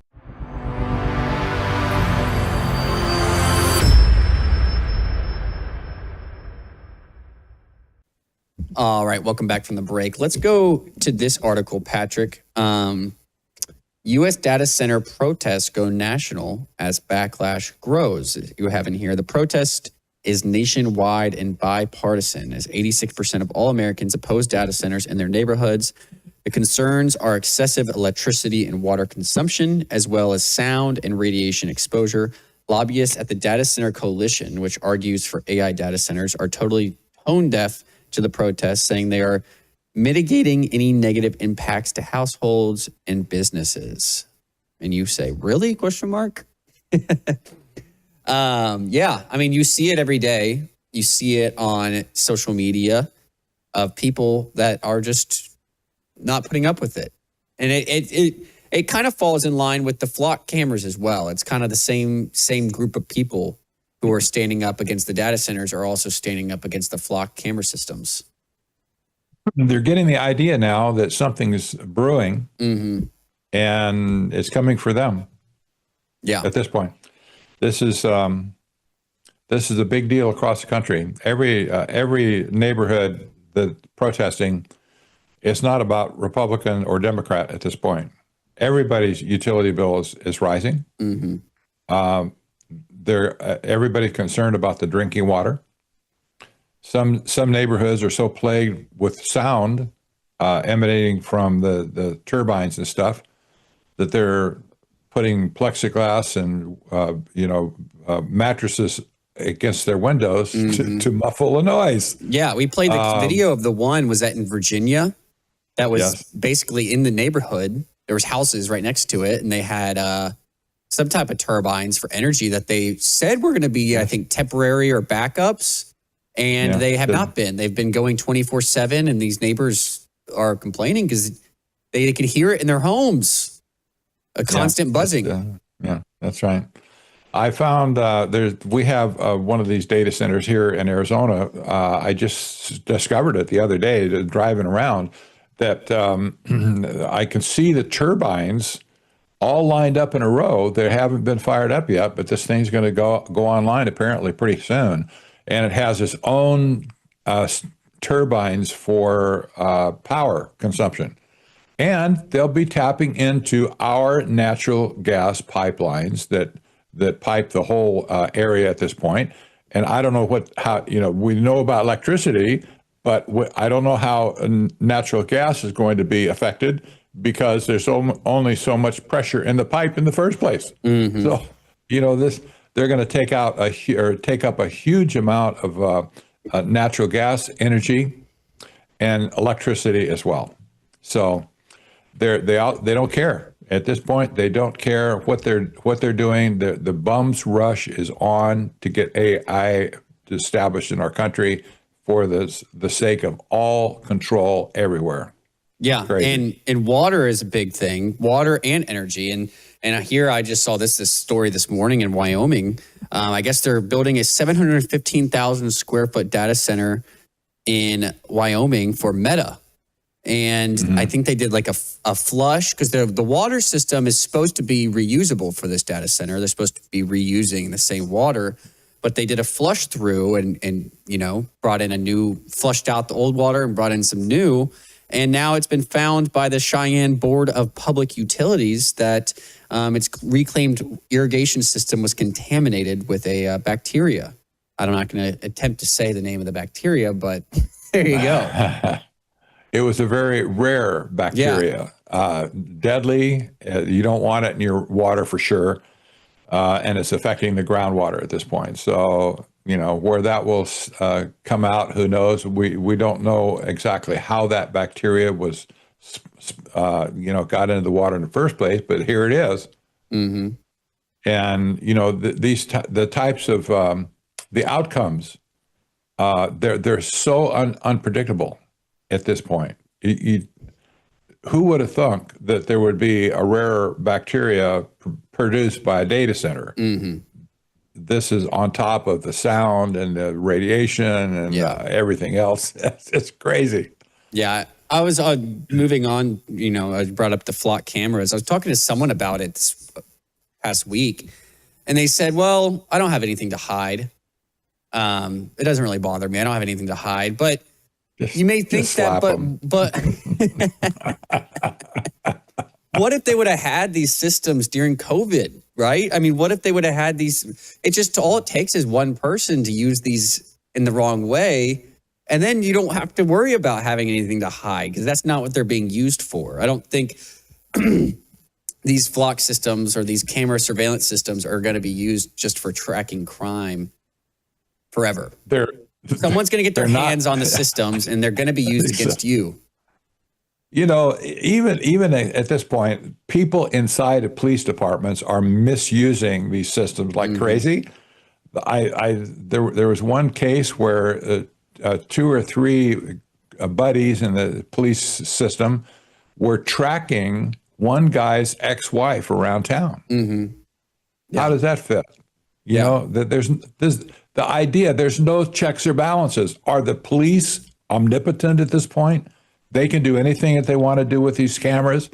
They can read all the fees, et cetera, and you just can't do anything. You can't do it yourself, but they can.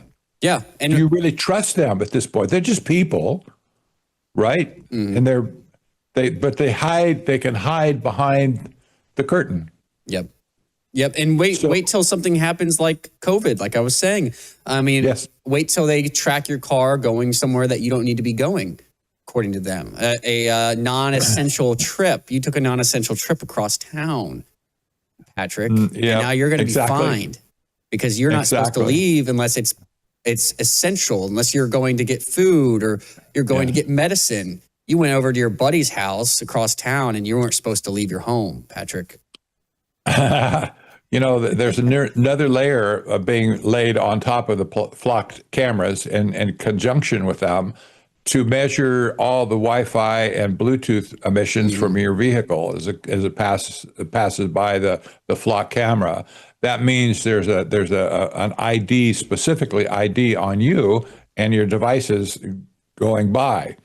You might remember that there was Apple tried to roll out a contact tracing application where you would be tagged with to other people that you came in contact with them.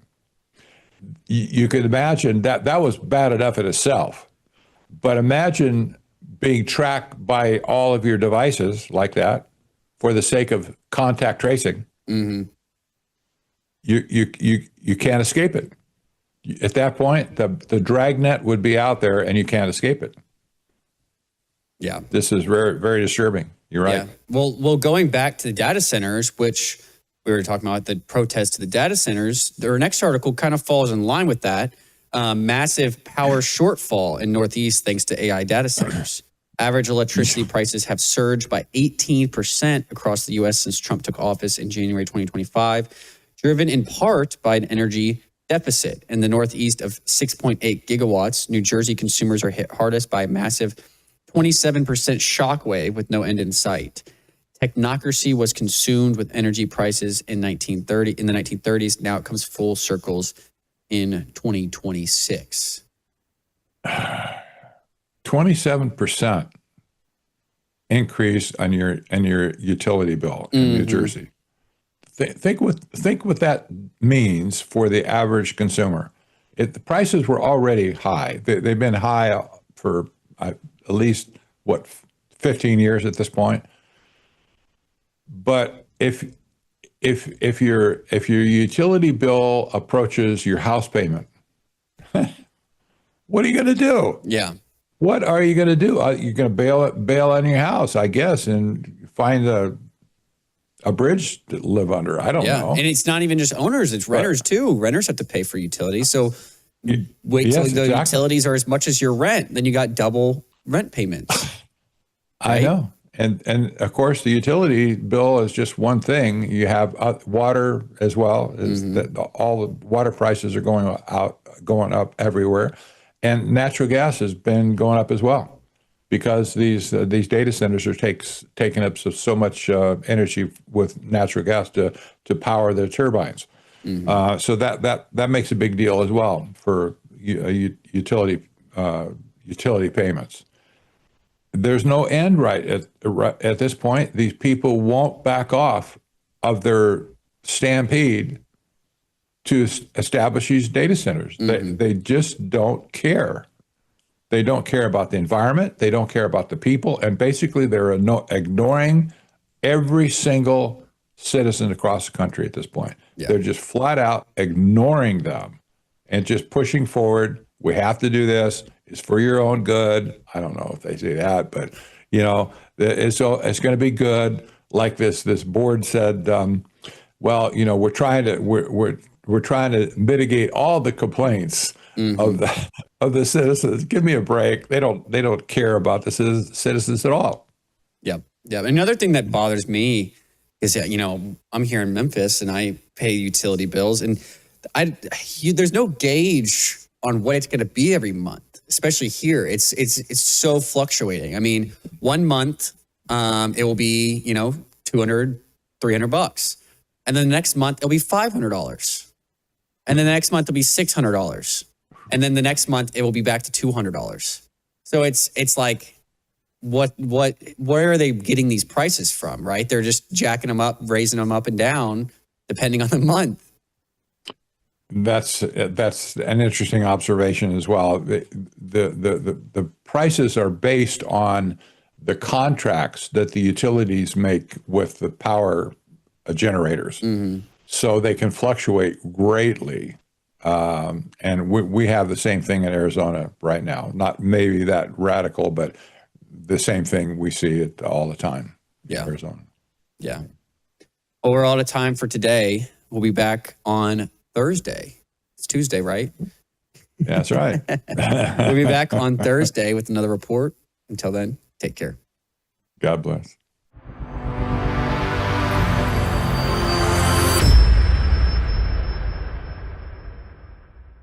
Don't forget, we are now training Bible teachers. We're training people who maybe want to start a home church.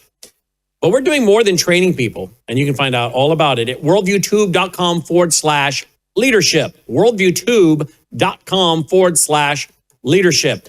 But you know what also we're doing besides training people? We're transforming lives. Because you know what happens when you intently study the Word of God for 2 years? It's transformational. I can promise you that. You want more joy? You want more hope, more happiness, more peace, more understanding, more wisdom, more knowledge? Study the Word of God. And that's what we do with our Leadership Institute. So don't think about it as just a course to take to become a teacher. Think about it as training that will do all of those things I mentioned, bring you hope and peace and understanding. And it'll bring you accountability because you got this course, you start taking it, it's 2 years, it's in depth, it's for lay people, but it's going to keep you on course to keep going. You know what keeps me studying as many hours a week as I do? The accountability of showing up on this broadcast, or the accountability of showing up every Sunday night with people ready to hear the Word of God. That causes me to be accountable, to say, you know what, I like to go do this, but I got to go spend the day studying because there are people counting on me to teach and be encouraged and edified and equipped from the Word of God. But I get more out of it probably than those who watch, because I'm telling you something, folks, there's something about deeply studying the Word of God. It is totally transformational. So don't think about it as doing someone else a favor by taking this course you can teach. You'll be doing yourself a favor as well. But you'll also, I think, be storing up great blessings. The Great Commission, evangelism and discipleship. Many people like to evangelize, but where's the discipleship part? Teaching them what the Bible says and how to live. Folks, this is a great way, again, for you to fulfill the Great Commission, but also bless yourself and store up treasures. So get busy. Get busy over at worldviewtube.com/leadership. Become a biblical worldview instructor. Again, this is a course that features myself, Dr. Andy Woods, so many people that you've come to know over the years, John Ankerberg, so many more I could list off, people you know, respect, and trust. And folks, again, we need more people helping teach the Word of God and considering starting Bible studies in their home or home churches or teaching a Sunday school class. All the details are there, worldviewtube.com/leadership. The storm hits, the power's out, the stores are empty, grocery shelves cleared in hours. And now you're staring into an empty pantry, wondering how you're going to feed your family. It doesn't have to be that way. Worldview Store offers premium emergency freeze-dried food, real meals packed with nutrition, ready when you need them most. Hearty breakfasts, savory dinners, hot, satisfying food for your whole family. With a shelf life of up to 25 years, you store it once and forget about it until the day you need it. Just add water. In minutes, you've got a hot, delicious meal. No refrigeration, no fuss, no panic. Hurricanes, blackouts, job loss, supply shortages, whatever comes, you'll be ready. Don't wait for the next emergency to wish you'd prepared. Visit worldviewstore.com. That's worldviewstore.com or call 901-825-0652. That's 901-825-0652.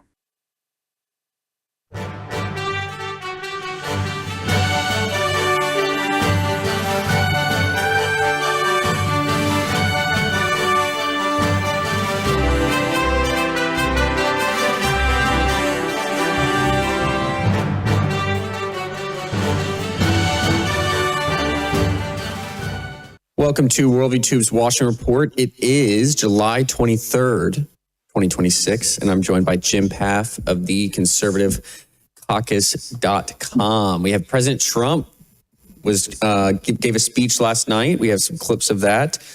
We have the House passing a bill banning members of Congress and their spouses from trading individual stocks. We'll see where that goes, and we have more. Jim, how are you doing? Doing well, yeah. And oil prices are up because of the Houthi attack against Saudi Arabian ships coming through the Red Sea, which was a bypass of Hormuz that is now under threat. Lots going on. Yeah. That's the Bab el Mandeb Strait that they've been using to bypass the Hormuz, correct? Yep, that's right. I think there's a possibility you would see Donald Trump renew strikes on the Houthis, potentially to address that. And we'll have to see how that goes, but it's becoming more messy. That's for sure. Yeah. As we've talked about, listen, the whole, I mean, I'm for the goals that Donald Trump has in all of this. The problem is once you start down that path, it gets very, very messy, very, very challenging. And this is one of those messy things that he's going to have to deal with. I don't know that it puts a kibosh on the midterm elections. I think it's a complicating factor. I don't think it's a fundamental one, but it is a key factor as we go into November. Yeah, and it's not a simple solution, right? I mean, they've tried negotiating. So for people who, are against the war and renewed fighting, they've tried it. They've tried to sit down and have negotiations, but it just hasn't worked. So it's a tricky situation. Well, and Iran is fighting a war of attrition, not a war of contrition. We're fighting the war of contrition. The difference between those two is that our effort is to try to bring them in line to some particular outcome. Their effort is to weaken us and to make us lose the will to fight. That actually is what the Civil War was about. Lincoln's effort was a war of contrition, and the South's effort was a war of attrition. They just needed to hang on for as long as they could, and ultimately they couldn't. And we got to see if that's going to happen here in the case of Iran.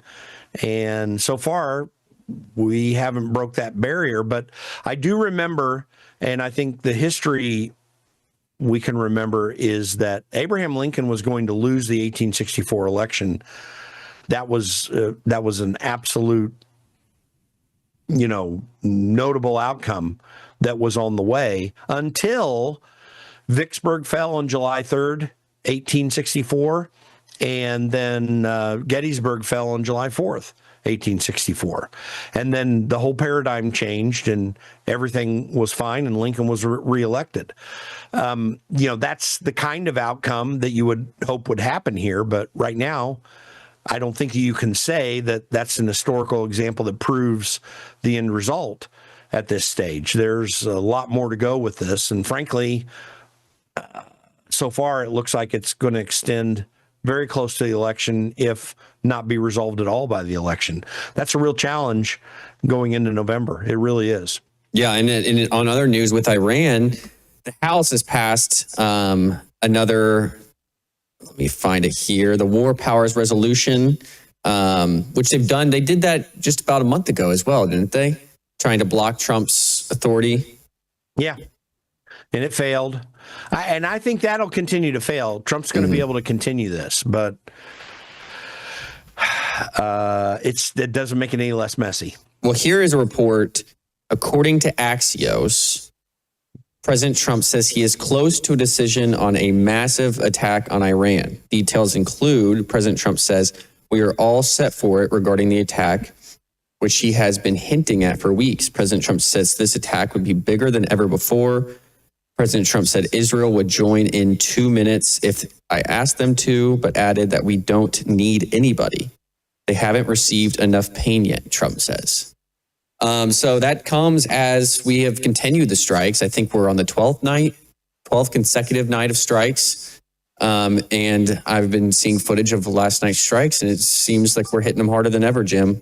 And we'll just have to keep covering it. Yeah, but where's the pain point? I don't think anyone precisely knows what the pain point will be. I mean, this is an apocalyptic group of people who are running Iran right now.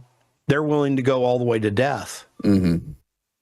So we'll see. I don't know what the pain point is just yet. The only pain point that might have an effect, and I don't even know that you can prove that it will, is to take out all the power plants and destroy the infrastructure.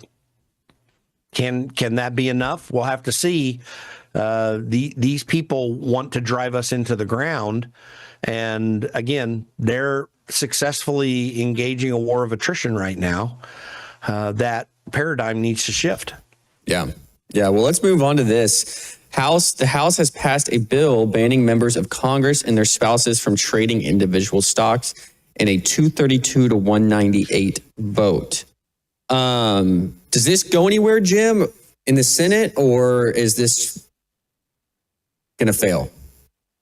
I don't have a good read on what the vote is going to be in the Senate.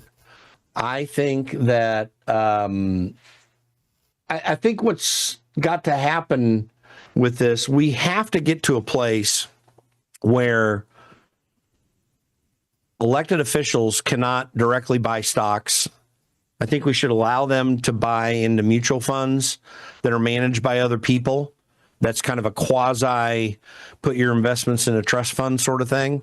I think it is a serious, serious problem in Congress that has not yet gone away. I think it's notable that Nancy Pelosi voted against it.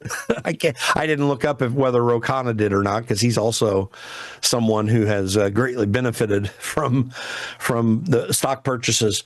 But that it has become a real problem. And FYI, there would be no need for this bill if Congress did no more than what it did prior to 1913. And 1913 is important because you had the advent of the Federal Reserve. So now the Federal Reserve is able to back up the federal government when it goes into deficits. And that's gotten worse and worse over time. Also, the income tax brought more money over time into the government. It was sold at first that it was just going to be the wealthy that were going to get hit. And a lot of people don't understand the original income tax that went only to the wealthiest people was 8%. Think about that. There's not an American hardly that pays less than 30-40% of their income in taxes these days.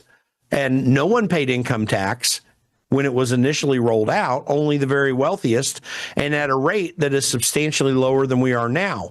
What that did is it allowed government to go rogue, frankly, and do whatever it wanted to, because there was the will to pass unconstitutional legislative spending that violates Article 1, Section 8 of the Constitution. The government's so big that now it really, it did then to some degree too, control and have the ability to pass legislation that affected corporate outcomes through regulation and so forth. We had already had the advent of the Food and Drug Administration at that time. We had an Interstate Commerce Commission type thing that was there. So those votes that could affect stock prices, they existed prior to that, but not on the scale that they do now, where we regulate or subsidize almost every American industry. And if that were not the case, then we wouldn't have to tell members of Congress that they can't buy stocks. I mean, it's a congressional problem. We as the American people have allowed this to progress to the place it is over all this time. And I think, hopefully we'll ever make a decision to, elect people that won't do that anymore and that will reverse the problem. Mm-hmm. There are a lot of federal agencies we need to get rid of, all of which are open up opportunities for the playing around of stock trades. And by the way, keep in mind, it's not necessarily the passage of legislation that allows these members of Congress to make money. The threat of legislation can do it too. And they have all the inside information about what they're going to do. So I'm all for telling members of Congress they can't buy stocks anymore. It is a really, really bad problem. But I don't think you have to go so aggressive that people can't have a mutual fund that's managed by someone else. That may be too much of a compromise at this stage. I don't know, but it is a big problem. And these people many of them are benefiting from this greatly. There's some who haven't, by the way. It was very interesting to note when Lindsey Graham passed away that he hadn't taken advantage of all this stuff. Mm-hmm. And I would consider him politically corrupt in many ways, but apparently not in this manner. So, by the way, I want to get rid of the $174,000 a year paycheck. I don't want people going in who aren't wealthy becoming wealthy anymore.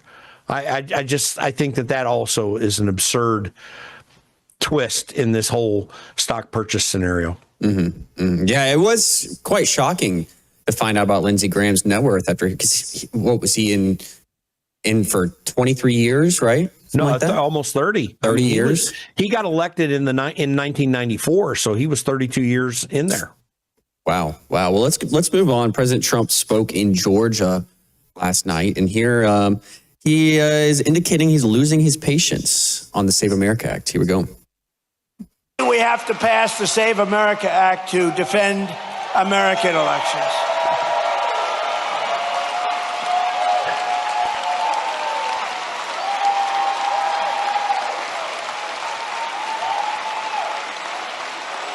And I have to say, Mike Johnson and Congress have done a great job, but we're having a hard time in the Senate. The Senate, what they're doing is just not right.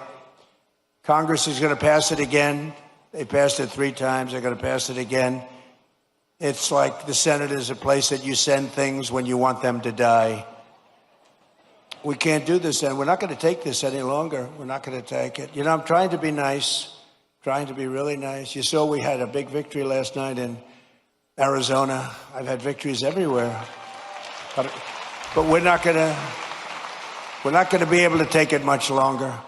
When they can't get past voter ID, proof of citizenship, no mail-in ballots because they're crooked as hell. So we're not going to be able to take it any longer. And the Senate is where you send things to die. So it does seem he's losing his patience, and I'm sure that's directed mainly towards the leader, John Thune. Well, once the one big beautiful bill passed last year, I think he should have gone on the rampage more quickly with these guys. But particularly, Mitch McConnell initially. Keep in mind some of the history on the Save America Act. The SAVE Act was passed out of the House in spring of 2025. It went into the Senate, and Mitch McConnell was holding it up in committee. Later on that year, and this is why I think he's been positive of Mike Johnson, and I like Mike Johnson personally. I think he's a good guy personally, but I don't have a whole lot to say good about his speakership. But he has been far superior, at least in this area, than his predecessors, Paul Ryan and John Boehner, who were absurd in their speakerships. Because what they did is they said, okay, if Mitch McConnell is going to keep holding this up, what we're going to do is we're going to add the Save America Act, which is stronger than the original Save Act, which focused almost entirely just on voter ID. It expanded the requirements going out to a more broad way that elections were run, getting rid of multi-day voting, getting rid of multi-day counting after the election, getting rid of unsolicited mail ballots, all these things that Save America Act does. And they tagged it on to an already passed Senate bill. They stripped the language, and then they put the Save America Act on it and sent it back to the Senate. So that made it bypass. That legislative move made the Save America Act bypass the committee process because the bill that it replaced had already been passed in committee. So it didn't have to go back to committee work. Well, John Thune should have acted on that immediately and said, let's go work to pass it. But he didn't want to go into a filibuster situation and close down the Senate. Frankly, I don't know anything good that Congress does these days at all. So I think you should have shut down the whole process until you beat these people into the ground and got that thing passed. We had done that with a Democrat majority leader in 1964, which eventually got the Civil Rights Act out through the cloture situation. The pressure got so hard on so many members of Congress, and then the Civil Rights Act was passed. There was precedent on how to do this without even getting rid of the filibuster, and John Thune was unwilling to do it because he's got all his lobbyist friends to cater to. So now, and that was in the fall of last year, and it's been hanging along ever since until now. It's been reframed one more time and placed into the reconciliation bill.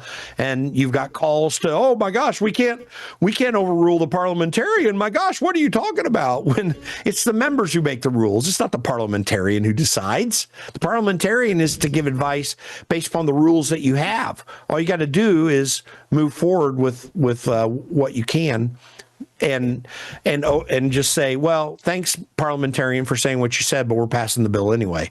There are risks to that because Democrats would do the same thing, maybe with bad legislation next time they have control of Congress. But this is an existential situation.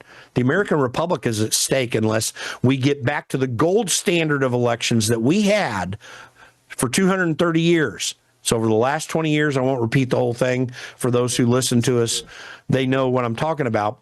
Democrats have been changing elections through legal efforts and through Democrat states like California in particular, who just radically transformed their elections so they're not like they used to be, to give them an advantage because they want to pursue their communist effort to overthrow the American Republic. And Democrats are seeking to overthrow the American Republic. They don't want the American Republic. It's not just DSA members that are this way. It's the entire Democrat elected class in Washington, D.C. that wants to undermine the Constitution and maintain power and control forever. That's what they're seeking. And Save America Act would go a long way to stop that process, and it needs to be passed immediately. John Thune is a scoundrel for not doing that so far. Well, we got to go to break. When we come back, we have a topic related to that, which we covered yesterday, is the illegals found on the voter rolls in New Jersey. And we have some more news on that when we come back. No signal, no service, no way to reach the people you love. When disaster strikes, hurricanes, wildfires, grid failures, civil unrest, the first thing to go is communication. Cell towers fail, networks crash, and suddenly, you're cut off. Not anymore. Worldview Talk brings you military-grade satellite phones that work anywhere on Earth. Mountaintops, deep wilderness, disaster zones, no cell tower required. When everyone else goes silent, you stay connected. And that's just the beginning. At worldviewtalk.com, you'll find everything you need to protect what matters most. Solar generators, silent, clean power when the grid goes down, bulletproof backpacks, everyday protection for your kids, your commute, your peace of mind. Faraday bags shield your devices from EMPs, hackers, and tracking. This isn't paranoia, it's preparation. And in today's world, it's smart. Visit worldviewtalk.com. That's worldviewtalk.com. Don't wait until the lights go out. Worldview Talk. Stay connected, stay protected, stay ready. All right, welcome back from the break. Jim, I saw this morning, and this is pretty crazy. Let's go to MS Now, talking about the finding of illegals on the voter rolls in New Jersey. Here is MS Now's Molly Jong Fast. Democrat just voted into office there, and this was Governor Mikey Sherrill, Democrat, just voted into office there, went through the voter rolls and did find 400 instances where non-citizens were able to cast a ballot. How concerned are you about that? I mean, again, good for her for transparency and talking about it, and those people are no longer on the rolls. And look, that is good. The question is, like, does Trump now, and we're seeing this already, use it to prove a point that doesn't exist? To prove a point that doesn't exist while you acknowledge that it exists, because your Democrat governor there just found 400 of them that voted, that cast a ballot. So her point there is invalid. It exists. Yeah. Listen, there's a rule of logic called the law of non-contradiction. I talked about this, I think, this week sometime. A cannot be non-A at the same time and in the same relationship. In other words, you can't say something is not something, okay? This was the basic contradiction of the serpent going against Eve and saying, God didn't say you will die. Well, no, he did. That was a lie. And that's the same thing here. This is a lie. It is a problem. And you had Markwayne Mullin come out after Trump's speech, noting that they've already found 278,000 illegals on voter registration rolls. And you've got the Democrat states refusing to give Donald Trump the voter registration rolls to review. So the likelihood is there are millions of non-citizens who are registered to vote receiving unsolicited mail ballots that many of them will return. And Democrats know where they are. By the way, if Donald Trump and his administration cannot find out who are illegals on the election ballots, I can guarantee you those states know who those people are, and they are communicating that information to their Democrat operatives who will go and collect those ballots or encourage people to send those ballots back in some form or fashion. They know who to target. I mean, it's absolutely absurd. And keep in mind, if you have 400 people voting, which happened in New Jersey, who are illegals, a lot of state legislative races can fall within less than that. But the reality is New Jersey probably has a whole lot more than 6,600. Mikey Sherrill was doing this press conference to try to get ahead of a story that's much worse than she's willing to admit. And she knows it's much worse. we have a lot of questions, by the way, about her election. This would affect her election. If there are a few 100,000 people in New Jersey, which I predict who are illegals, who are authorized to vote in New Jersey, what does that mean for her election, where it was a few 100,000 votes difference? Are there as many illegals on her election rolls that allowed her to get elected? I think she's trying to get ahead of something that would show that she's not nearly as strong. She was not nearly as strongly elected as she was, or maybe not even elected at all. And there would be a lot of questions if the real story got out. That's what I think she's doing here. She's trying to make it and tamp it down as a non-issue. That's why this MS Now person was saying, oh, yeah, no big deal at all. No big deal. They've been saying it's no big deal for more than 10 years now. And it's been a big deal that entire time. And when you get to the point where the Census Bureau in the last decennial census was adding illegals to the counts that gave Democrats more districts than they deserved, it's a corrupt system. It's a corrupt problem right now that needs to be fixed aggressively. And the fact that they're trying to tamp it down like no big deal is because they know it is a big deal, and they want to make you feel like it isn't. But what you feel about things and what they are can often be two different things. And in this case, they are. Mm-hmm. Well, as we talked about yesterday as well, Mickey Sherrill blamed it on a software glitch. Well, here is, say what? That's a lie. Yeah, well, here is John Solomon, who claims that he reached out to the software company, and they are saying, we don't have any reports of a software glitch. Here we go. The New Jersey governor admitted that 6,600 illegal aliens had made it onto New Jersey's voter rolls. At least that number, it could be a lot larger. And 400 of them actually cast a vote. That is the largest number of foreigners ever to vote in any collection of an election in American history. When we told you that last night, the governor said, not our fault. It was a software glitch. No big deal. Well, overnight, we reached out to the software company that runs New Jersey's system. And you know what they said?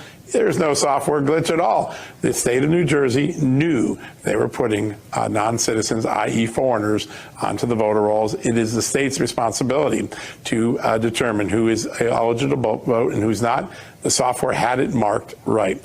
That is a major contradiction. And just a little while ago, the Assistant Attorney General for Civil Rights in the U.S. Justice Department, Harmeet Dillon, announced that there is an investigation of New Jersey now into whether they knowingly were allowing non-citizens to vote and to get on the voter rolls. Remember, a week ago, she sent a letter out saying, if you let non-citizens vote knowingly, you're in trouble. Well, now the vendor's comments raised a very strong possibility that one of the blue states in America may have acceded to allowing non-citizens to vote. We're going to keep a close eye on that. Well, there you go. The vendor is saying they knew that non-citizens were registering to vote, and it was not a software glitch. So my question is, Jim, is this software company going to sue her for defamation like all these other ones did to these conservatives during 2020? I think they might have a case here, right? Yeah, all the Dominion cases after the 2020 election were based on defamation, which, by the way, we found out that their systems are not necessarily secure. Whether they change votes or not, I don't know, but they weren't secure, and they're not secure. Yeah, they ought to sue her for defamation because it was a lie. Just the opposite is true. Democrats in Democrat states are aggressively working to get non-citizens on their voter rolls. Even in some states, like California, they allow non-citizens to vote in municipal elections. This is and they cannot in any way show that they're keeping those non-citizens from voting in federal elections. It is an absolute absurdity to say what Mikey Sherrill's been saying. They are aggressively seeking to overtake and overthrow this country with the help of illegals whom they are encouraging to vote, and they are working to get to the polls all the time. They know exactly what's going on. They've been aggressive about this. And if they say anything differently, they're lying. In some form or fashion, they're lying. This is a serious issue. And Harmeet Dillon, I hope, is given all the authority that she deserves to take this on and to make this and press the criminal charges, including perp walks, of people who are doing this, not just in New Jersey, but in other states as well. Yep, we're almost out of time, but you sent me this clip over last night, and here is Obama from November of 2016 encouraging illegals to vote. If you want to vote and you show up at your polling place, they can't stop you from voting. They can't stop you from voting. If people want to know how to vote, then you can go to iwillvote.com. The fact of the matter is that we give our power away all the time. You know, we tell ourselves, oh, it's hard, it's not going to matter, it's not going to count. And the powers that be, they're counting on us giving our power away. Many of the millennials, dreamers, undocumented citizens, and I call them citizens because they contribute to this country, are fearful of voting. So if I vote, will immigration know where I live? Will they come for my family and deport us? Not true. Okay. And the reason is, first of all, when you vote, you are a citizen yourself, and there is not a situation where the voting rolls somehow are transferred over and people start investigating, etc. The sanctity of the vote is strictly confidential in terms of who you voted for. If you have a family member who maybe is undocumented, then you have an even greater reason to vote. This has been a So she was asking about an undocumented person voting, though. Well, did you notice she said, will I get deported? Yeah. Is she a citizen? Yeah, She exactly. does need to be deported. Listen, let's just be honest. And again, I'm just going to repeat something I said earlier. Mark Elias and Norm Eisen, right after George W. Bush got elected in 2020 and all that big dispute, which was resolved by the Supreme Court, Democrats have been working to change our elections this entire century. They have been aggressive about it. They have forced legal outcomes that have required states to change their elections from what had been the gold standard prior to this century. For 230 years of our history, we had excellent election processes. And by the way, they got upset with the outcome with George W. Bush. But the problem that was going on with that Florida vote, which was the decisive factor for Bush getting elected, is that Palm Beach County, we knew afterwards, and we found out afterwards, that the Palm Beach County recorder was doing crooked things to twist their voting procedures. And I think she was indicted for that eventually, if I recall correctly. She was kicked out of office for sure. That was a big issue then. They are continuing to twist our elections hereafter. And they just, over time, they found more and more methods to do that. And then finally, Joe Biden was elected and they dumped 20 million illegals on us. And now we're suffering the consequences of that. Pass the Save America Act now. Yep. Well, we're all out of time. We'll be back on Monday with another report. Until then, go to theconservativecaucus.com and at Jim Paff on X. Take care. Tonight on the Worldview Report, the BBC reports Yemen's Houthis, they struck 2 Saudi oil tankers in the Red Sea as part of their declared maritime blockade on Saudi Arabia.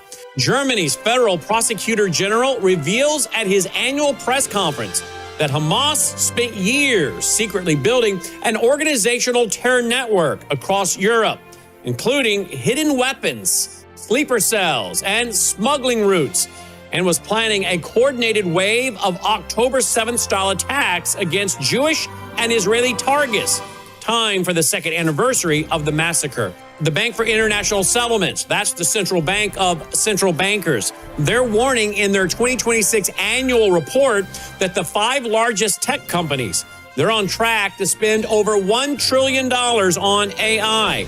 And they compare the boom to the canal mania of the 1830s. And the dot-com crash of 2000. And in tonight's commentary, I pull up a long-term chart of big tech and the S&P 500 index. And I'll show you what the BIS warning looks like on a chart that every serious investor needs to see. I'll explain what history says happens in the 18 months after the central banks of central banks issues a warning of this kind. All that and more as the Worldview Report begins right now.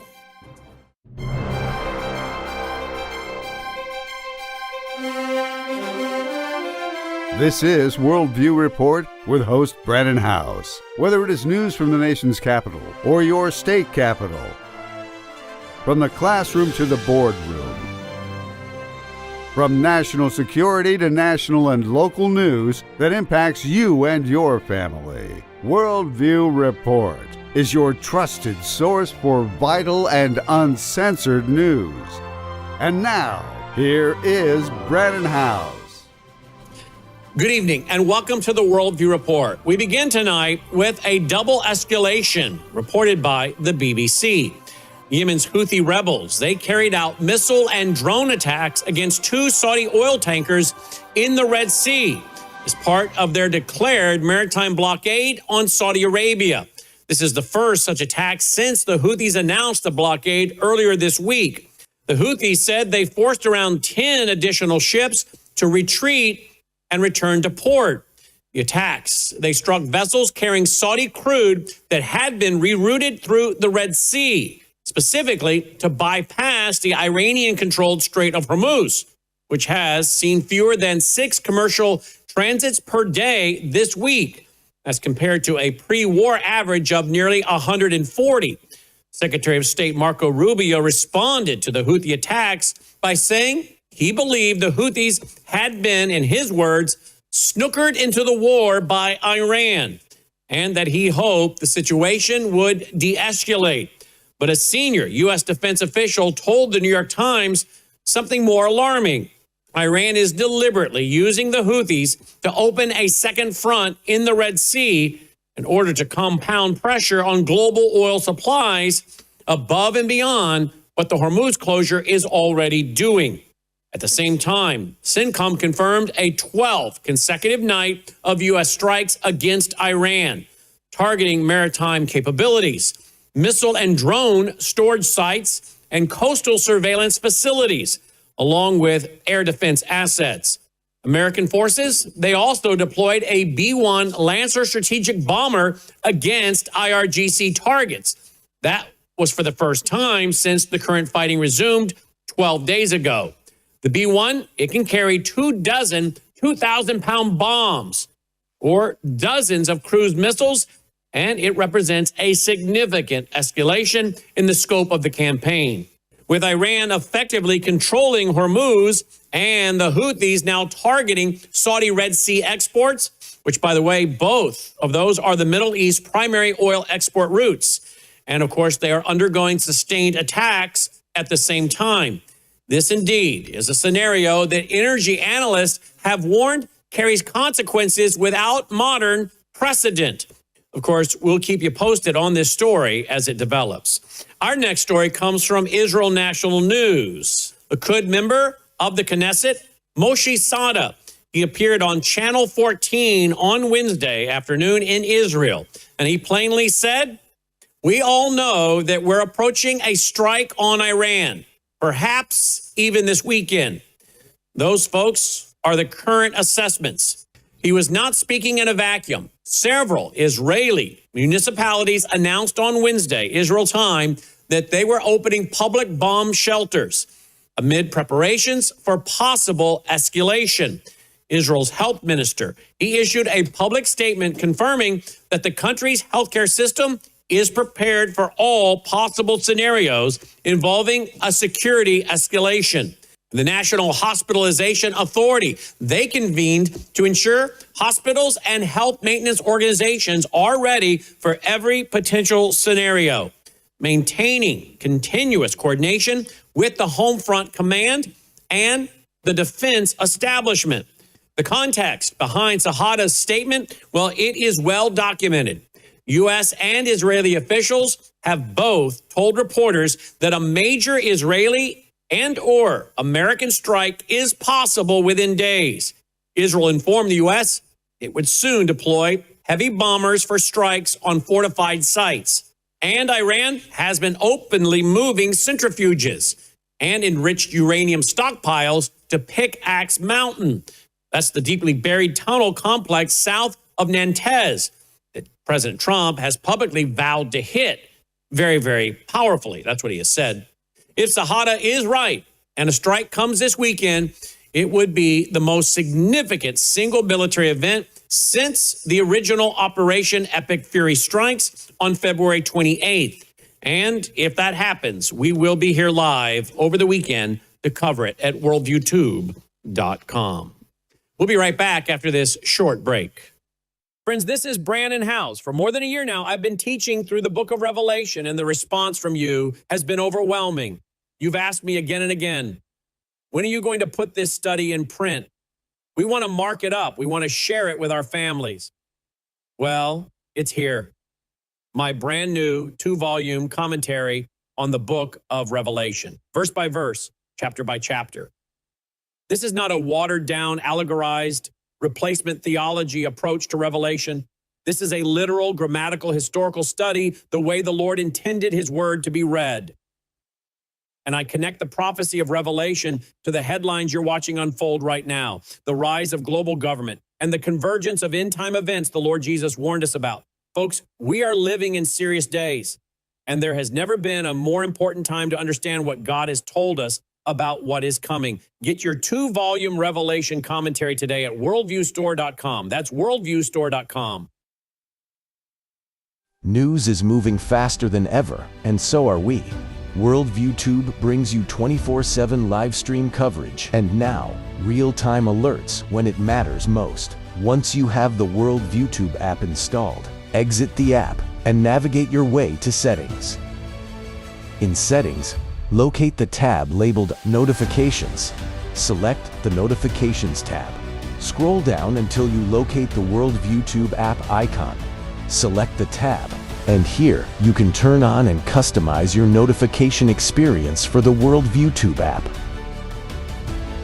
News doesn't wait, and neither should you. Turn on push notifications to stay informed. Every headline as it happens.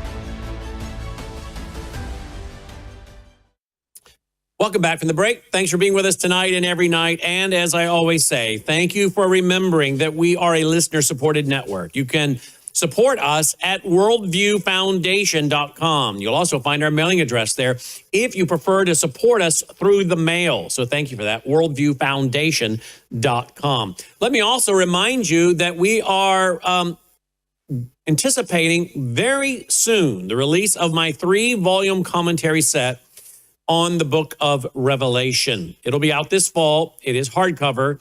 It is has a brown leather-like look to it with gold printing on the front and spine. These are beautiful commentary sets, and they make great Christmas gifts. Now, if you want to be guaranteed to have one by this fall, you need to get in on the pre-order. We cannot guarantee you that we will not sell out and that we will not need to go back to press. And that takes 5 to 6 weeks, which could push us past Christmas. So if you would like to be guaranteed a copy of this 3-volume set for this fall and or to give as a Christmas gift, please get your pre-order in now if you're interested. Full details at worldviewstore.com. Also, don't forget about our fall conference, our 22nd annual National Worldview Weekend, Friday night, October 23rd, Saturday, October 24th. At the Waukesha Expo Center just outside of Milwaukee. Now, we're making it free. This is the first time in 22 years we've made our national conference free, but you must have a ticket. It's free, but you got to have a seat reserved. worldviewtube.com/events is where you can do that. worldviewtube.com/events. Join myself, Alex Newman, Andy Woods, Patrick Wood, Annie Cyrus, Dr. Erwin Lutzer, Sharam Hadian. What a lineup. What a weekend. Friday night, October 23rd, Saturday, October 24th. Our next story comes from All Israel News, confirmed by the Jerusalem Post. Germany's federal prosecutor general, Hans Rommel, he disclosed at his office's annual press conference that Hamas had built an operational terrorist infrastructure across Europe. And they were planning coordinated attacks against Jewish, Israeli, and Western targets to coincide with the second anniversary of the October 7th massacre. This was to occur in October of 2025. The plot, thankfully, was foiled, but the evidence of its existence is documented in German security files. The infrastructure Hamas built, it included hidden weapon caches, smuggling routes, logistical networks, and dormant terror cells ready to activate on orders from leadership. In Austria alone, authorities found a cache containing 5 loaded pistols, 10 magazines, more than 100 rounds of ammunition, and several explosive devices. Investigators recovered a pre-recorded claim of responsibility video from one suspect in which an attack was announced for around October 7th, 2025, indicating the plot had reached an advanced operational stage. Since autumn of 2025, Germany's federal prosecutor has arranged the arrests of 9 Hamas suspects across multiple countries: Germany, Austria, Denmark, Cyprus, the United Kingdom, and Greece. 3 suspects were arrested in Berlin in October of 2025 on charges of plotting attacks against Jewish and Israeli institutions. A Danish citizen was detained near Copenhagen in May. Rommel said Europe is increasingly being targeted as a potential location for Hamas attacks, rather than merely as a financing base. He noted that the suspects hold European citizenship or residence permits within the area, allowing them to move freely. Hamas has consistently insisted that the struggle concerns Israel alone. The network Germany uncovered, well, it says otherwise. Our next story comes from courts, and it's confirmed by Reuters, drawing on the Bank for International Settlements and their 2026 annual economic report that was released in June 29th of this year. And it contains a warning that every American with a retirement account, a 401k, or any stock market exposure, well, I think needs to hear. The Bank for International Settlements, that's known as the central bank of central bankers, and the most authoritative financial watchdog, some say, in the world. Well, they issued their starkest warning in years about the AI investment boom. Its annual report compared the current surge in AI spending to 4 historical technological manias that all ended in recession. Canal construction in the 1830s, British railway construction in the 1840s, electrification in the late 1920s, and the dot-com boom of the late 1990s. The BIS's conclusion?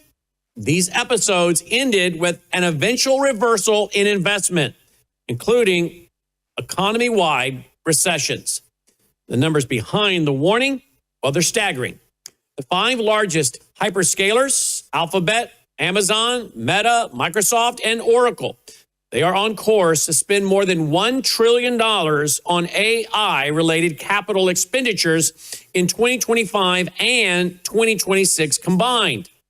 That spending is already outpacing their earnings and free cash flow, forcing some companies to issue debt to cover the gap, according to reports.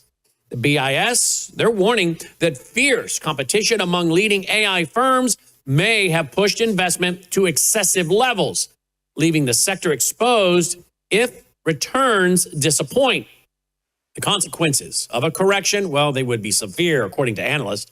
The BIS, they note that household equity exposure has grown, well, relative to both total wealth and income compared to past decades.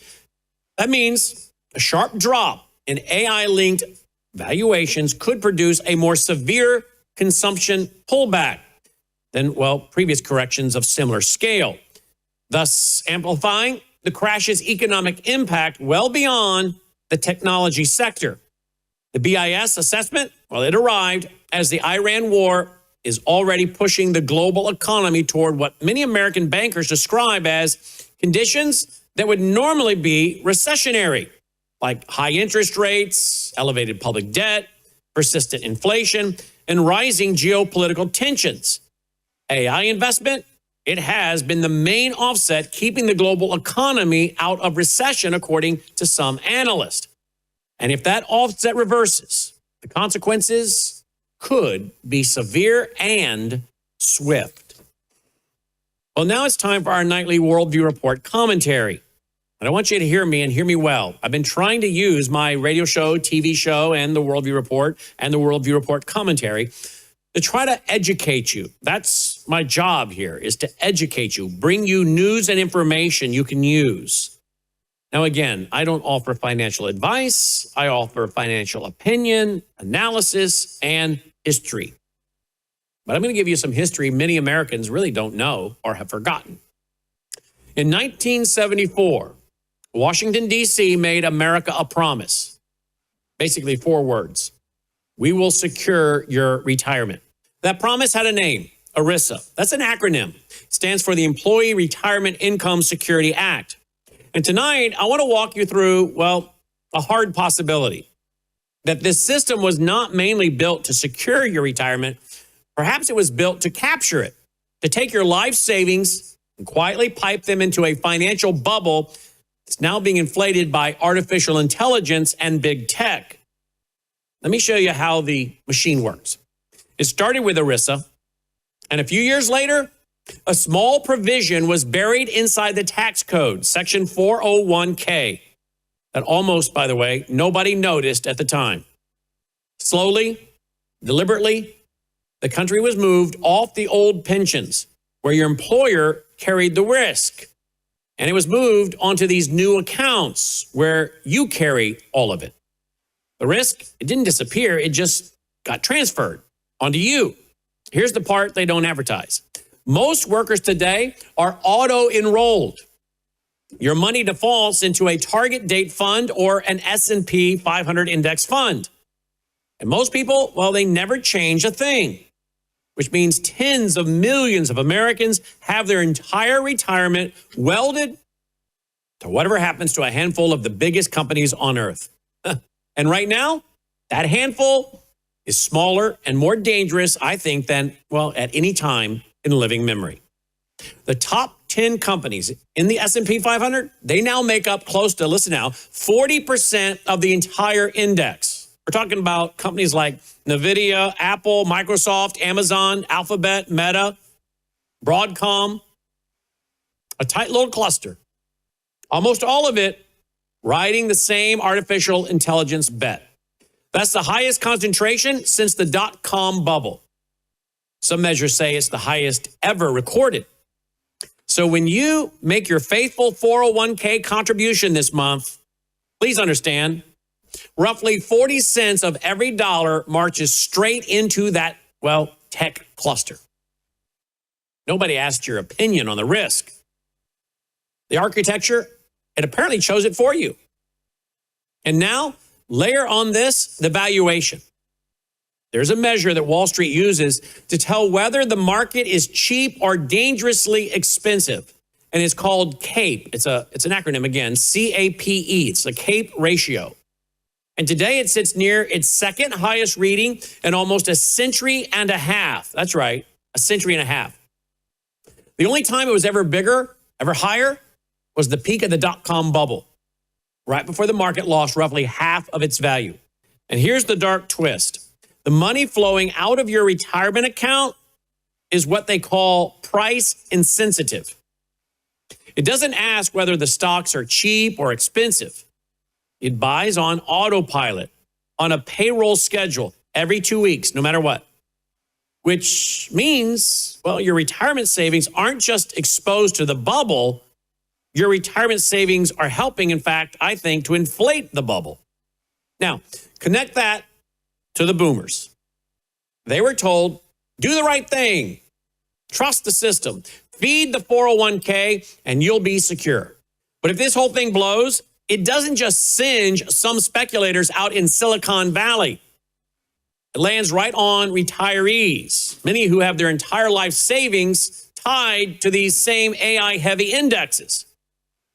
Economists, they were already warning that the 401k experiment was leaving many boomers short of a dignified retirement, even in a calm market.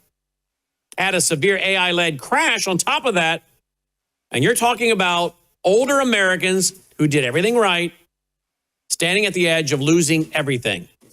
Now, if you don't believe me, go do your own homework. Folks, watch what happens to the currency underneath it all. Because governments and central banks, well, they keep expanding the money supply to prop up these markets, to keep them going up. And the dollars in your account, they buy less and less, even as the balance on the statement looks bigger. That's how a saver quietly becomes a loser in real terms. Meanwhile, those holding hard assets, real gold and silver, land, they're not holding somebody else's promise. They're holding something that has, well, served as money through every collapse of every paper system in world history. Then there's the lock-in. And this is the part that you should, well, be very troubled about. Because so many retirement accounts, they're jammed into the same few tech giants, and any serious move to regulate those companies on antitrust, on privacy, on your data, well, that mechanically knocks down their stock. Mechanically, it knocks down your 401k. No senator wants to explain to voters why their retirement account dropped 15% because a vote to rein in big tech happened. So the system, I think, is rigged against reform before a single lobbyist even, well, lifts the phone. So look at this cruel irony. The workers most likely to be replaced by AI, the ones in routine office and administrative jobs, they're leaning on their 401k to cover the gap left by stagnant wages. But those AI valuations, they're built on a promise to cut labor costs, to replace them. So their retirement money is invested in the acceleration of their own unemployment. And this is not a conspiracy theory. That is just the architecture doing exactly what it was built to do. Now, there are honest fixes on the table. Decouple basic retirement security from the casino through a stronger safety net. Maybe redesign the default funds so no single sector can swallow them. Give workers a, well, real exit from auto enrollment. You could also update the judiciary rules so somebody actually has to answer for, well, locking your future into 10 stocks. I understand what you're up against. A system that turned millions of ordinary workers into passive fuel for a market bubble. That made reform politically radioactive. And that left an entire generation, I think, dangerously exposed. So when someone tells you, ERISA, the 401k, that this was a setup to take your wealth, they're putting their finger on something real. Because if this bubble breaks, we're not talking about a bad quarter on Wall Street. We're talking about retirement accounts wiped out. Promises broken. And a wave of older Americans, well, who once felt secure, discovering that the ground was never solid underneath them. The question is whether we just keep trusting a system that was built to serve concentrated capital first and you last. So again, I'm not here to give financial advice. I'm here to give you news and analysis. Do your own homework. Do your own due diligence. But I'm very worried about many of you in my audience who fit into the baby boomer category. So now you've been warned. Go do your own homework. That does it for this edition of the Worldview Report. As always, thank you for tuning in and supporting the broadcast at worldviewfoundation.com. Till next time, I'm Brandon House. May God save America. Take care.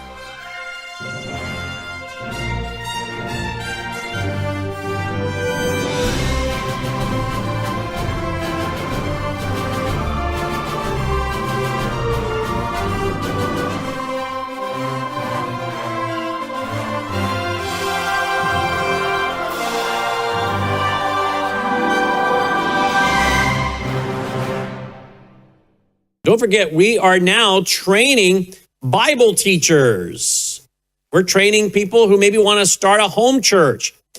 But we're doing more than training people. And you can find out all about it at worldviewtube.com/leadership. Worldviewtube.com/leadership. But you know what also we're doing besides training people? We're transforming lives. Because you know what happens when you intently study the Word of God for 2 years? It's transformational. I can promise you that. You want more joy? You want more hope, more happiness, more peace, more understanding, more wisdom, more knowledge? Study the Word of God. And that's what we do with our Leadership Institute. So don't think about it as just a course to take to become a teacher. Think about it as training that will do all of those things I mentioned. bring you hope and peace and understanding. And it'll bring you accountability because you got this course, you start taking it, it's 2 years, it's in depth, it's for lay people, but it's going to keep you on course to keep going. You know what keeps me studying as many hours a week as I do? The accountability of showing up on this broadcast, or the accountability of showing up every Sunday night with people ready to hear the word of God. That causes me to be accountable, to say, you know what, I like to go do this, but I got to go spend the day studying because there are people counting on me to teach and be encouraged and edified and equipped from the word of God. But I get more out of it probably than those who watch, because I'm telling you something, folks, there's something about deeply studying the word of God. It is totally transformational. So don't think about it as doing someone else a favor by taking this course you can teach. You'll be doing yourself a favor as well. But you'll also, I think, be storing up great blessings. The Great Commission, evangelism and discipleship. Many people like to evangelize, but where's the discipleship part? Teaching them what the Bible says and how to live. Folks, this is a great way, again, for you to fulfill the Great Commission, but also bless yourself and store up treasures. So get busy. Get busy over at worldviewtube.com/leadership. Become a biblical worldview instructor. Again, this is a course that features myself, Dr. Andy Woods, so many people that you've come to know over the years, John Ankerberg, so many more I could list off, people you know, respect, and trust. And folks, again, we need more people helping teach the Word of God and considering starting Bible studies in their home or home churches or teaching a Sunday school class. All the details are there, worldviewtube.com/leadership. Take a look at the water you just poured. It looks clean. It tastes fine. But what's really in it? Lead, fluoride, arsenic, chlorine, pesticides, PFAS forever chemicals, pharmaceutical residues, and bacteria. Every single day, these toxins flow straight from your tap into your glass, into your family. It's time for Sentry H2O from Worldview Water. Sentry H2O is the ultimate water treatment technology, designed to remove harmful toxins, balance your water's pH, and enrich it with essential minerals like calcium and magnesium, the way nature intended. From commercial-scale systems to whole house filtration to crisp, delicious drinking water right at your kitchen sink and shower, Sentry H2O delivers cleaner, healthier water everywhere you need it. No plumber, no tools, no plumbing knowledge required. Perfect for homes, apartments, rentals, RVs, refrigerators, and more. Because everyone deserves access to clean, healthy water. Visit worldviewwater.net. That's worldviewwater.net.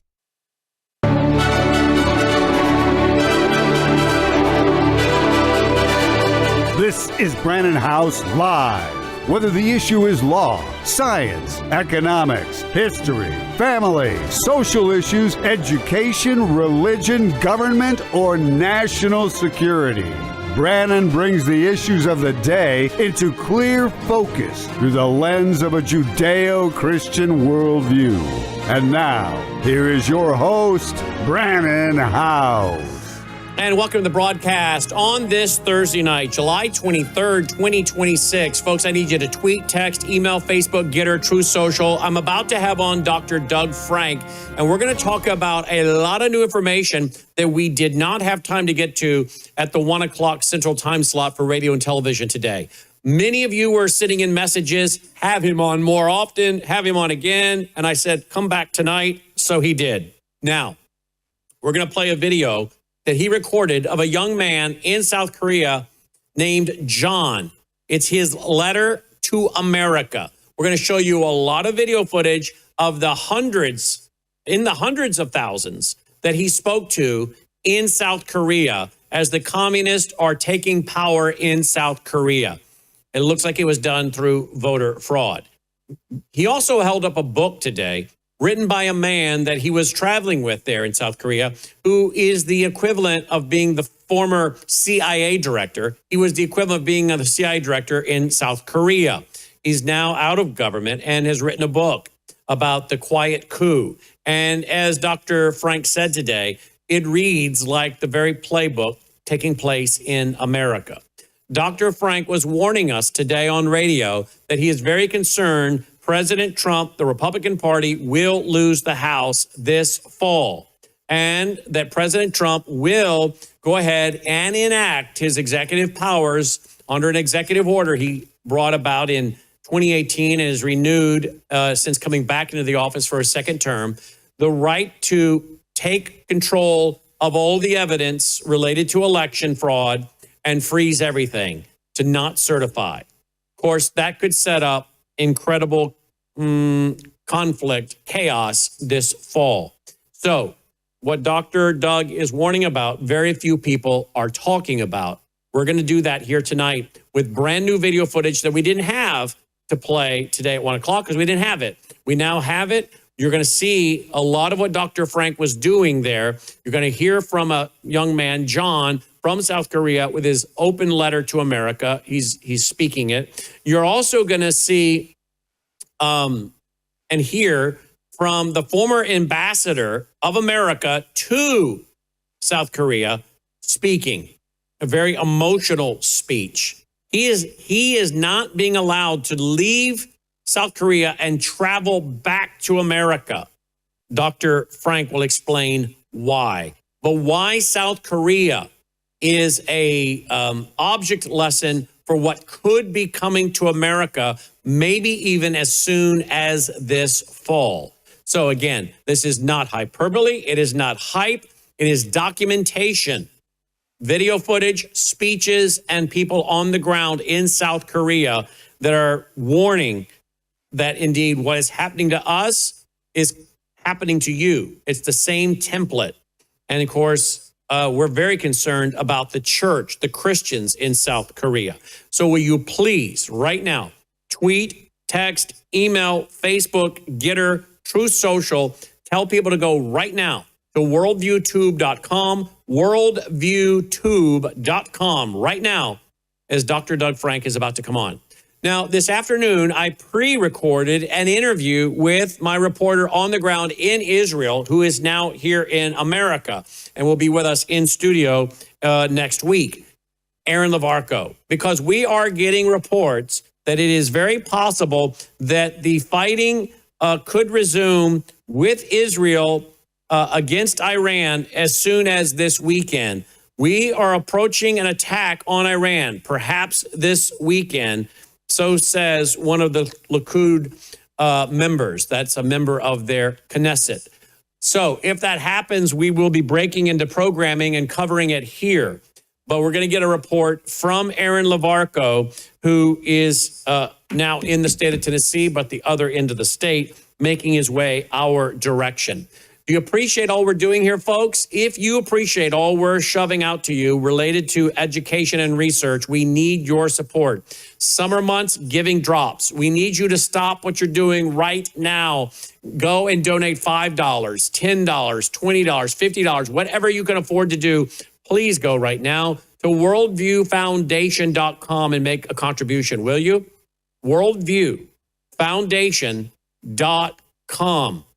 We have some ground to make up for our giving for the month of July, because again, a lot of people kind of check out during the summer months. So please go and make a $5, $10, $20, $50, wherever you can do a contribution now. If you can do more, thank you. If you want to send a check, you can go to worldviewfoundation.com. You'll find our mailing address there, worldviewfoundation.com. Please do that. Now, you know how to support us. You can go to worldviewtube.com/sponsors. That's another way. You'll find links for many wonderful products. You can find it for Numi, loaded with glutathione to detox your cells. Studies show it may remove mercury from your brain, helping prevent Alzheimer's, dementia, and Parkinson's. You'll find Bella Grace. I do this every day. 3 powerful ingredients in this elixir. Cat's claw, astaxanthin, and collagen with the peptides cut short so your body can absorb it. I take the phytoplankton Gatatana every day. I drink it every day with my dinner.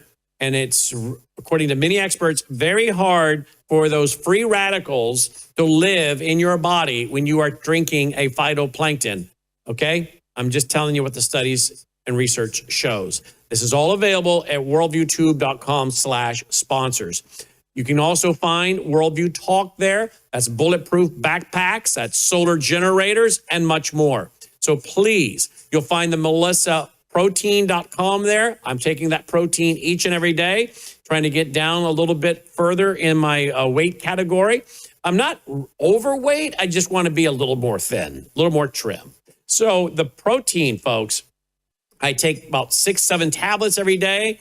My appetite is suppressed through the whole day. It speeds up my metabolism, helps me burn fat, and it gives me energy. And then I can have maybe a handful of raisins or peanuts during the day. And other than that, I'm waiting for a very reasonable dinner. And last night I had vegetable pie that Melissa made. And at the end of it, about an hour later, I said to her, I had 2 very reasonable slices of vegetable pie, but I am so full because my stomach is apparently shrinking. So the very reasonable vegetable pie I had more than filled me up.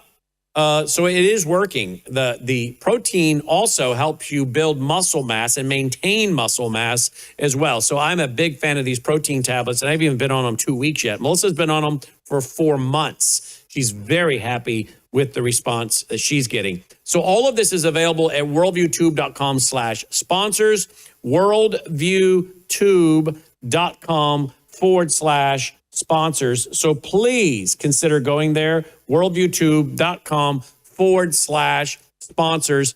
And don't forget about Worldview Gold. Get your free, no risk, no obligation packet on putting gold into your IRA. Again, folks, you need to do your homework on your 401ks, on your pensions that reports say are being loaded up with a lot of junk like AI investments, etc. And if this pops, many people are going to lose like they did again in 2008. I talked to a friend of mine today, a realtor, and I was explaining some of this to her, and she said, we saw that in 2008. And some of those folks lost 30-40% of their net worth, and some of them died and never saw it come back. They died a few years later, they didn't live long enough to see their wealth come back, to even be made whole again. Well, Peter Schiff and the man that wrote Rich Dad, Poor Dad, a lot of these guys are saying what's coming will make 2008 look like a picnic. So you might want to consider going to Worldview Gold right now, filling out the form and getting the packet of information to put gold into your IRA, physical gold that you can put into a depository in Delaware, or go ahead and buy gold yourself and take physical custody. So all the details are there, or you can call 1-877, I think we have a number for it, 1-877-864-1072. There it is, 1-877-864-1072. The price has dropped. I think this is, in my opinion, a great time to buy. I don't give financial advice. I give financial opinion. My opinion is this is a great time to jump in with the price where it's at and where I think it's going. But it's not about making money, folks. It's about preserving your wealth, your purchasing power, what you have saved. And when gold goes up, it's usually because the dollar is going down and there's inflationary issues. So again, you do what you want, but at least get yourself educated. And you can do that with the free packet at worldviewgold.com or 1-877-864-1072. I have been working with this company for now around 18 years, okay? And a lot of you have done business with them, and a lot of you, like me, trust them because of our experience with them. So, worldviewgold.com. Let's get started. He was on radio with us today, TV radio at 1 o'clock Central, and we just scratched the surface. We had so many people say, have him back. Well, we are having him back, and the him is Dr. Doug Frank. You need to tweet, text, email, Facebook, Getter, True Social, because we're about to bring you a report about South Korea. And John, he lives there in South Korea, he wanted to write a letter to you tonight. He wanted you to hear from him. He said, can I write a letter to America? And Doug Frank said, yes, better yet, let's roll the camera and you can speak to them. We're about to play that letter. I have not heard it. I'll be hearing it with you for the first time. But if I had to guess, I bet he's saying, America, wake up, understand what's happening. It can happen to you and come help us. I don't know. I'm just guessing. We'll see. We're going to play it.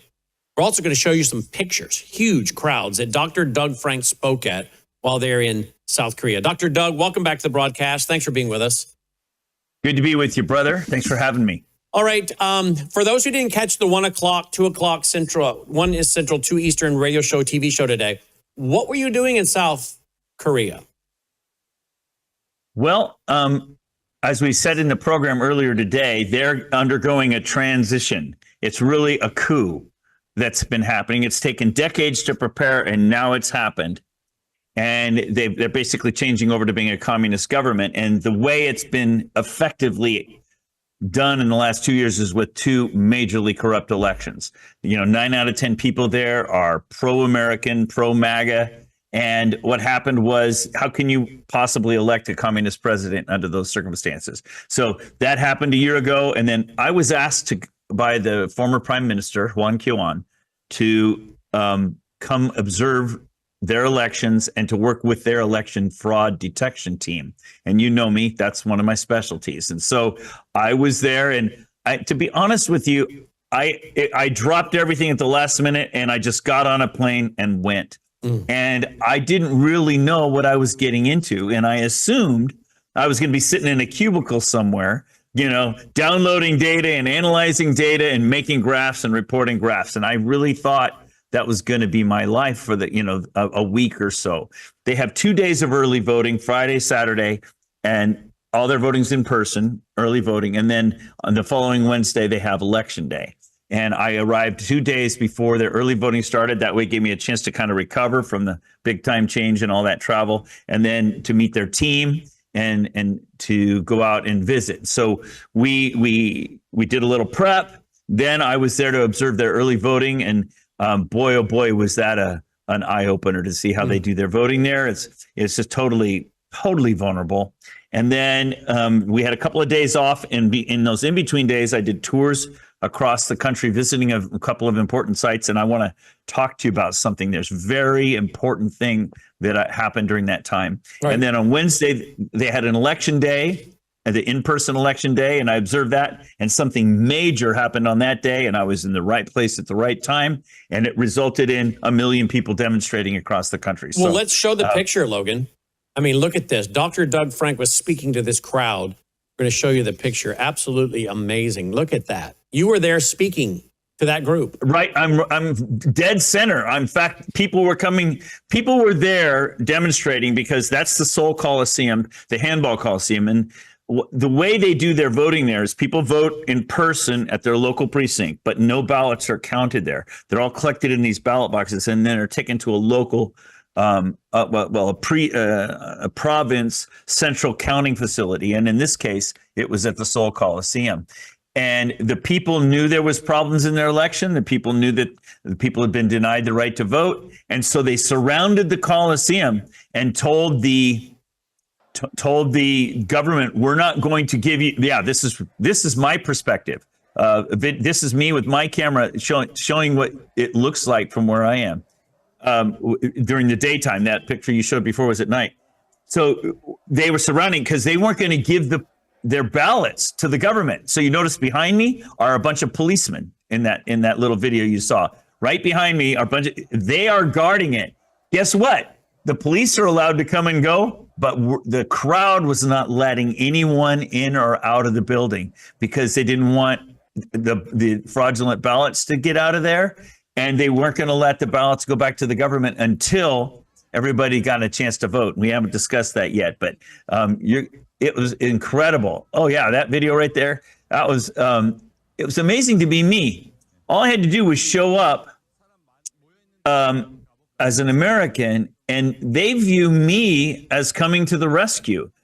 You think about it. In South Korea, from 1950 to 53, America came and we pushed communism back above the 38th parallel. And communism has now successfully taken over the country again, but not with bullets this time. They've used ballots to take over the country. Steady infiltration over decades, and then 2 fraudulent elections. Now their country government is communist, and they're right now changing their constitution to be a socialist country rather than a free republic. All right, let's go to, with that being said, just remind our audience, by the way, you're also running around with the guy that would have been the equivalent of the CIA director, the former CIA director for South Korea, correct? Yeah. That so they He have wrote a book law called in That's there. the Silent Coup or Quiet Coup? The Quiet Coup, Color Revolution in Seoul. And we're waiting for it to and come the out subtitle- in English. That's a pre-copy. Yeah, this is a preprint. It should come out, I don't know, maybe in the next month. The subtitle is How a Free Republic Was Engineered Towards Communist Capture. And what's So happening there is happening here. the same exact stuff. I mean, when I'm sitting on the plane reading this book, or actually I was reading it there too, but it's shocking to read American history in Korea. And they started with the universities and then the legal system and then the government. And they just basically infiltrated every aspect of public life. And they now control that country. They've de-armed all the military that were supposedly guarding the 38th parallel, the demilitarized zone. They are prime ready for a military takeover now. And just today, the government committee got together and said, we're going to start investigating these people who are demonstrating, just like at J6. So all the same stuff that's happened here to us, they're a little ahead of us, maybe like 1 or 2 years more advanced. So I feel like, and I'm still giving presentations around the country. I'm going to put together a slide where I show a picture of a human body with tumors in it. And then I'm going to show the same picture, the same body 2 years later where the patient is dead because the tumors have grown. That's the situation we're in America. We have been engineered for a takeover. And I think a first flashpoint is going to be November this year, the midterm. So you're expecting, and we're going to play some brand new clips here for you, including John's letter, South Korean, his letter to America. I'm about to play it. But I want to get into this a little bit more tonight because we did on radio. You believe that we are now entering a very dangerous window in America. We're going to get into why he thinks that's a dangerous window, what it has to do with an executive order signed by President Trump, and how the media is already running articles about how Trump is preparing to deny Democrats the right to vote. So you can see this conflict, this thesis and antithesis, idea, opposite idea coming, the conflict coming. We'll get to that in a minute. Let's go first, however, and I'm going to see it with you for the first time myself. Tell us the backdrop of John's letter to America, the video we're about to play. So there were 3 limousines that we would travel around in. One of the limousines had Morse Tan, the former ambassador, in it. Who, by the way, is spoke in America, said something about one of the leaders over there. He went over there, and now they won't let him leave. He has under a travel ban, yes. And if they get possession of him, we probably will never see Morse Tan again. He will probably not. He'll disappear, is what I predict. They'll kill him. Yes. So there is a communist revolution underway in South Korea right now. 1,000%. And now we got word from Gordon Chang and others that North Korea is moving at what looks like they're moving military hardware and making roads to move that towards South Korea, which shows us that perhaps, I'm just guessing at this point, I mean, common sense would tell you that North Korea may be preparing to help South Korea's communist leaders deal with the people that are showing up in the hundreds of thousands and more. Oh, yeah, because, you can't have a public that's 90% pro-MAGA and pro-liberty if you're a communist country. You're going to have to impose some kind of oppression on them, and that they are preparing to do that, and they're already starting. While I was there, for example, these huge demonstrations, it was amazing to be in those big demonstrations. The country took down X. They took Twitter down. They took down X. They took everybody off of it who was 18 and younger and then rebooted it. I mean, they are trying to they are suppressing, and a bunch of the people that I was with, their X accounts were deleted. So you and I have X accounts in America that we can post to each other that will not be posted there. They are oppressing.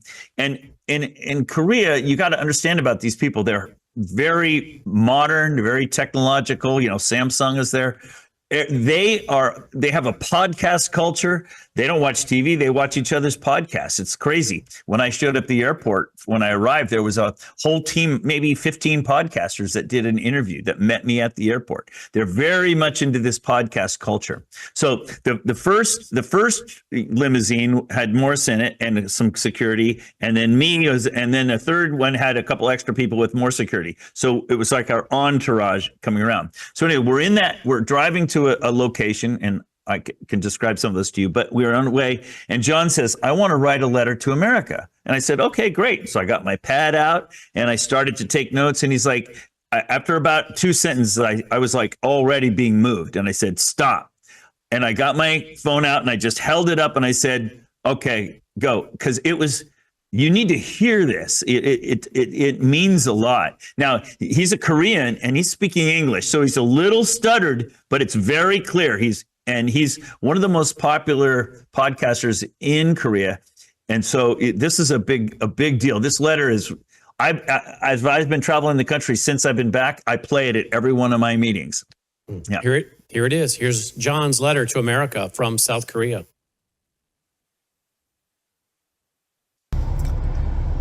I have a letter to America. Dear America, I'm a husband, father of 3. Well, 140 years ago, you came to our land and you taught us the Bible. So now I'm saved. Thank you. Thank you, America. And 1950 to 1953, you came to our land again. You fought for us. You protected us. Almost 36,000 American soldiers died, and more than 100,000 American soldiers got injured. You came to our land to protect us. You bled and died for us. You bled and died instead of us. Thank you. So I'm alive. And still, you are in our land. You're still protecting us. Thank you. And I'm sorry I didn't thank you enough. My brothers, sisters, fathers, mothers in America, in Christ, thank you and love you. From now, we're not gonna just ask for help. We wanna fight for you now. America is the strongest country, but America is fighting a lonely fight. You have your family, brothers and sisters here. From now on, we want to fight for you. America has to be stronger and wealthier. We want to make America stronger and wealthier and greater to protect people, protect the world, to protect freedom of faith. And thank you. So please help. It could be your words, military, finance. Give me some weapons so we can fight for you. Fight for freedom. Fight for freedom of our faith. Thank you. Love you, America.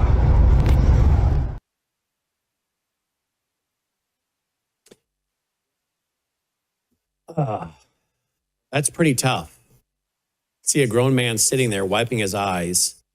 All he wants is freedom of religion, freedom of speech, liberty, to live his life quietly. He's acknowledging the sacrifice that we made in the Korean War.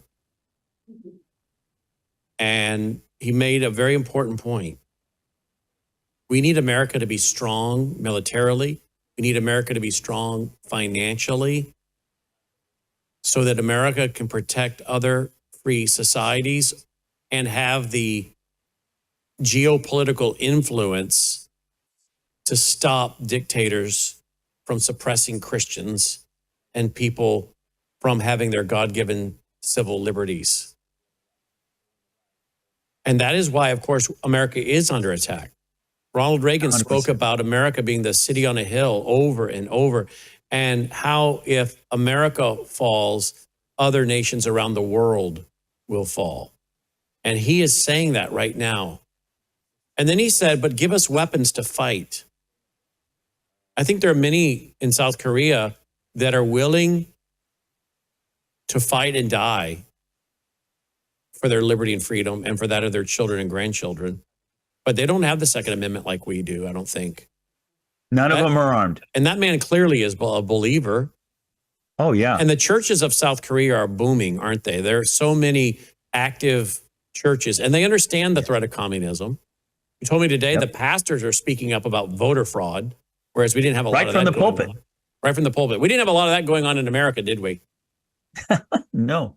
The one pastors of the weren't most even speaking profound- up about COVID. A lot of the pastors caved to COVID. They took the shot. They turned their churches into places for PCR testing and government shots. You think they're going to speak up about voter fraud? But many of the big pastors in Korea are speaking up about voter fraud, aren't they? Largest Methodist church in the world, 120,000 members. I spoke at it, and the minister got up afterwards and said, voter fraud is being used to take our country away. And that's exactly what's happening. To me, one of the most important things John said in his letter, and I'm glad it's a powerful letter. It's right, unscripted. He just spoke right from his heart. Is he said, America is fighting a lonely fight. And he understands the importance that America stays strong. And when I was there meeting with the team, there's a team of election fraud people there. They assumed we had our act together in a lot of categories. We don't. We are corrupt in a lot of the same ways they are. So they were, you could kind of see them go through a transition as we were talking together, from America, please be the cavalry and come rescue us, to America, we're ready to take up arms, but we need your help. Well, can we fight together? And you can see that in his letter, where he's saying, look, we're not just saying, oh, I'm a damsel in distress, come save us. He's saying, I'm ready to fight. You fought and bled and died for us before. We're ready to fight this time, and we need you strong. So here we are, America. And that attitude was pervasive everywhere I went. And some of the demonstrations you're going to see in some of the video that I sent, you're going to notice that they're, for example, play the one. Yeah, you're going to notice, by the way, that's a prayer meeting. But you're going to notice, look at the flags. Do you see only Korean flags? No, you see American flags up there as well. In other words, they understand that they exist because of our sacrifice before, and they understand that they need a collaboration with us or they're gone. By the way, this is a church service that was taking place. There are 3 primary groups that are demonstrating, massive numbers of people. You can see one American flag there. In that one with the 200,000 college students, you can see just about every other flag is an American flag. They know that they need us and they want to fight with us. So they're trying to bring attention. Yeah, like this. By the way, this is 200,000 college students marching through Seoul. And you need to understand, they were alternating a chant, and the chant had 4 things they were doing. And I think maybe I had a little something to do with that. They were saying, we want a re-election. They came up with that one themselves because, and I'll explain in a minute, their elections were stolen from them. They want to do it over again, re-election. But then they were also saying 1 day of elections, paper ballots, hand count. I wonder where they got that. So that they would go through this chant and they would do that for a while and then they would stop. And these college students that you're looking at, this is not just like regular college students. These are the Christians on campus college students, or the Turning Point campus. They would do their chanting for a while, and then they would sing hymns for a while, and then they would chant again. It was amazing. Do we have any audio of that? Any audio of them singing? Any video? There was some audio in that last one with them singing. This is with them chanting. There, now you can hear singing in this one.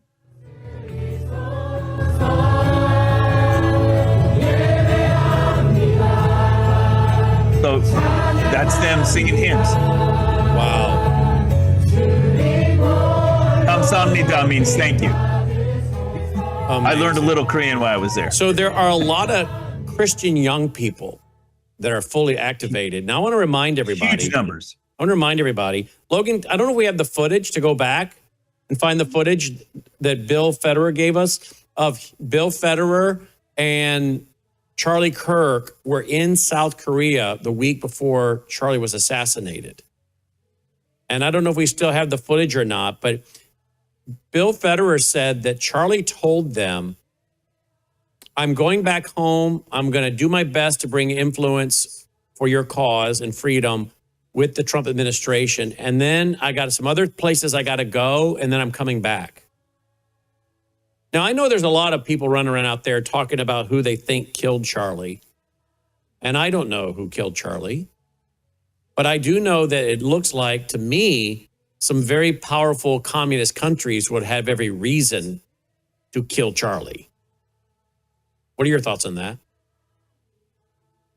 Yes, because the war front between communism and the free world is the 38th parallel, and it's right there in South Korea.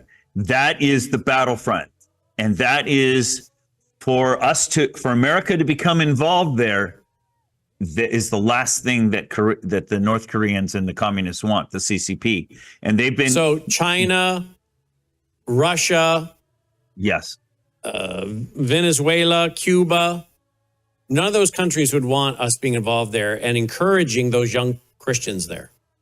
Oh boy, are you right? And that brings up, this is another huge thing. Logan, show that picture of me standing with the AWeb next to me, not the cover of the magazine, the AWeb. What happened? Yes. So while I was there, they would take me to different locations and I would take pictures of myself, selfies. I always do that when I'm not traveling anyway, just to kind of document where I'm at. And then I would post on social medias and just show people where I was. Now, notice what AWeb is: the Association of World Election Bodies.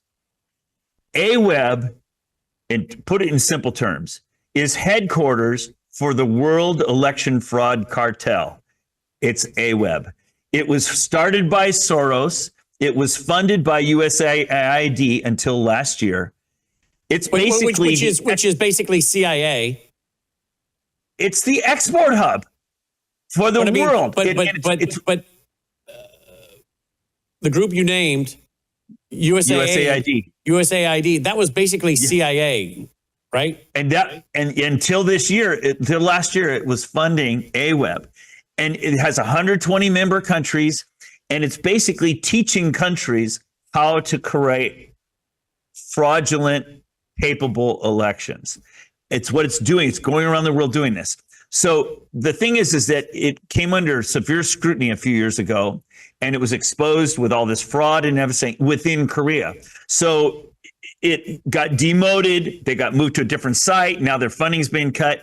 But it's like a dirty little secret in Korea, and you're not supposed to ever say it. Sort of like in America, you never say the N-word. Well, here in Korea, you never say AWeb. So I committed a faux pas without even knowing it. I took a picture of myself in front of that, posted it on social media. Guess what happened the next day? Show the picture of the magazine cover, Logan. I'm suddenly on the cover. It's the only conservative publication they have left. I'm on the cover the next day.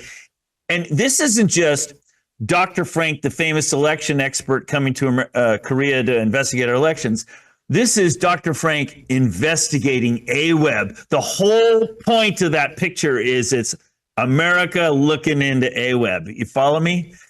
And suddenly I'm like a national hero. And all I did was take a picture of myself in front of this sign. Are you suicidal? Are you suicidal? I know I'm not. I'm not suicidal, Brandon. I love my life. I love my family, and I'm okay. I'm perfectly. But you fine. realize what you're fooling around with here, right? But I had no idea. I just stumbled into it.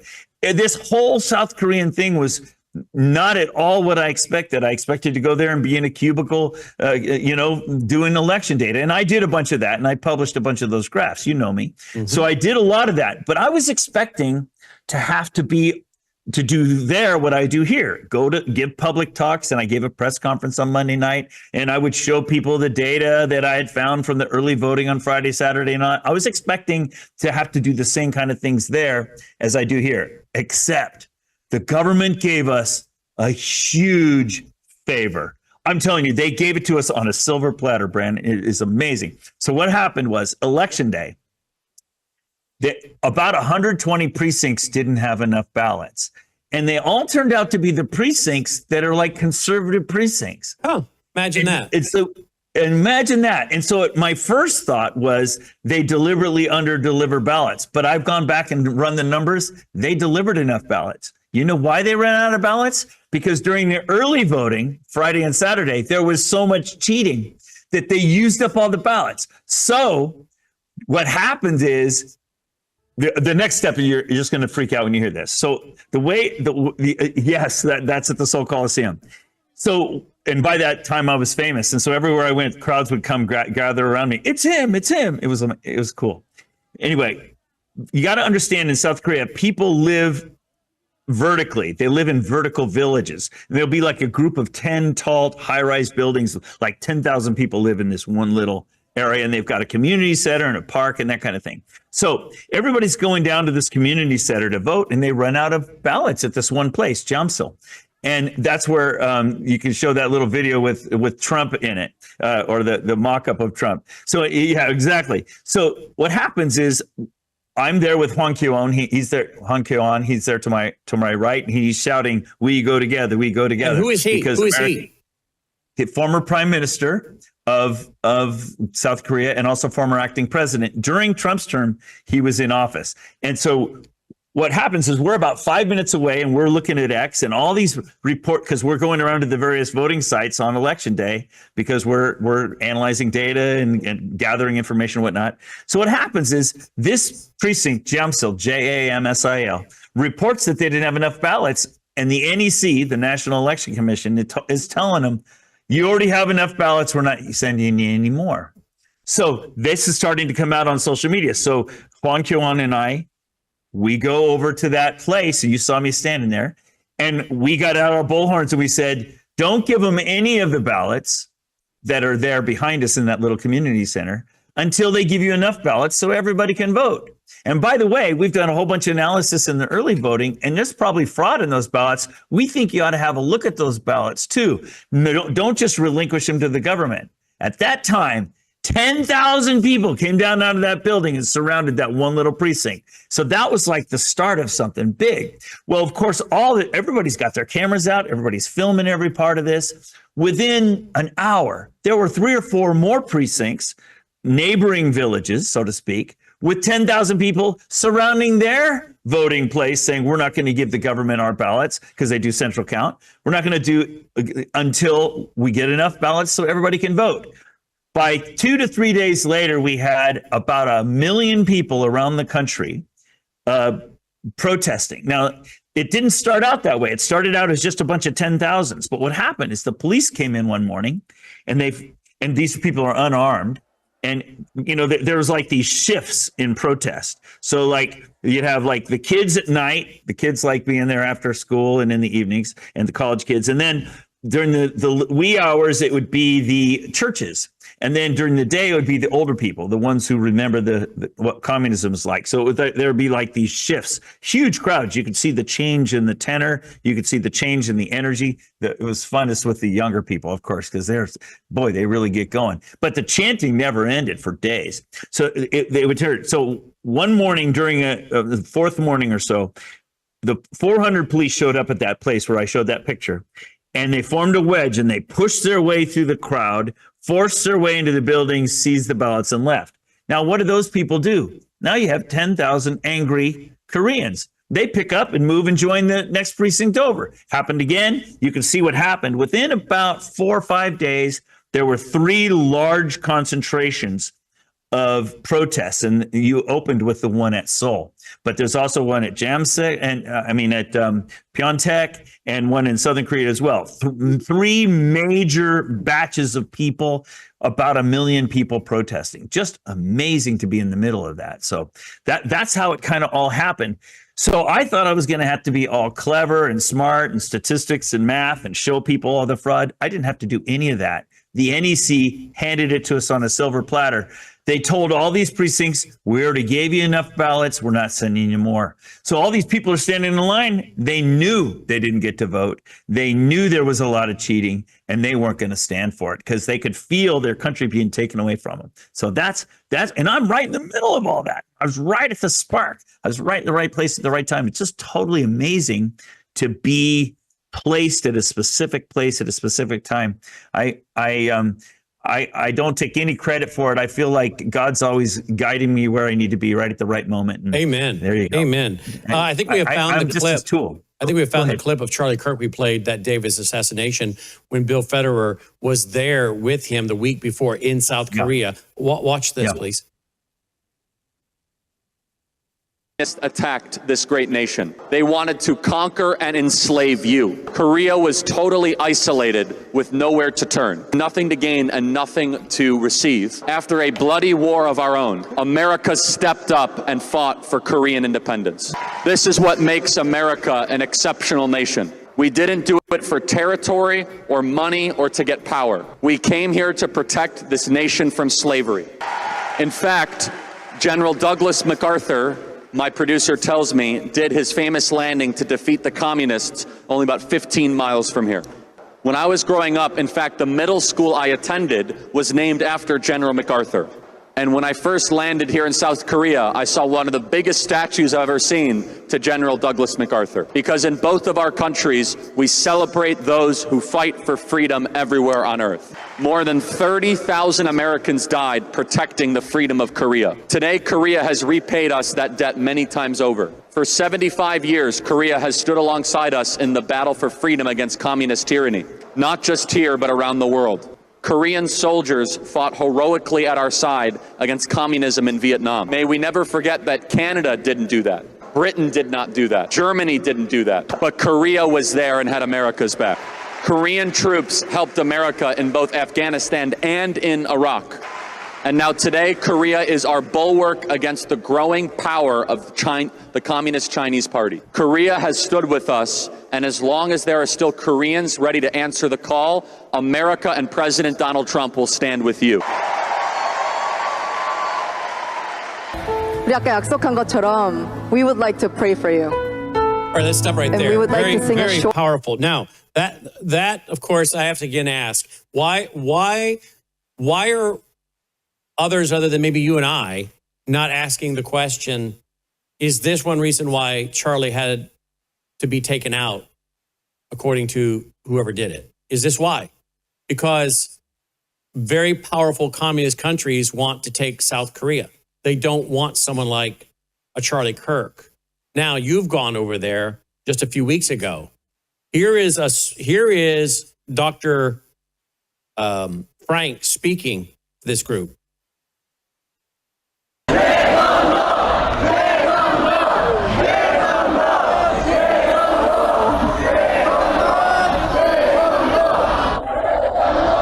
Thank you. I have. Come. To work I with think the you're Korean playing the US. Korean translation thing, but that's okay. I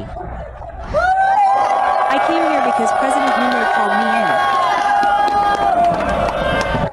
in.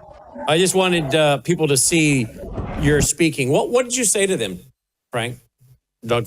I told them that the first thing I said is I was honored to be there and to stand with them in their fight against communism. And I said, my stepfather and my father-in-law both fought in the Korean War.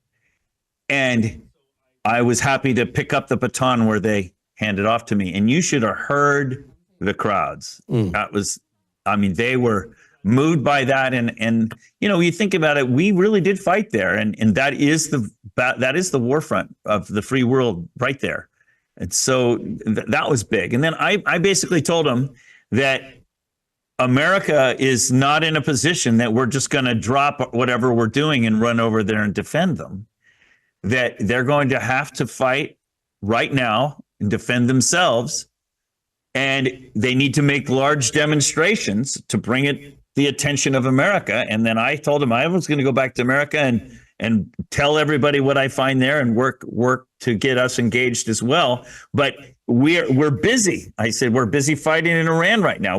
It's not like we're going to immediately drop everything and run there. So they need to stand up for themselves. So, and that's a little different for them, because to them, they're used to having us come in to save them. We've got Camp Humphreys right there. It's the largest military base offshore in the world, right there up north of Seoul, to defend against the North Koreans and the CCP. So they're kind of expecting us. In fact, when I arrived at the airport that first day and the 15 or so podcasters were there, the first question out of their mouth was, when is America going to come and rescue us? And then a couple of nights later, I was on the most popular conservative television program of the country, millions of people watching it live. It's amazing. And the first question of Han Gil is his name. He said, when is America going to come and rescue us? In other words, they're in that mode where they're completely disarmed. They have no way to defend themselves. And they're in the mode where they know they desperately need our intervention. So when is that going to happen? So I said something that I almost regret saying, but I'm glad I said it because it's the truth. I said, you remember when the protest, I told this, I was speaking live on air. I said, you remember when the Iranians protested against their government? and Trump said, we hear you, keep fighting, we'll be there. I said, remember when Trump said that? Well, you need to have demonstrations like that. And Trump will say, likely to say, hey, we hear you, we're coming. But remember, about 30, 40,000, depending who you ask, of those protesters have been slaughtered since. That's exactly right. And so I said, this is not an easy road you have ahead, okay? But know that you've got many Americans that love you, and we are going to give the call to come to your aid. But you're going to have to fight. And that's what's so important about John's letter. You notice John didn't say, damsel in distress. He said, we're ready to fight. We're ready to fight with you, but we need you. So come and help. So it's an amazing situation. It's actually happening. Well, let's talk about this fall real quick before we wrap. But before we do that, I want to play this video from you and ask you who this individual is. Let me show the picture. Yeah. Who is this? That is former ambassador Morse 10, M-O-R-S-E, like Morse code, Morse 10. And he lives here in the U.S.? Yeah, his father was one of the senior executives at Samsung. He's now retired and lives in America. And Morse 10 was appointed ambassador at large by President Trump in 2019. And in 2015, he and 3 other Americans went to, that includes Gordon Chang and John Mills, went to South Korea to observe their 2025 election, which was totally corrupted. And they elected a communist president, which is impossible. And they know it. And then he arrived at the airport with me when I arrived, because he was going to observe the election with me. One of the things he said to me that was really kind of shook me up, but it really makes sense in retrospect. He says, Dr. Frank, he says, it's amazing how quickly you learn all the problems we have here with our elections here in Korea. He says, a lot of people have come here, but like you understood everything already. And he was trying to compliment me. He was trying to say, boy, you're really smart. You figured this all out.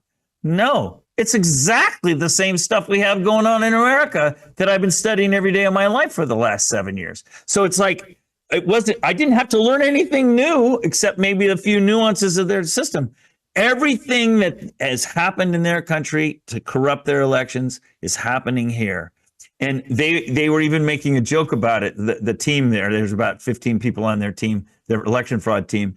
They'd say, they would say something and ask me a question, and then I would pause, and they would look at me and they'd say, "It's the same in America, isn't it?" It was like a joke. And yes, we have the exact same problems they have, and there's a reason for that. It's because AWEB is basically directing their elections. AWEB is basically directing our elections. It's the World Election Fraud Cartel Organization headquarters. And you arrived with him, but he was not allowed to leave the country. Right. Because of the comments he made a year earlier. After he observed the 2025 election, he and the team came back and they held a press conference at the Washington Press Club. And they held the press conference and they talked about all the fraud in the election. And then, of course, the question becomes, well, they've got an illegitimate president. What are we going to do about it? Well, Morristan is also an attorney and he's a law professor at Liberty University. And he said, well, we've begun an investigation because we're not going to be able to get rid of him with elections because the elections are corrupt. We're going to have to find another strategy. So we've done an investigation into him, a legal investigation, and we've discovered that he has this sob story about how when he was a kid, how he got, couldn't graduate from high school because of this poor family. He comes from a privileged family. He got thrown out of high school because, according to Morristan, because he and a group of his buddies raped a special needs girl. And so they threw him out. Now, when Morristan announced that and he started showing all the evidence, and Morse he says, I'm not making an accusation. He says, I'm telling you as an attorney, I have all of this evidence we've collected. It's all signed with affidavits. We've got everything all sworn. He says, I'm an attorney. He says, if I was holding this case today, I'd win this case. So he announced that at the press club because they're thinking about a legal strategy to get this illegitimate president removed. Well, 3 days later, after that, the principal of that high school turned up dead, floating in a lake nearby with his arms and legs cut off. Okay, 3 days later. And obviously he's one of the ones that signed the affidavit. So in other words, they're trying to cover that all up. So when Morse arrived with me at the airport, police met him and they had subpoenas to take him in for questioning. Well, he was prepared and he had said, no, all of my comments were outside of this country. And everything I said was legal. No, I'm not going for questioning. I'm not a citizen of Korea. I don't have to comply. He had a certain amount of immunity and whatnot. So then the police went to the government and said, we want a travel ban on him. And they got a travel ban against him. It went to court. It's been upheld. It's now in its second month. And something tells me they're not going to let him out. So, and this man, I'm guessing, is a Christian if he's working with Liberty University, I'm assuming he's a Christian. Oh, yeah, he's a fine Christian man. Morstrand in fact, he went to Wheaton College. I went to Westmont College. We were like sister schools. It was amazing how much in sync we just hit it off instantly. I spent days with the guy. He's a great Christian man. I would pray that someone would somehow smuggle him out of the country. I'm glad you said that. We looked into two ways of doing that. We went to the embassy, the U.S. embassy in Korea. They would not return our calls. Okay, so that tells you the U.S. embassy has been infiltrated. Okay, we went to Camp Humphreys and we said, hey, we're going to let's put him on a jet and fly him back home. They refused to do it. They don't want to create a diplomatic incident.